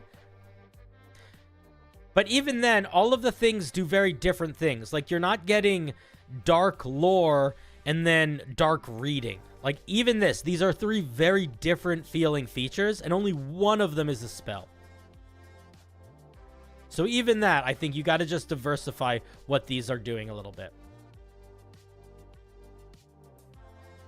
I wonder if artifacts are weaker in that game system. Artifacts have there are some artifacts that are much stronger than others. They don't need to be the same power level, but they need to give a diversity of features. So if I were you, this is what I would do. I would either drop Tear the Veil and come up with something that feels really different than summoning a creature. Like, maybe it's like you just, like, create an Eldritch space. And I would try to figure out how to not have the 3 of these just be casting spells. That's, like, the main thing. So cut this out. Probably figure out how to rework some of these so they aren't spells.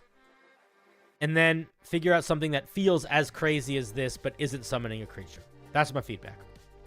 But I love the idea of an Eldritch book, and I really do hope you keep working on it. And I hope that it wrecks house in your adventuring game. Let's give a round of applause for Aaron with their Eldritch book, the Book of Voice. Very, very cool. Very fun. I'm sorry that I couldn't really give you any feedback on the sanity stuff. I just never used that mechanic. And if it's a mechanic that I really haven't used, I'm not going to be able to give you feedback on it. You know what I mean? And I don't like us making assumptions or anything like that. So I just sort of skip the stuff that I don't know what it is. All right. Sanity is difficult to use. I've never used it in game. I will say that I've tried to use the madness table before, and it's never been fun. I've never run the madness table in a way where my players were like, oh, I'm so glad we used the madness table. It's always like something that just sort of confused them and slowed the game down and made it like, it just made it less fun. So I sort of just dropped it, and I'm pretty anti-madness table at this point. At least the one that's in the DMG. But it's fun for one-shots. I think it can be. I think it can also be a real struggle. It's basically just setting your spellcasting mod to 22 with a cosmic horror flavor. Yeah, I mean, then Aaron, then I think maybe I would just do that. I would just write it like that.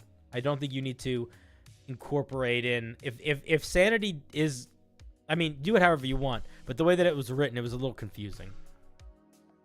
Also unfamiliar with sanity in game. Yeah, I mean, it's in the DMG, so it's like something that some people use sometimes. There's a lot of optional features in the DMG. Some of them people use in like every game, and some of them are pretty table to table. Quasar, what you got for us today, Quasar?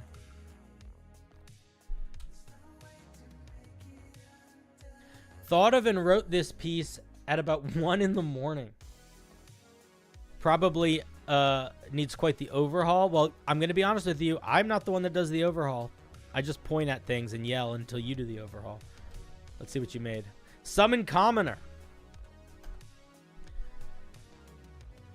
It's like the Cavalier's Mark, which is actually a DMG mechanic kind of planted into the subclass out of nowhere. Is it? Is that really true?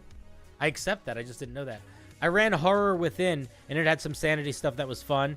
It made someone unable to perceive doors for a bit. I think that sanity can be really fun. It just really depends on the game. So, like, for somebody like Aaron, where their where their game, as they mentioned, sanity is like a really big part of the campaign, we can make a couple assumptions about that. One of the assumptions, which is probably the most important one, is that it's something that their players really like using. So, immediately, half of the hurdles that I have with sanity, Aaron doesn't have. That's the thing about optional mechanics, is that they're going to work really well for some tables and they're going to work really poorly for other tables.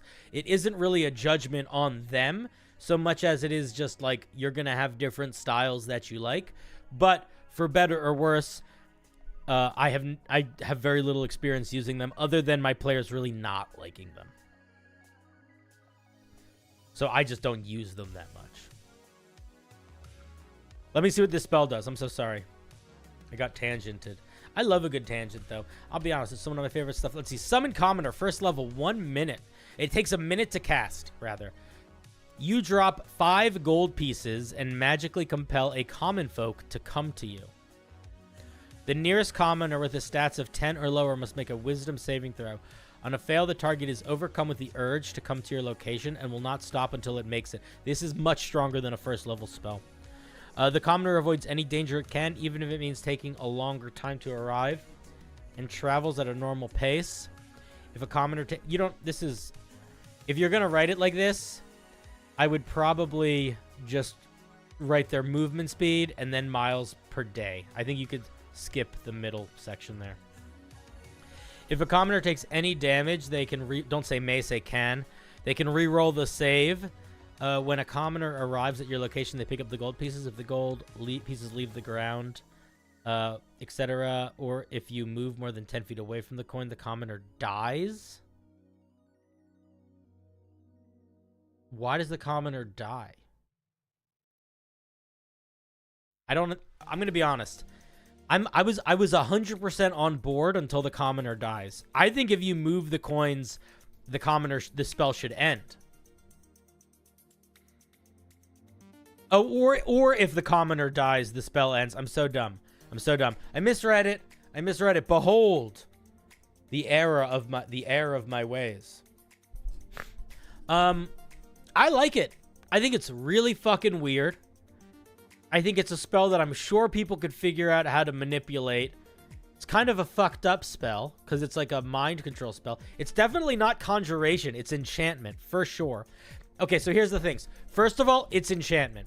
Second of all, I would argue that it should be the creature should count as charmed while they're under this effect. So it's like shouldn't work on creatures that are immune to charm. Because it's not actually summoning a commoner in the traditional sense of like poof magic. It's literally like beckoning a commoner. But it's limitless in range. So I think it needs to have a range. And I think the range needs to be 1 mile. And I think even then, I think it's a 3rd level spell minimum. Minimum. And I think the casting time is an hour, not a minute. Maybe the casting time isn't an hour, but maybe the casting time is 10 minutes. But there's got to be more to it. There's got to be something that keeps... And the problem is I don't like that it's not concentration. That's the other thing. Is I understand that why you didn't make it concentration, because you want to be able to, like, leave it and do other things. But I actually think that you need to figure out a way to make it so you can't just spam this spell. Because that'll make it weird. The idea is interesting, but there's just a lot of weird loose ends that need to get tightened up a little bit. What's to stop you from picking up the gold right before the commoner? Nothing. Well, aberration poofs into the material plane. The commoner just kind of walks there. It's a weird fucked up reverse animal messenger, kind of. The spell ends if you pick up the gold. Yeah. This is a spell that the Far Realms uses. To us, summon aberration is like summoning an alien. To them, summon commoner is summoning an alien. You should say you can only have 1 commoner at a time. I would, yeah, maybe there can only be 1 commoner charm. Like a spellcaster can only have 1 commoner charmed by this spell at a time. Something like that. I also feel like the character should be able to remake the saving throw every little period of time. I don't know exactly how you want to measure that, but I don't think it should be like a save or suck. I think they should get chances to break free. Anyway, I think it's an interesting idea. I don't really understand the point of it, if I'm being honest. Like, I'm not sure why you wrote it this way and didn't have it just, like, magically summon a commoner. Because it really doesn't summon a commoner. It beckons a commoner to wander towards you, is what it does.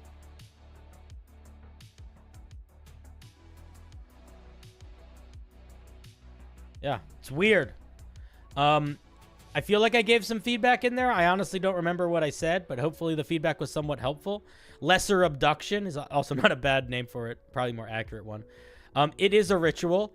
Right now it has the ritual tag, but I do think the casting time should be longer than 1 minute. And I also think the range should not be unlimited. It's definitely a charm spell. All the stuff I said. All right. Thank you very much, Quasar. Very weird spell. Super interesting. A really, really good example of when we were talking earlier about how spells should feel unique and feel like they're doing something that is distinct and not like something else. That's a really good example of that. Really good example of that. All right, Quasar, thank you very much. Let's do a spin. Also, let's see if any of my friends are streaming. Doesn't look like it.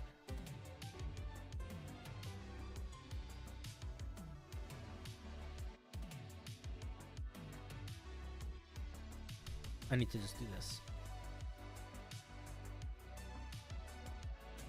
There, that's what I need. Or he's streaming. All right. Let's see. Fnat is next. Oops. I just write it. Fnat. I made this inspired on Warframe and a story I did in my Homebrew campaign. Hope it's different enough. Oh, this is a piece I looked at before. We'll see.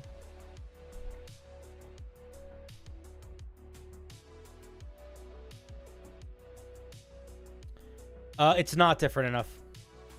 I don't even need to read it. It's not different enough. It's exactly the same. You made some minor changes. I don't know what they are. You still just gave it blend. You still gave it Hunter's Mark. You still just made it different types of elementals in the way that I encouraged you not to. You still just gave it other features that other classes get, and you just gave it stronger, similarly strong versions of them. All of the feedback that I suggested to you, maybe you listened to some of it, but you didn't listen to much. If you want more feedback on this, I would encourage you to go back and watch the first feedback that I gave. And that's what happens when you don't change it that much. Thank you, Fnat. I will give you a. We're gonna give Fnat a bravery applause, or a boldness applause, a boldness applause for being so bold to return again with a piece. Thank you very much. And I'm sorry that I can't review it again, but the rules are very strict. A minimum of 75% of the piece needs to be different. And if the main pieces of feedback I gave you were not addressed, then both of those are end it. Anyway, thank you very much.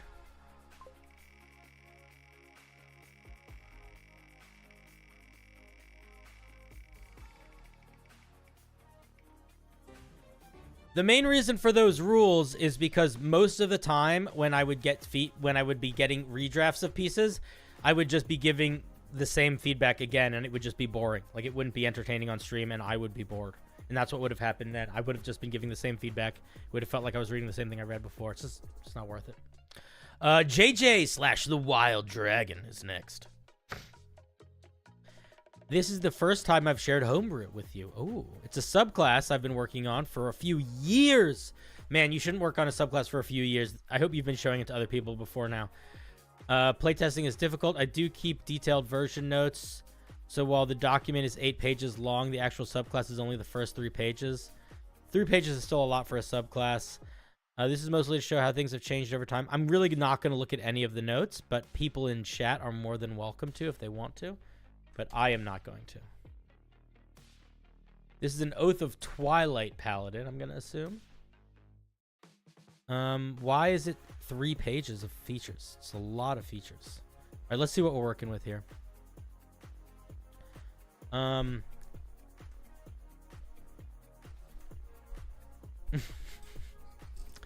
Yeah, I appreciate you enforcing them on my behalf. Any good member of the Enclave follows blindly. Okay.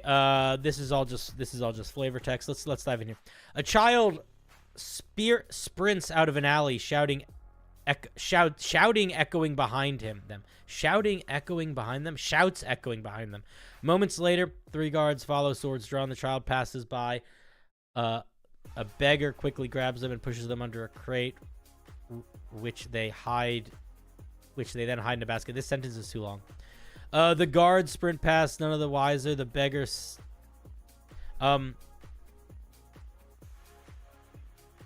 feel like you can cut this in half. This story is a little too detailed, a little too long. Unassuming man drives a cart into a hidden cult's camp, dressed like their garb. 4 people. 4 people have been tied to poles at the center of the camp. Like, these kind of things, like, we don't need this. We don't need any of these details. Like, yeah, cut this in half. Cut all of this in half. You're getting too into the details. We shouldn't see more than like a paragraph and a half worth of, like, if you're writing this sentences, like if you're writing full fleshy paragraphs, we shouldn't have more than 2 paragraphs of flavor text. You're welcome, Aaron. Thank you for sharing, and I do hope you come back to the show. It was lovely having you here. And just because I didn't understand sanity didn't mean that your piece wasn't a lot of fun to read. And I hope that me dismissing the sanity parts didn't feel like I was dismissing any of your work, because that was not my intention. But yeah, make it crazier. Okay, let's see. We're jumping ahead, like I said. All this is sort of just flavor text that kind of just goes on a little too long. The Oath of Twilight is an uncommonly taken oath, as most who live their lives with Paladin find no value working for the shadows. Thus, I'm going to point out something about this flavor text that I've said. Actually, a quiz for the class. Read this sentence.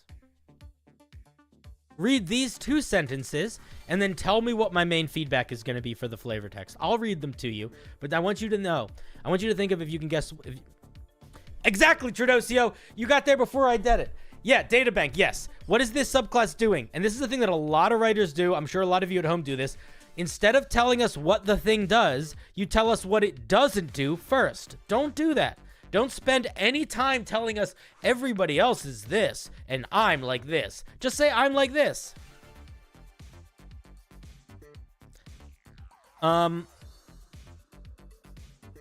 Yeah, the flavor text feels weird because it's got parts that are like, the story elements are really detailed, but the mechanical elements, when you're actually getting into the flavor of like, what is this supposed to feel like to be? It's a little vague. I want less details here and more details here. Okay, we're gonna skip ahead and jump into the tenets, because I don't think that this is giving us much more than it's like, they're like beggars and thieves. Tenets of Twilight. Be the light. You are the light in the darkness. Any that cower in the shadows must find safe. This is too long. This is too long. Cut this in half.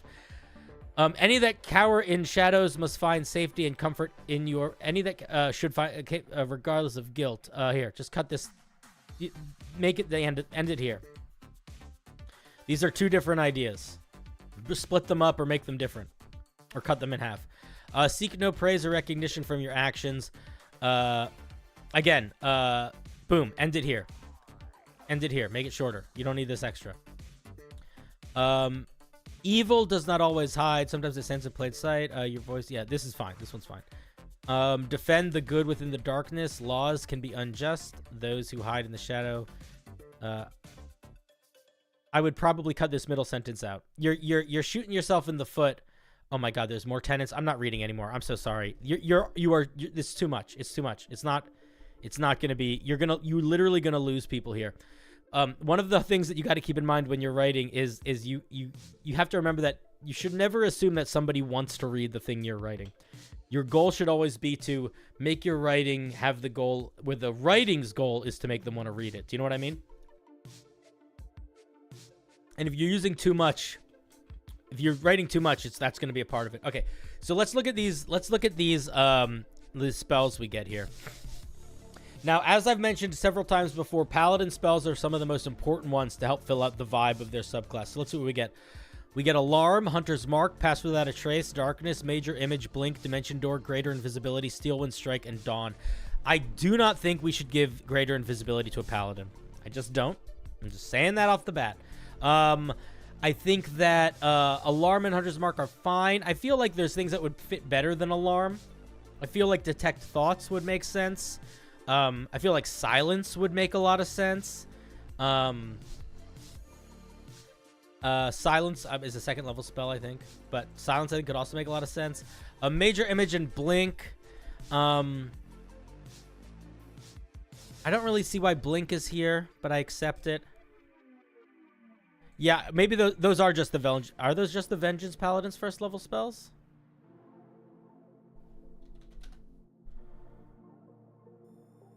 I know that Detect Thoughts and Silence are second level. I was just saying that they felt like they...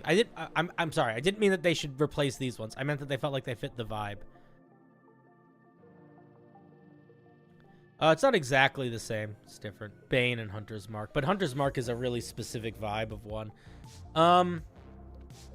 Yeah, all right. I mean, I see what you're going for here. I just think that you're giving it a little bit too much oomph in some places.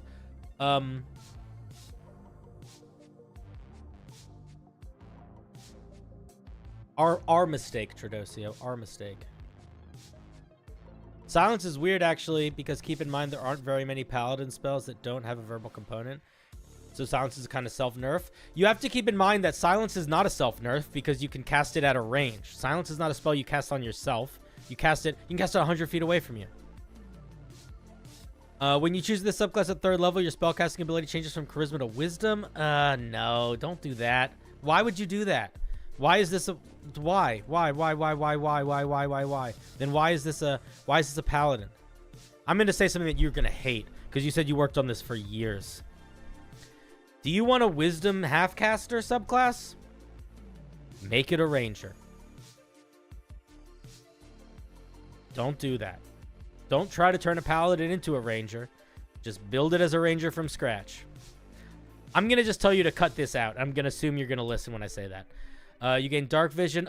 You shouldn't get any of these features, by the way. At 3rd level, the only thing you get as a Paladin is Channel Divinity. So I would actually just cut this whole section. Channel Divinity. We get 2 options, Undaunted and Shadowgate. Upon activation, how do you activate it? Is this an action? Is it a bonus action? It needs to sit in the action economy. As an action, you and any ally creatures within 30 feet of you can see in darkness. You want to say darkness, both magical and non-magical darkness, for 1 hour. That's too strong, my man. Too strong. This is too strong. This is just too strong.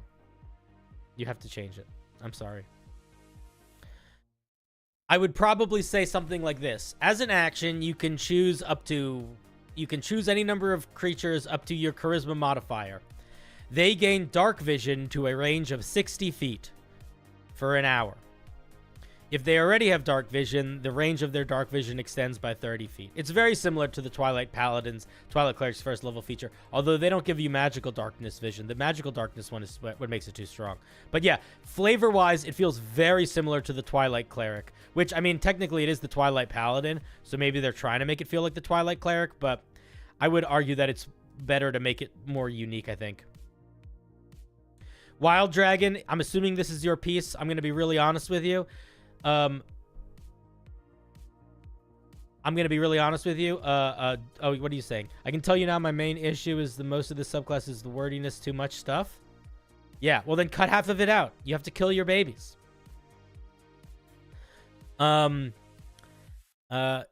ability to move in darkness and shadows your issue is more than wordiness too much. There literally is no action economy here. That's a big issue. When you're in dim light or darkness, choose a point within light or darkness that you can see within 60 feet of you. You create a portal between yourself and the location, and that point lasts 30 minutes. Why are you doing? These are all too long, dude. This should last 10 minutes. This should last 1 minute. And you gotta simplify how it's written. Like, first of all, I don't know how I feel about a teleporter portal that's open for long. It's just crazy too strong right now. But if you're trying to build it, like, you need to be looking at the source material, my guy. Like, there is a monk that basically gets this feature. You could just copy the language of the Shadow Monk. When you are in dim light or darkness, as a bonus action, you can choose a point that you can see within some range that is also in dim light or darkness. You create a portal that links those 2 spots. Any creature can use 5 feet of their movement to enter one of the portals to exit the other. Something like that. But again, you gotta cut it. You have to make it way weaker. Way weaker. Way weaker. Like, the range should probably be 30 feet, and it should probably last a minute.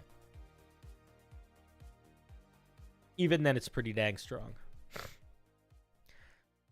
Also, now that I'm seeing what these features are, you really should rewrite your spells, and they should all be around being like shadowy darkness stuff. There should be way more shadowy bullshit in here.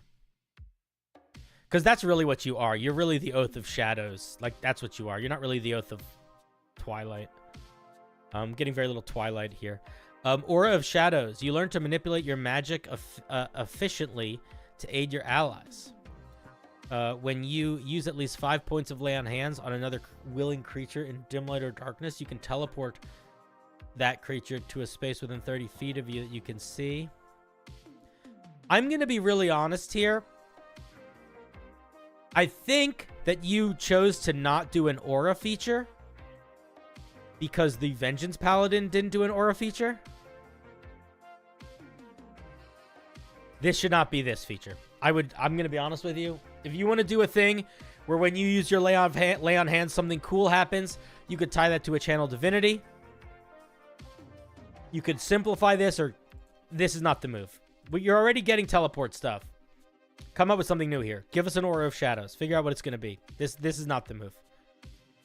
Or this could be the 15th level feature. This could work as a 15th level feature. Stop defending yourself, Wild Dragon. That's not the goal here. The goal here is for you to hear what I say and for you to think, huh, that's a note that he has. I should look into that. Or, huh, that's a note that that guy has. He doesn't know what he's talking about. I'm going to ignore it. But you don't need to defend yourself. Defending yourself is not going to help you improve as a writer, and it's certainly not going to change that much about what I'm saying. I might change a little if I misunderstand something, but if I don't if it's not misunderstanding, then you don't need to worry about defending yourself.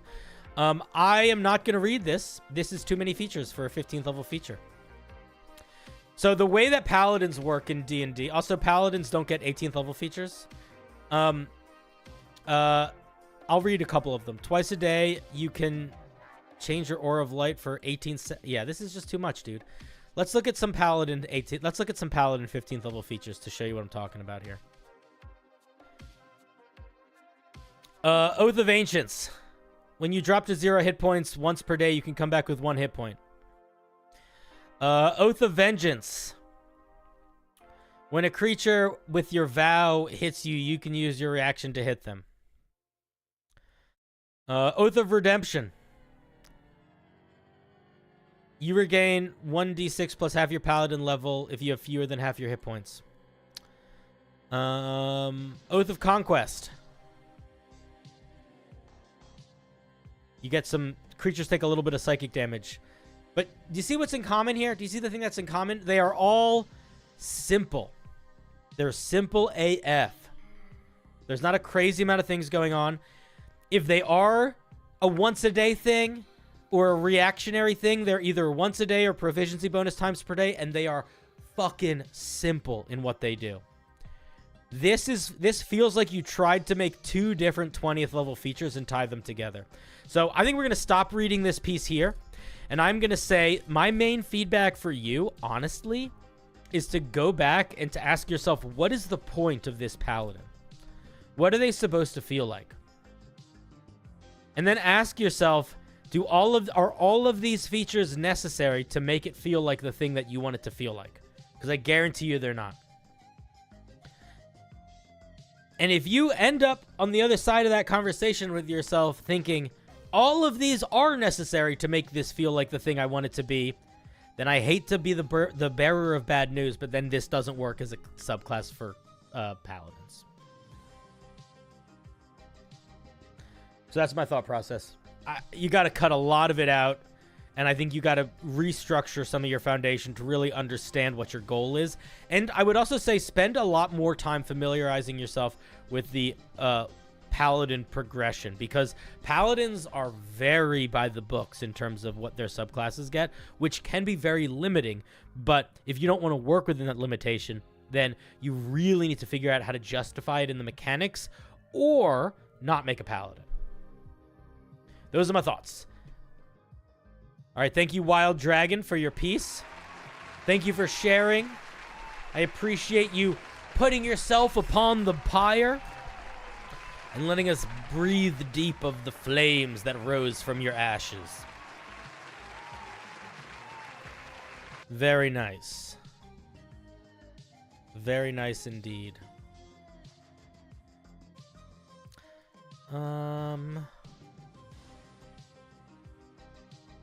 All right, friends.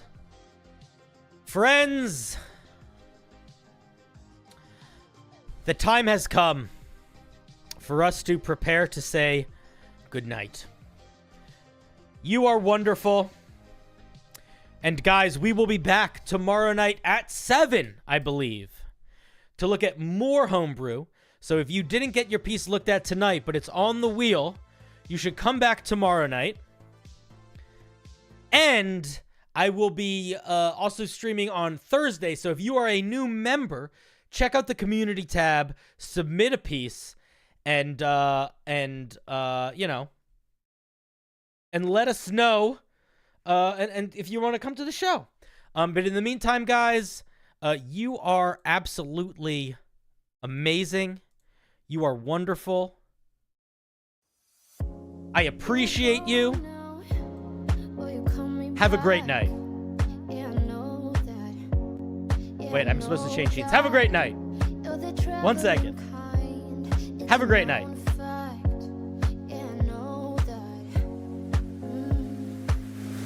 Once you've seen all the things, all the places, I hope it means that you'll come home to me. Once you've traveled the world, all the spaces inside your heart, I hope I'll be your end destination.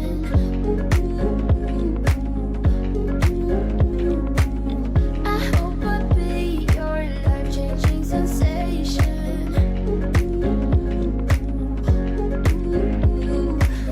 I hope I'll be something that you won't let go. I'll be your high when you fall down low. I hope I'll be your end destination.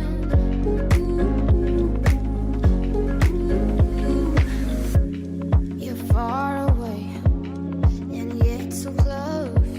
Yeah, I feel that. Yeah, I feel that. Yeah, you're up in space. You're inside the noise. I can feel you. Once you've seen all the things, all the places, I hope it means that you'll come home to me. Once you've traveled the world, all the spaces inside your heart, I hope I'll be your end destination.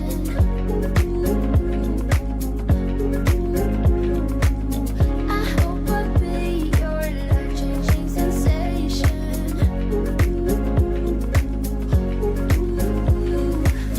I hope I'll be something that you won't let go. I'll be your high when you fall down low. I hope I'll be your end destination.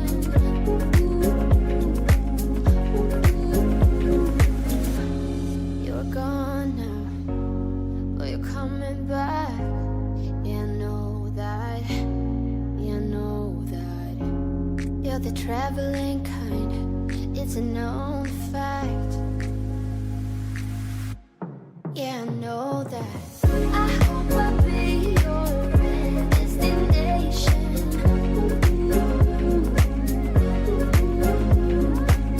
I hope I'll be your life-changing sensation.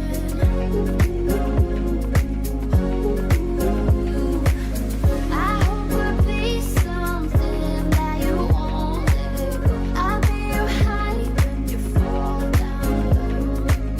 I hope I'll be your end destination.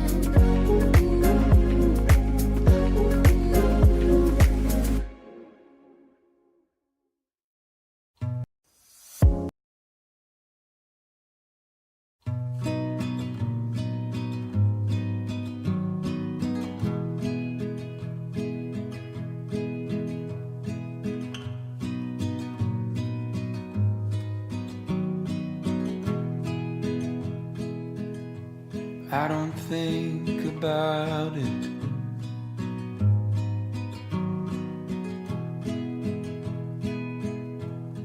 About you